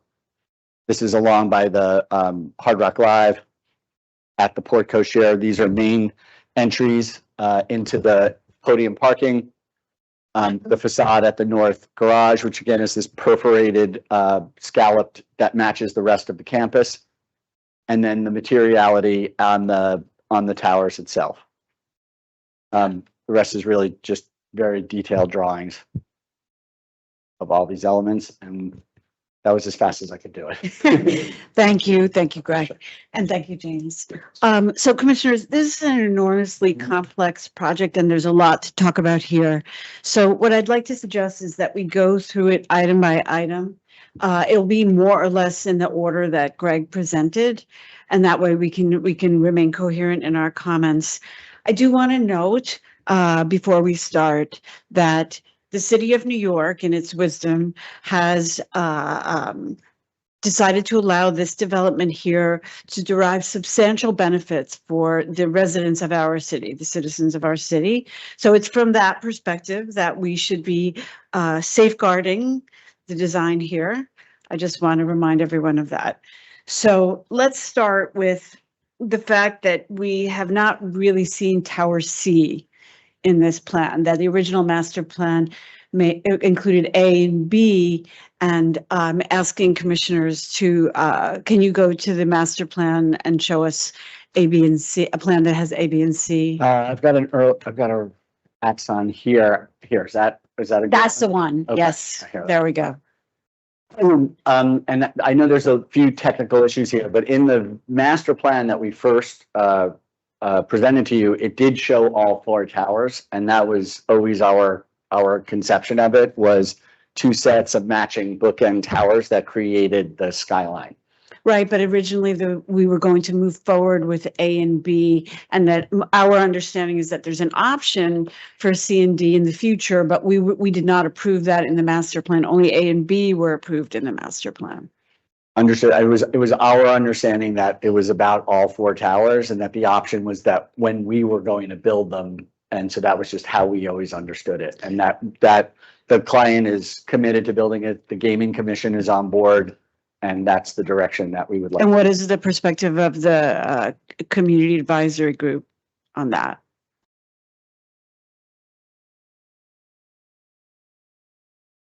Hi, Commissioners. Michael Sullivan, Sully. Nice to be back with you again. Welcome back, Sully. Thank you very much. When we submitted our RFA to the state of New York, to the Gaming Commission, we proposed towers A and B with an option to add tower C, including, you know, explaining what that was. It's basically a mirror image of tower B. So from a design, from a height perspective, it's a mirror image. Subsequently, based on market conditions, which is what we had told the Gaming Commission we would assess, we've gone back to them and said we'd like to proceed with Tower C as part of the initial build. And they concurred, you know, because we submitted that as an option when we submitted our RFA, that they'd be good with us proceeding along those lines. And so we're coming back to you now to go back to basically the original master plan that we submitted to all of you that had all four towers. You'll recall initially we submitted a 4-tower, 2,300 room design. And that's what we went for our EIS on and our environmental approvals. And then when we came to you, we said we'd like to definitely build towers A and B. And we'd like you to consider Tower C as an option, which we included in the appendix of our submission. And now we're coming back and having consulted with the Gaming Commission as part of the initial build, based on what we're seeing. We think it makes sense based on demand projections, that kind of thing, that we'd like to proceed with that mirror image of Tower B. Okay, it's our position that C was not in the original master plan. So I think what I'd like to do is I want to check that agreement, and I don't have an opinion on that exact, the Gaming Commission versus the other kind of jurisdictions here. So I'd like to just sort of set that aside at the moment, and we'll look into that. And if you need information, happy to provide. Yeah, unless other commissioners have opinions about that, then we can move on to the next item. But I want to just note that we did not consider C part of the master plan, and therefore we would not approve it at this time. I think in our last letter back to you all, you'll see the links to the various renderings that show the 3 and 4 tower design. So you should have. And we'll look at all of the agreements here, and we'll think about that. But for now, I want to say we'll say that we did not approve Tower C. That was not our understanding as a commission. And we will take into account your perspective on that and come back to you on that. Let's move Thank on. you, Chair. Thank you. Let's move on to Roosevelt Avenue. And that's the removal of the setback for the additional parking on the roof. Is that right? Okay.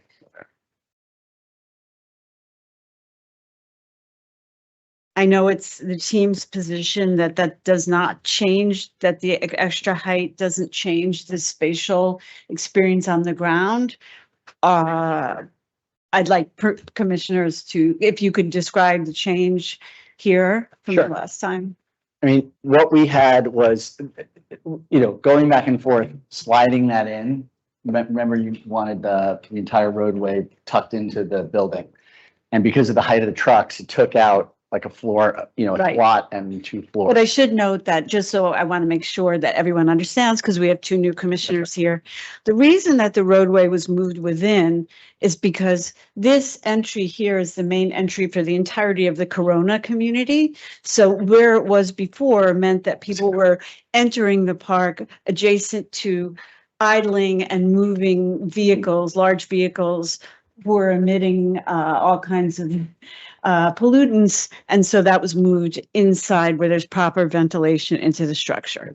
Okay, please continue. 100% correct. So when we got in and actually got through all the details and looked at other things that are required for the building, there were some mechanical spaces that ate into it, and that slot ate into it, and we have to deliver the number of parking spots.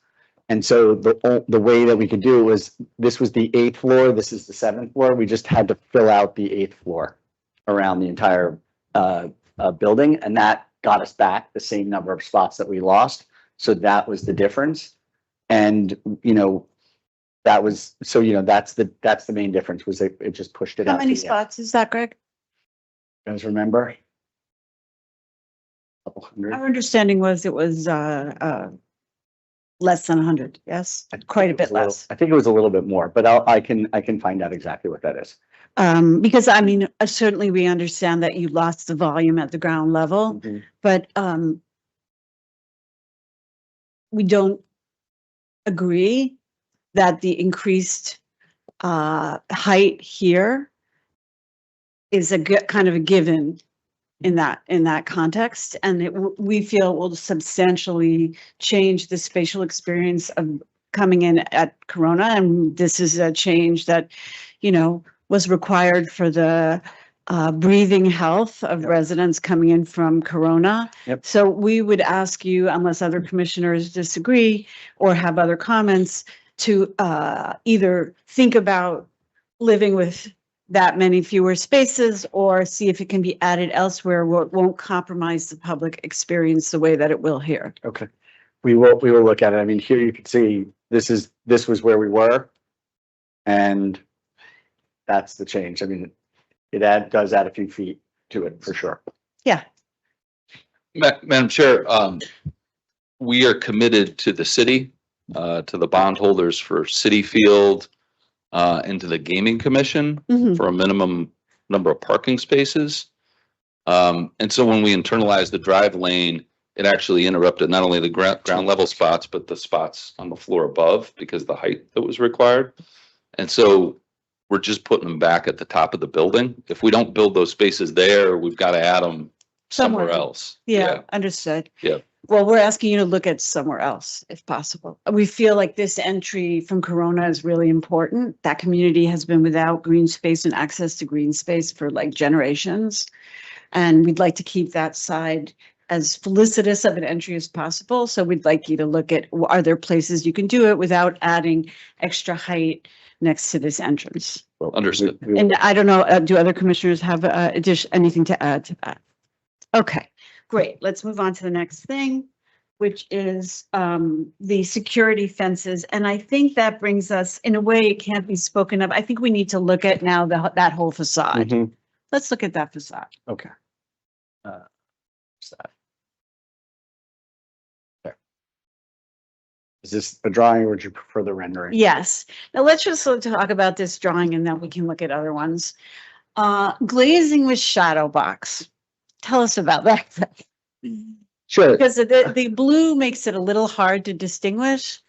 But my Oh yeah, the two blues, yeah. Yeah. So yeah, it's here. Talk about what that is. So basically, the idea was that most of the facade would be glass, but you do have a lot of back of house behind it, and some of it can't be outward facing. So we basically just said, let's use a shadow box so it looks the same from the outside, but it's actually a solid wall from the inside. So glazing with shadow box is actually opaque. It's literally got a box, so it doesn't look back painted. It looks like a glazed wall that matches every other glazed wall, but somebody pulled the shades down. So, but basically. In fact, though, what it means is that there's no visual access in or out. There's no visual access in and out of those places. And then the yellow are places that's actually a solid wall that does not look like glazing from the outside. So that's more like a metal solid wall. So the idea is that the shadow box gives it some consistency in places so that you don't have a kind of like broken tooth facade of glazed and solid. But you do have the shadow box and you do have the solid panels there. Okay, so tell us about now, let's look at a rendering of that whole. Let's talk about the use and the relationship of the park in front of it. The center. Which is, there's a plan that you showed, Greg, that had the blue line where the truck goes, that I think is important just to go back to for a second with what Deborah's talking about. I mean, the here blue line is trucks. Yeah, blue line disappears, but it's right. inside. Yeah. Yeah. This later. Yeah, there. Okay. Yes. So that's where the trucks come in. That's the area we were just talking about where we Right. tucked it inside. Right. And it runs all the way and then exits out here to the north.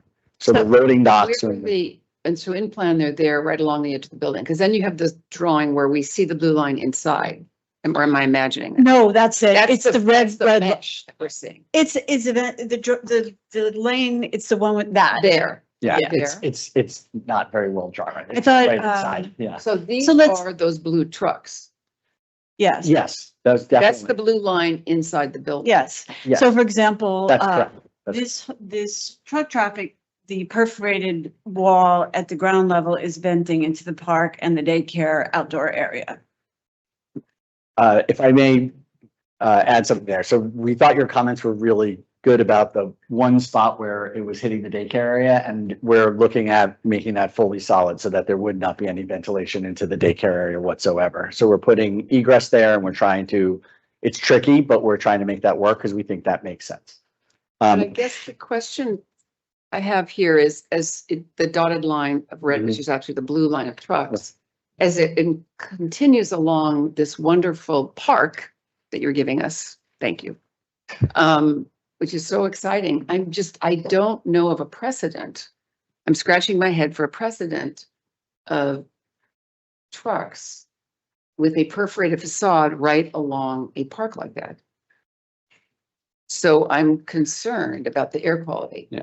And Well, in terms of the air quality, the notion of ventilation, the way it's designed is that air is being drawn from the park across the building and moving that way. Yes. The air does not move out into the park. That's something we would not have stood for either as landscape So architects. That was what's something wrong? It's we spoke about 4 years ago. That was, business. Yeah, where's it? Onto the roadways out here. I believe so.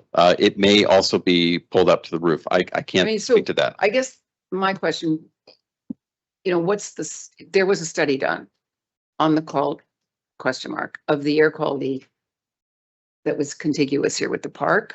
Yes. Was there one done? I mean, because you're saying you're drawing it out and We've been assured by the engineers that the air is being pulled from the park into the building. Into the That it does not go that way. So Yeah, I then- don't think we would have stood for that in any other case. Your concerns But are I'm our just- concerns. I don't know of any other examples like this, so they have nothing to, I mean, We'd like to see that study because we are concerned that because the vehicles are driving immediately adjacent to the park, that my experience in the On park, experience of families and children will be that exhaust and poor air Understood. quality. And until we get all these electric trucks, which will be fabulous, I think you're gonna be building before that. We will have the MEP engineer show a report on how that's working because it was a concern of ours as well.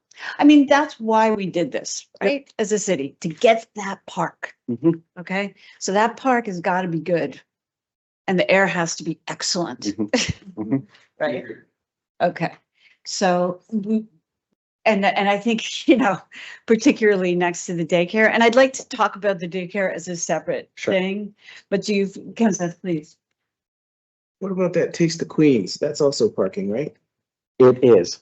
So you could add parking there rather than. in Yeah, this- that's one possible place, Yeah, exactly, so next to there's the a- elevator. So there's no shortage of, and then the Southfield North, and the Northfield. So you could, hundreds. you could break it up and add bits of the parking capacity here into those other three spaces. It does seem to me that, in terms of getting air in and out of that is quite a long interior corridor. So how long is that? You said it was like 700 feet? It's probably more than that. Yeah, from the bottom to the top, that's internal, at least 700 feet. So that's quite a span. I mean, even, and because the air quality concentration thing is going to be really weird near where you want people to be doing all of their aspirating and frolicking. So how are you going to manage to flush that air out so there's not a concentration of particulates that go directly to the park? Yeah, I mean, that was, as James was saying, was the reason it's all just coming in here, so nothing will blow out at that point. Right, so air comes in, air only gets pulled in from the park no air escapes. Correct. And then Correct. the air We have to cleaners. provide a report on We're, this. we're happy to do that. Yeah. You know what, let's, right. Right. Term, it's an air intake. I think it would be good to in, just, And it goes out somewhere else. I don't know. I had a studio next to a No. truck road. Yeah, I know. Our concerns are your concern. you know what, you guys, let's, Okay. we understand that Okay. that's the intention. Mhm. We would like to see the evidence that that Sure. is actually going to function in exactly the way that you say it will function. And we know you're. Okay, now, On if that. I'd like to move back to that, the facade of the building, so There's that. The park. now, if I want to kind of summarize back to you, and then you should tell me if this is correct or not. The intention was always for the park and the IR to be in dialogue with one another. Is that correct? Yes. Right? Because you have that kind of open arms facing the park and they're holding in that round central space, which is really kind of the heart of the park, right? And then there's that beautiful historic view from the mezzanine level over to the stadium, Mhm. which is a beautiful structure. So the whole thing is about that relationship of these arms holding in that round space, right? Let's just say that, would you say that's, it was a kind of core to your design concept, right? Yes. So in order to experience that, right? I'm sorry, go ahead. It's what. That's right. It's where the Beatles played. That's correct. Yeah. So in order to experience that, That's right. in order to experience that, human beings have to be able to be in that spot. Would you agree or not agree with that? We agree. Okay, so what you're telling us here, which we have not seen before, is now that immediately you're putting in the kind of money spot, right, of this entire landscape, right? The money spot, which is right there, Mhm. right? If I'm coming to this park, I want to go stand right there. That's going to be one of the most magnificent spots in the entirety of our city. That you have back of house and an opaque wall there now. Yes, there's up here, it's not opaque. Here it is, because that is the back of house. You need somewhere to put it, one side or another. This is on a lower, this drops to a lower level, so that's actually parking behind that spot. But yes, it is Okay, back of. so let's look at the rendering now of that, where you have the closed off fencing. Best rendering is. It's gonna take me a second. Let's see the rendering of that whole. Yeah, I'm looking for it. I think it's back, sorry. Because I just want to make sure that everyone here understands what's Wait, up there. happening. There. Okay. Thank you. So from what you just said, right, and I just want to make Mhm. sure we're all clear, okay? You can no longer walk up these stairs, No. right?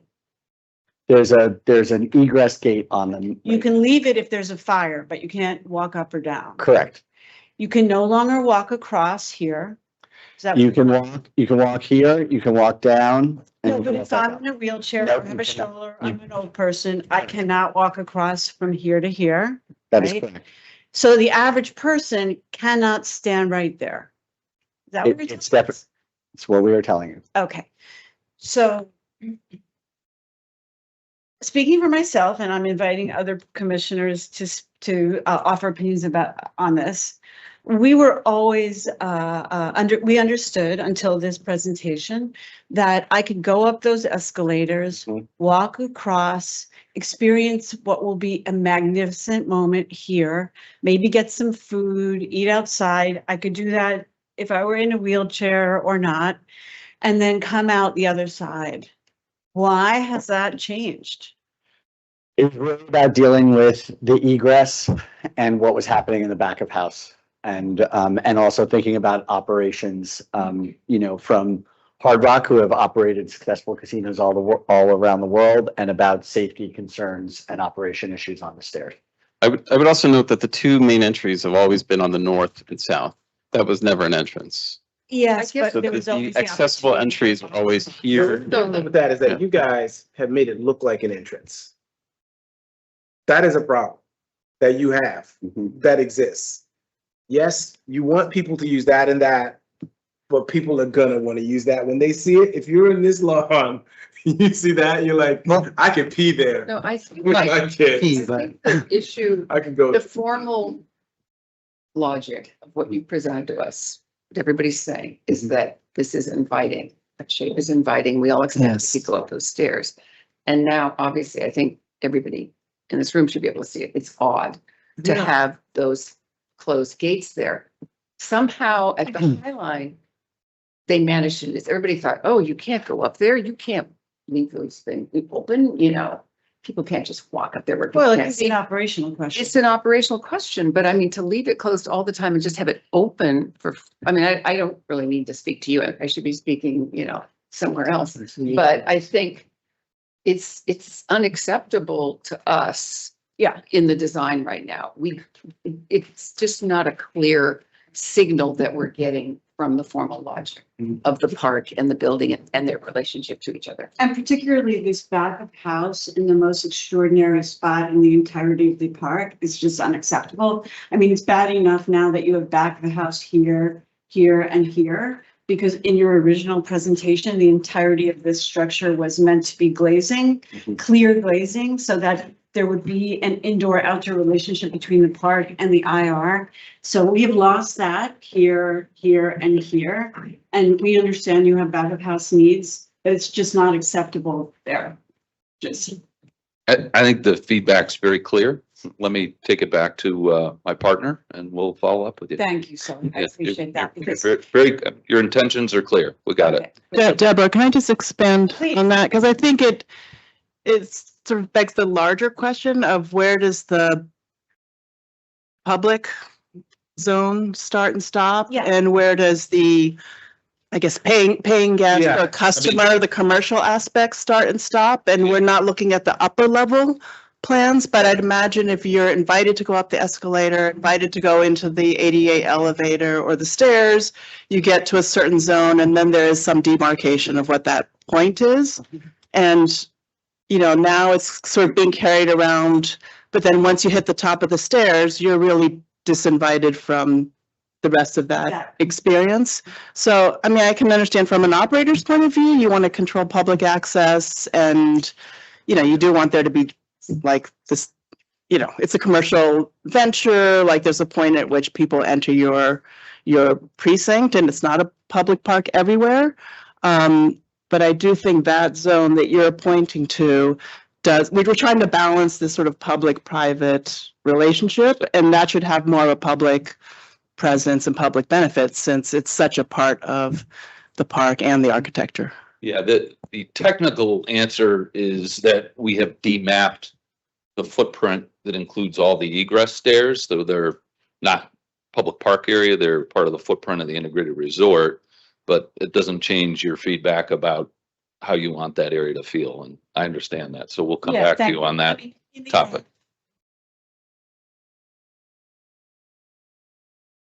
Sure. That's a good idea. And then we'll look at the things. Are you jumping to them or no? Okay, I'll find.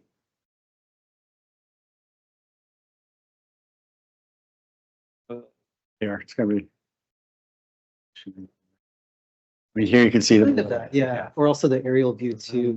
I mean, that's really fine, but I think what you're saying. One though, that has an axe on it. Two more. Here, it's in this section. I mean, I think this is like what you're saying is what's the threat? This is a threshold moment between private operation and public space. And I think this is what we find kind of unacceptable because, you know, the way it's designed, it's so inviting, it's so seductive. You look at it, you want to go up. And then this kind of primitive like wall is blocking it.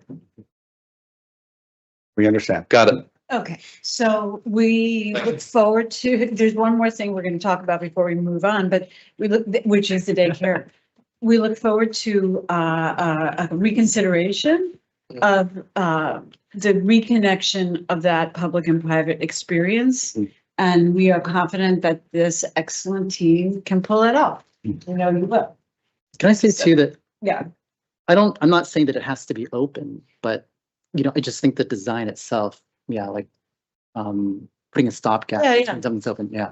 And it could be an operational solution, again, as Laura Yeah. suggested. Maybe there's a gate that closes at a certain time or Mhm. whatever, but it can't be that. Yeah. Okay, so let's talk about the daycare.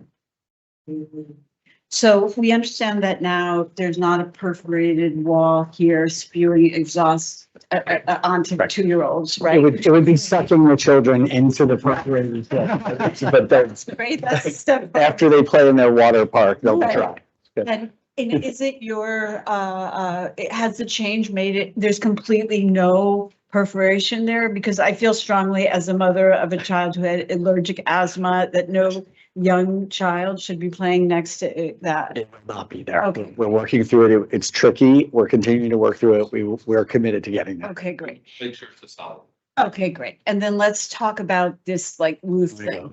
Uh, So I'm a child and Mhm. I'm there all day long, right? Because my mother works in the casino. mhm. Does that mean that for 8 hours a day, I get no sunlight? But it really depends on what the daycare program is. I've got 2 kids in daycare. They have a backyard. It's a Brooklyn row home backyard. It's like 10 feet by 10 feet. It's not a place I actually want my kid to be in, but that's the New York code mandated outdoor space. I hate it when they go there, but they go to the park next door, which is great. And that's where I want them to be. So that's the situation we're working in. This is a code mandated space. It's outdoors. They've got their their tricycles and balls. It works for, that code requirement. However, it really depends on how that daycare operates and what they actually do and where they go. So is it, Understood. Yeah, but this is the, yeah. We're not aspiring to code minimums. I mean, you have the chance to build something Yeah. great from scratch for these kids. I agree with you. Ready? I mean, is it not possible to find 2,500 or 2,000, whatever square feet of sunlight for little children in daycare? Well, I think we were asked to put this cover on. We could take the cover off. No, no, no. We asked you to protect children from people throwing things into their play area. We didn't tell you you had to put a roof so they wouldn't get sunlight, Okay, right? so let's look at the design of the roof. Yeah, we previously had canvas sails like you would see in a park in this area. Here, that was it. That was the previous iteration. We've transitioned to a hard canopy. But I hear what you're saying. Yeah. That's noted.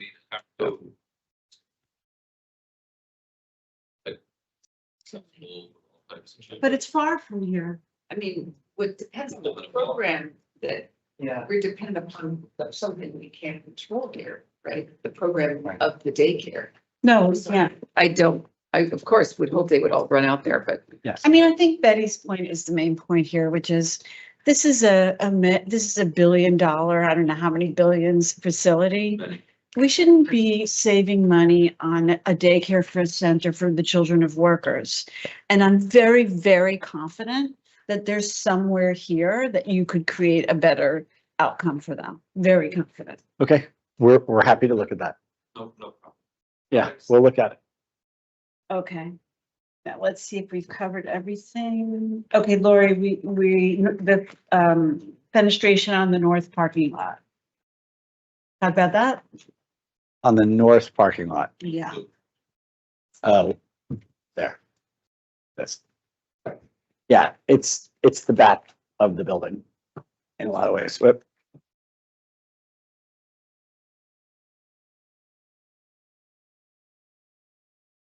I mean, it was just, it's the back. I mean, I don't know. I know, at this point. Who's up there? Who's up? The finish, like what? Oh, that's here? Parking, right? Who's there? No, this is an indoor outdoor gaming space. What's gaming? Facing the The north, parking is here. facing northish. Yeah, there are two potential spaces that are going to be used for indoor outdoor. And where James is. Can we see it in plan again? Here. Yeah. So You're looking at this facade. Facade. It's Okay. basically where all the All right. traffic comes in and out. You would only really see that facade from the public, from the Shea Road or the sidewalk, several hundred feet back. Unless, of course, you are entering the customer parking entry.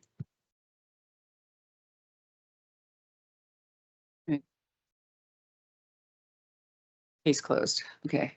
I think we have bigger fish to How fry. do we have bigger fish to fry? All right, so I. That's the basic question. If I took the subway, Mhm. right, how far a walk is it if I get off the number 7 Mhm. train to walk to this building? Is it a mile, half a Oh. mile, or? No. A couple hundred feet. If you go to There's a page plan. 59, Yeah, that's what I didn't, I You missed that whole yeah, part of this yeah. world in the beginning. We're hoping they don't need those parking structures. 'Cause this- Here we are. It just seems like this is so. north, this is south, this is the subway here. There's a direct connection here, and this is kind of the main pedestrian entry. It's where we got Probably the like- ADA access entry, the big stair, the escalator. This is the inviting part, the I would place. say like. If I had a wheelchair, I was on the train, I'm in a wheelchair. Mhm. So how difficult is it to get there? That's what I'm trying to understand. Excellent question. It's very easy. You come off the platform at that level, and at that level, you go directly across into the entry. And how much effort is that going to take? It's probably between 2 and 3 short New York City blocks in length. And it's Okay. flat, And 2% or it's, whatever. yes, it's, yeah. It's flat, Unless you yeah. decide to There's no go ramp. along the park, and then you can't because the stairs. Over here. Yes. Okay. From the 7, You are correct. it's very, the 7 sort of overlooks the whole park. So that relationship is a strong one. Okay, that's what I was trying to understand, but how far is it? No, yeah, it's basically the same level. Which doesn't exist today. There's actually a whole series of stairs you have to go up and down to get even onto the ground floor. That's all been radically changed through the renovation of the station, which empties directly out onto this level. So that's the whole. Huge improvement. And then there's also ADA elevators here to get you down to the park as well, and over here. So it really helps it. Yes. And Yes. and from this aerial view, show me where the children's park is right there. Okay, right. In terms of terminology, the children's park Oh. is here. Well, yeah, This yeah. metropolitan region. But An outdoor playground. childcare, Several acres. the childcare, Childcare is here, right? Yes, the And child. then a huge playground. and then the ball to play in there. Yes. And then if I worked in the resort, it's pretty easy to come out the front entrance and be right there to pick up my kids, drop off my kids. Yeah. So, That's all. Okay. It's all the employee So, entrance. it's yeah, all and then front get to the entrance. subway, et cetera. And It's all get to the good. subway. It's all designed inside there. So Yeah. 12 months out of the year, it's convenient for pickup and drop off. Okay. But I think- mean- but that's another reason why that is a better location for it than relocating it if you can deal with the fumes. That's the original. Yeah, that came Yeah. from employee entrance, drop Yeah. off right there outside Boom. the subway. Yeah. Consulting with You know, no. Yeah, well, that's the other thing. I was a preschool teacher for 5 years. So that's how I put myself through college. And the big thing is that you want to go down at nap time. Sometimes you can nap with your kids. And I'm sorry, I was a bit sleepy in the middle of this because it's my nap time. I'm a caregiver for a 2-year-old. And so I started getting sleepy because it's my nap time.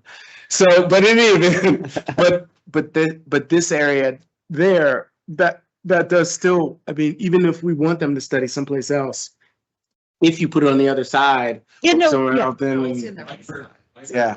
Was I heard to just examine the condition and. Yeah, exactly. I totally agree with you. I think the siting of it makes a lot of sense for workers, and I think that all makes sense. It's just no exhaust fumes. Yes. And sunlight. That's it. I had a studio on a truck route. That's all I gotta say. Yeah, okay. All right, so any more questions or comments? Either. Yes, please. Two requests that aren't in this presentation. So one is about lighting. So nighttime lighting. I know this is just focused on the integrated resort, but I think we'd like to see the relationship to the lighting in the park, the lighting of the building.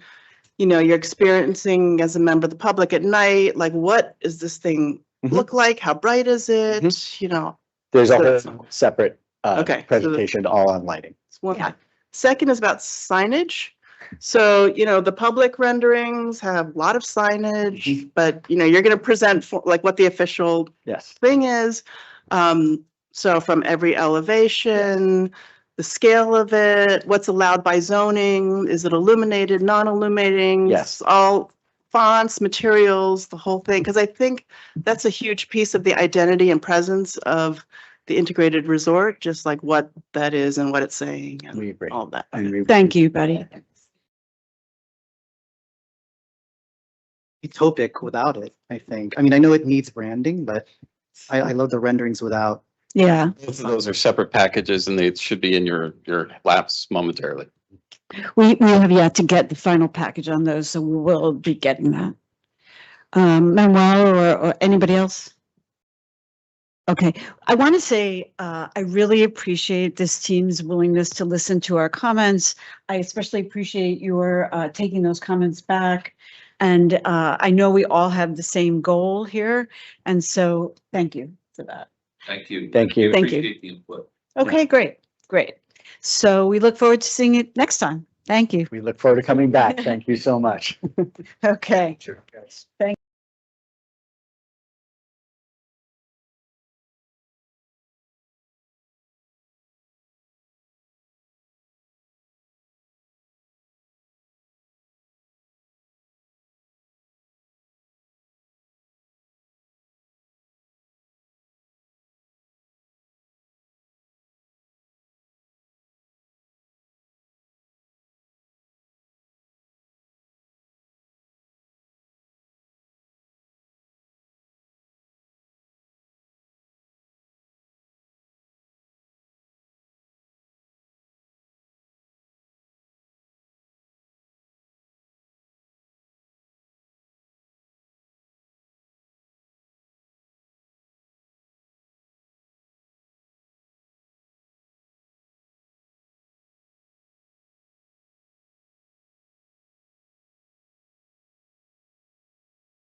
Okay, everyone, last item up for the committee meeting. We'll now continue the committee meeting with the preliminary review of the reconstruction of the Esplanade adjacent to Bank Street between Nicholas Street and Hamilton Avenue in Staten Island. We will not hear public testimony or vote on this project today per standard committee meeting procedure. Welcome, Gail, and go right ahead. Thank you. Good afternoon again, commissioners and attendees. I'm Gail Rothstein from EDC. We'll start off with Judah Asimov from EDC to talk about the North Shore Action Plan. Then Isabel Meisner from Jacobs and Wendy Lee from Matthews Nielsen will walk you through the design. Thank you. Thanks, Gail. Happy to be here this afternoon with you. We'll talk you through what we've called St. George Esplanade. There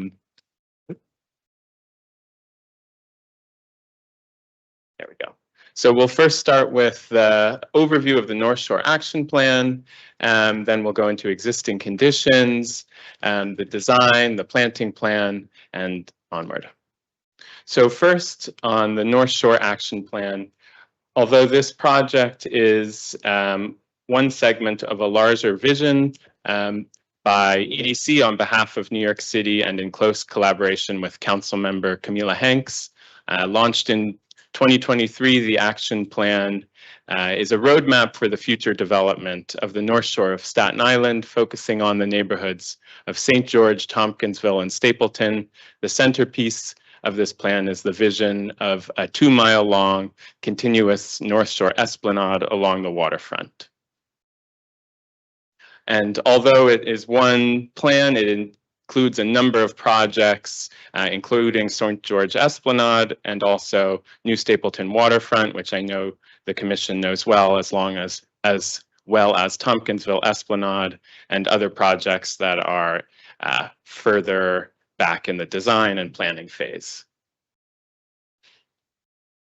So we wanted to start with an overview of the community engagement as part of this project.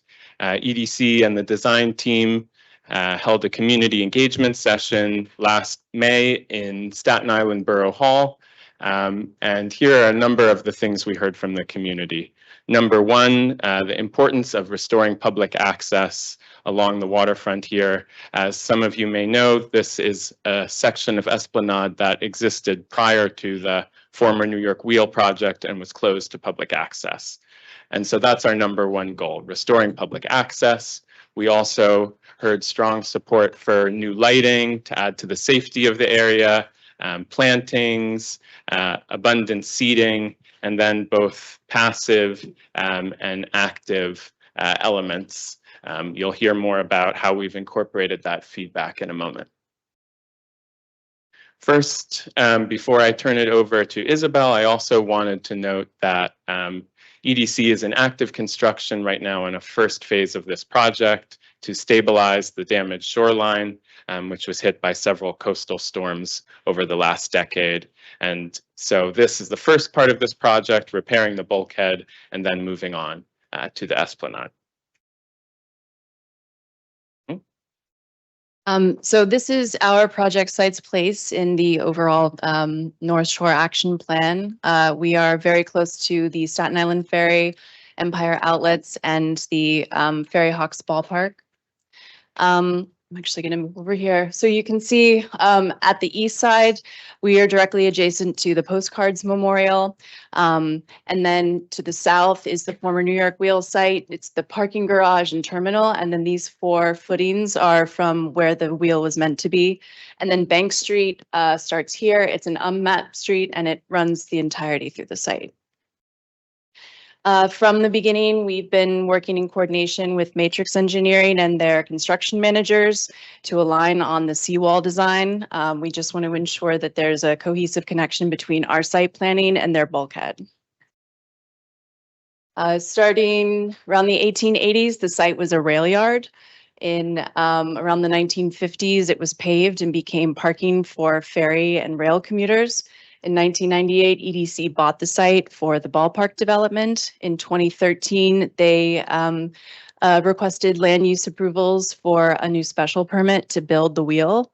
In 2015, that special permit was amended to account for a change in the building code. That same year, the construction began on the wheel. And then in 2018, that project was canceled. 2023 is when the North Shore Action Plan was established, which is part of our project. And I should mention that we are required to adhere to the special permit with our project. We've been working with DCP to align on our design and to ensure that we are in substantial compliance with the design that was approved in the 2015 amendment. We are also in the 100-year flood zone, so our design addresses resilient materials and salt-tolerant plantings. And then the existing conditions on the site, as you can see, it's a very narrow site. At the narrowest, it's only about 25 feet wide between the bulkhead and Bank Street. And so we're really trying to maximize the space in a creative way with the landscape design.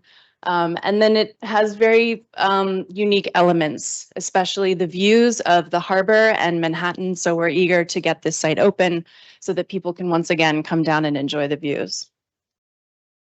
There had been a lot of overgrowth on the site from years of vacancy. This has now been removed with the seawall rehab project. And again, there was a lot of construction material following the New York Wheel project. That too has been removed. And though most of our site is very narrow, it does widen at the western edge. So this is a great opportunity for a bit more of open space programming and active play that's further away from the memorial. And I'll pass it to Juanita.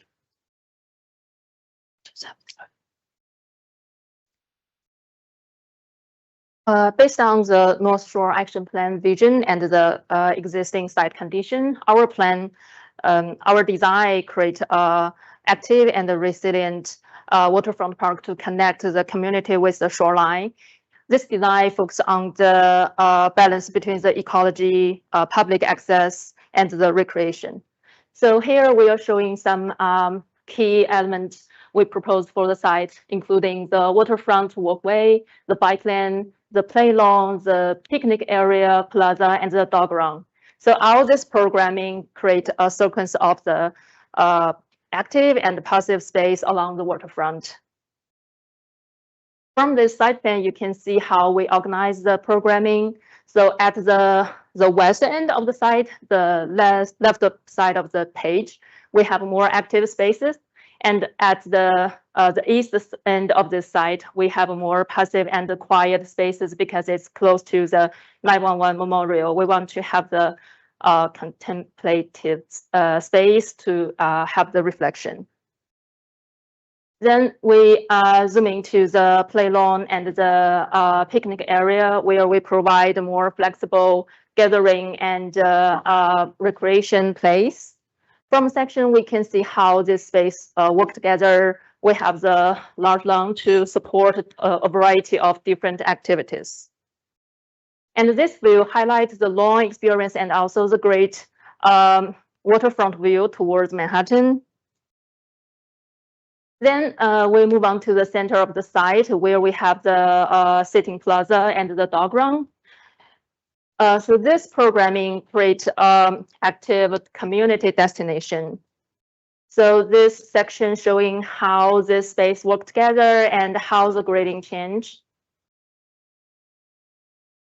This rendering aimed to illustrate the work experience at the waterfront walkway and the great view to the 911 Memorial Plaza. In terms of the planting, we use a native salt-tolerant planting throughout the site. Majority of the planting is a native resilient, selected for the coastal condition and also for the long sustainability. Also, this is an extra diagram showing the connection at the west end of the site, how our walkway connect to the existing sidewalk and how the bike lane connect to the existing bank street. So this palette showing all the plant material we used for this site, including the trees, shrubs, any perennials, and the grasses. So for this page, we are showing the green infrastructure. We have 4 locations have the underground trench. So this trench is collects water, but because the site is contaminated, so we have the impermeable layer to hold the water, avoid the water infiltrate down to the contaminated soil. And here are 2 precedent images to show the underground trench character. In terms of the site material, we use a durable and flood tolerant material, including the 3 kind of concrete paving, the landscape border, the asphalt for the bike lane, and the granite curb. For site finishing, we focus on the durability and also the low maintenance. So we use the coated aluminum, the coated steel, concrete, recycled plastic lumber, and the reinforced concrete. For the lighting, we propose this solar light. The solar light is energy efficient illumination, and it's resilient because all the key component of the light is at the top of the pole. So that makes it continue work even there is a flooding. Yeah, so that's all for this. Thank you. I know, Lori, that you have to leave early. Would you like to begin? No, I mean, I had some of the same questions that I think you all are going to raise about programming and also the exciting potential that there may be a lot of housing coming here and how that would interface with the kind of overall plan. So, I'm sorry. with what we're seeing. Yeah. If one can do that. Right. Do you want to speak to that or do you have additional questions? We can ask the team to. Maybe we can start there. Oh, it just turned on.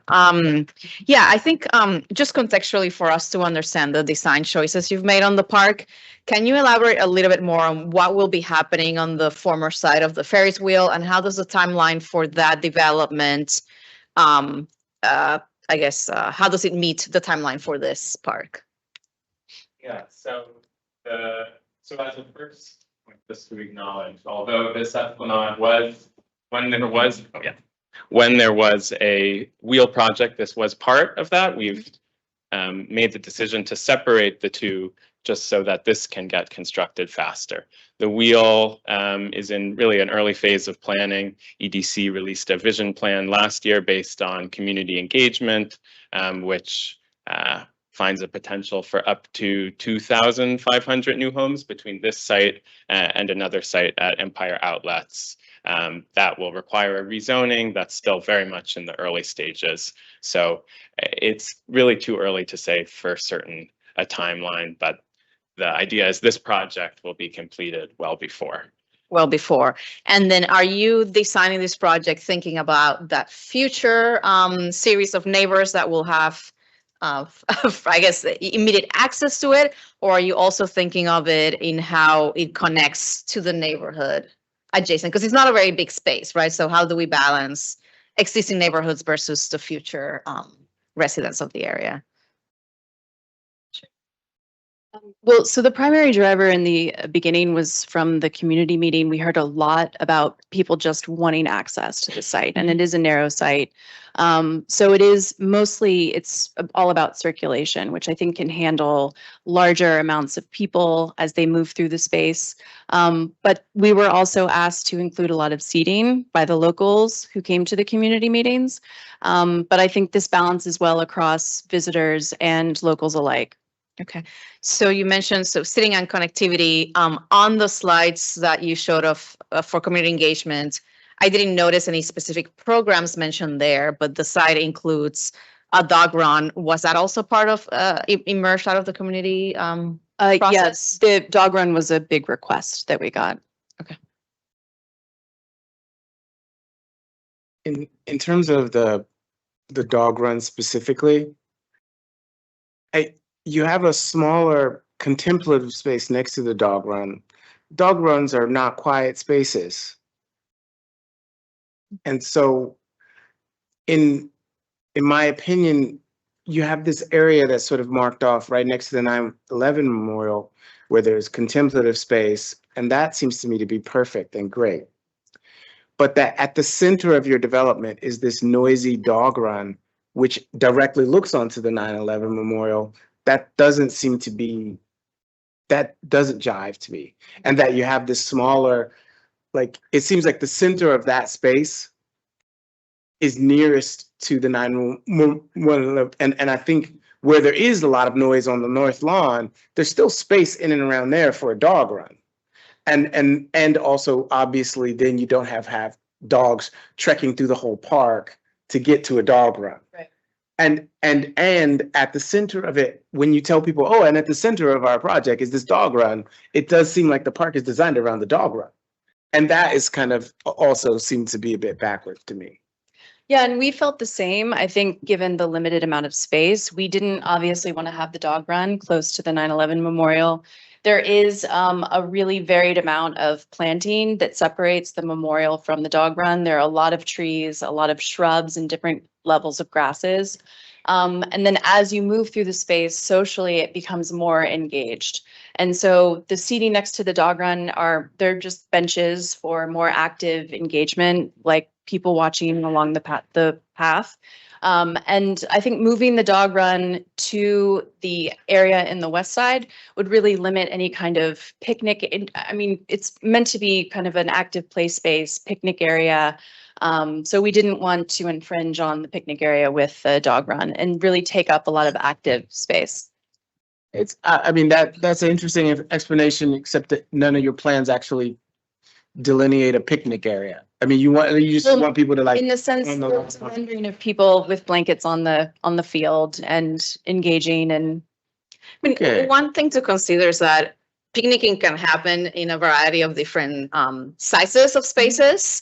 And I would imagine a lot of people that want to picnic want to engage more with the water and be more present with those views.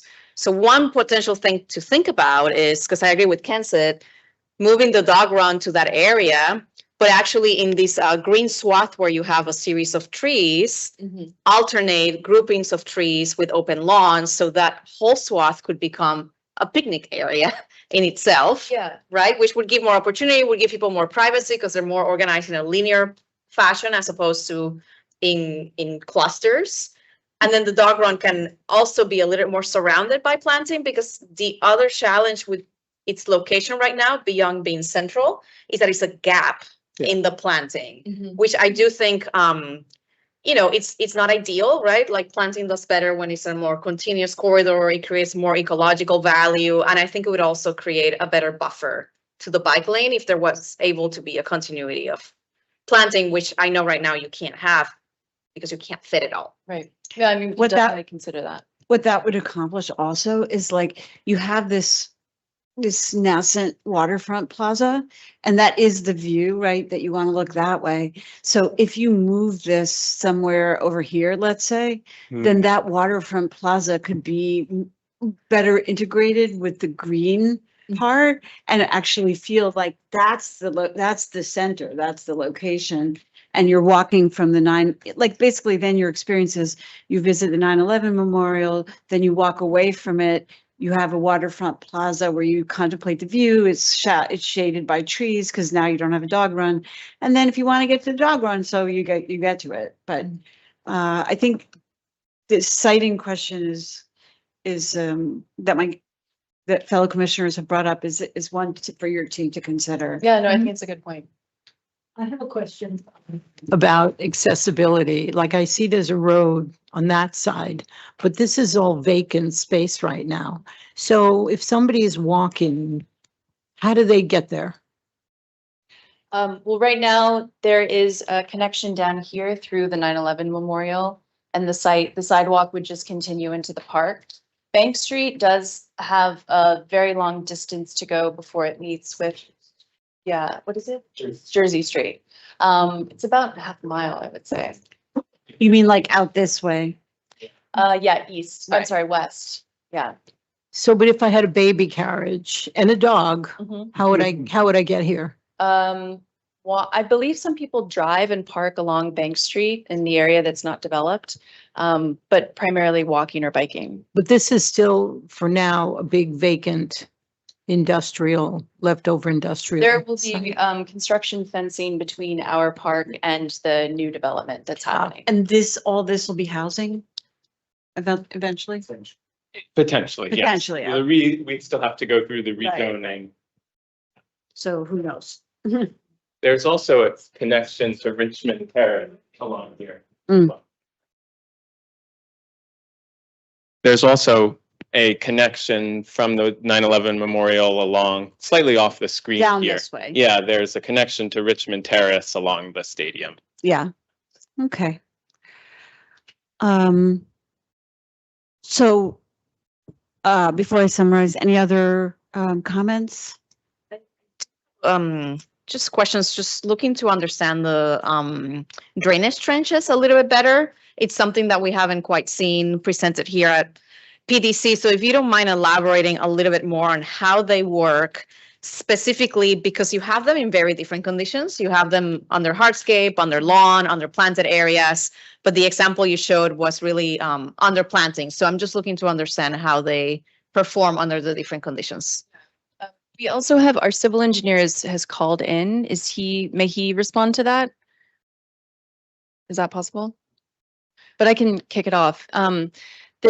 The trenches are completely underground. You can't see them. In the areas where it is paved, they are sealed. In the areas where there are plantings, they are open at the top to provide supplemental irrigation to the plantings.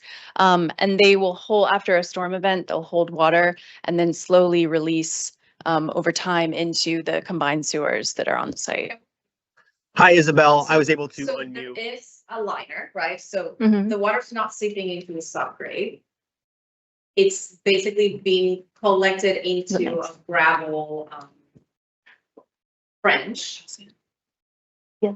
So are you grading the entire site to go into these 4 spots, or like what determined the locations and the scales of these trenches? So the locations were selected. Is he, based on- Colin, can you unmute and maybe respond? Can you hear me?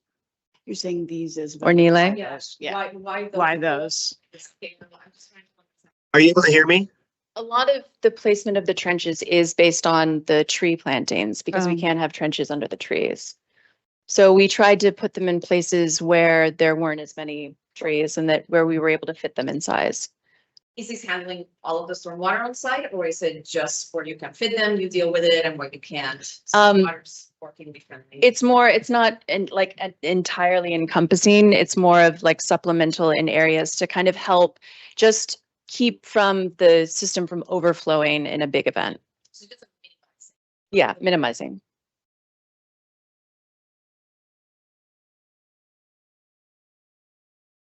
Sorry? There's a liner over the whole site.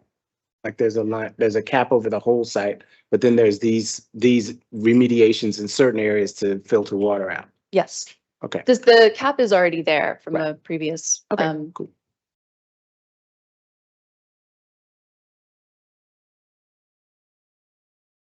Satisfying. We're trying to troubleshoot comments. I think it's. I think that's it. We've, again, never seen this before, so I think as you. Sure, and we Are can you able to hear me now? provide. Oh, Yes, yeah. yes. Oh, okay. All right. Sorry about that. But yeah, so the entire site has like a clay cap with a liner on it to prevent to separate out the contaminated soils below from the at grade soils. So these trenches are all lined along the bottom with that impermeable liner. All of the trenches in hardscaped areas would have that impermeable liner on the top as well. The trench on the northwestern end that's in the grass area would have just like a geotextile over the top that would allow water to filter in through the top of it because there's also a swale that will be above it. But so all of them they will all capture the water. There's drainage inlets throughout the site. So the site itself isn't all sloped to these areas, but there are drainage inlets throughout the site that are piped to these areas. And then we have outlets both on the northwest and the southeast. We make connections before the water is discharged out into the upper New York Harbor. And these connections are essentially metered to make it so we're not flooding out too much water at once into these existing connections. There will be weirs with orifices in them to slowly let these trenches empty out. And they've all been sized to hold your adequate design storm so that make sure that we're able to capture all the water on site. And then, like I said, slowly let it out into the harbor and not overwhelm any of the existing infrastructure there. Got it. So it's basically acting like a site-wide detention system, and the size is just optimizing the conditions you have. Yes, Got it. And there was a question on the locations. You can see that the largest ones are on the northwest and the southeast. That's where our connections to the existing infrastructure is. And then the two smaller ones were basically placed just as Isabel said, to avoid the large tree areas and the light poles that we have. We want to have those areas kind of separated from anything we can there. So those are smaller areas to kind of just mitigate the flow, keep it away from those larger trenches, and then slowly filter out into those larger trenches as after the storm surge.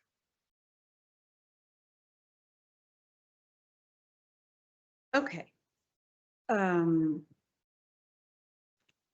So when we see this next, we'd love to see hear your thoughts on how you considered or didn't consider moving the dog park. We'd love to understand the whole drainage system a little bit better, whether that's a stormwater, capturing stormwater from the whole park, and if so, how is it being pitched and how do you do that? Or whether it's just, as you were saying earlier, just sort of like meant to mitigate overall. And also just any thoughts that you as a team have. We understand that the housing possibility is like very remote, but given where we are as a city, it's coming. And so maybe just give a little thought to like, if all of a sudden in the next 5 to 10 years, there's tons, 3,000 people living here, like how would that change if in any way you're skiing to prepare for that? Anything else? Okay. And with that, I want to thank your team. Thank you. And that concludes our meeting. The public meeting is now adjourned.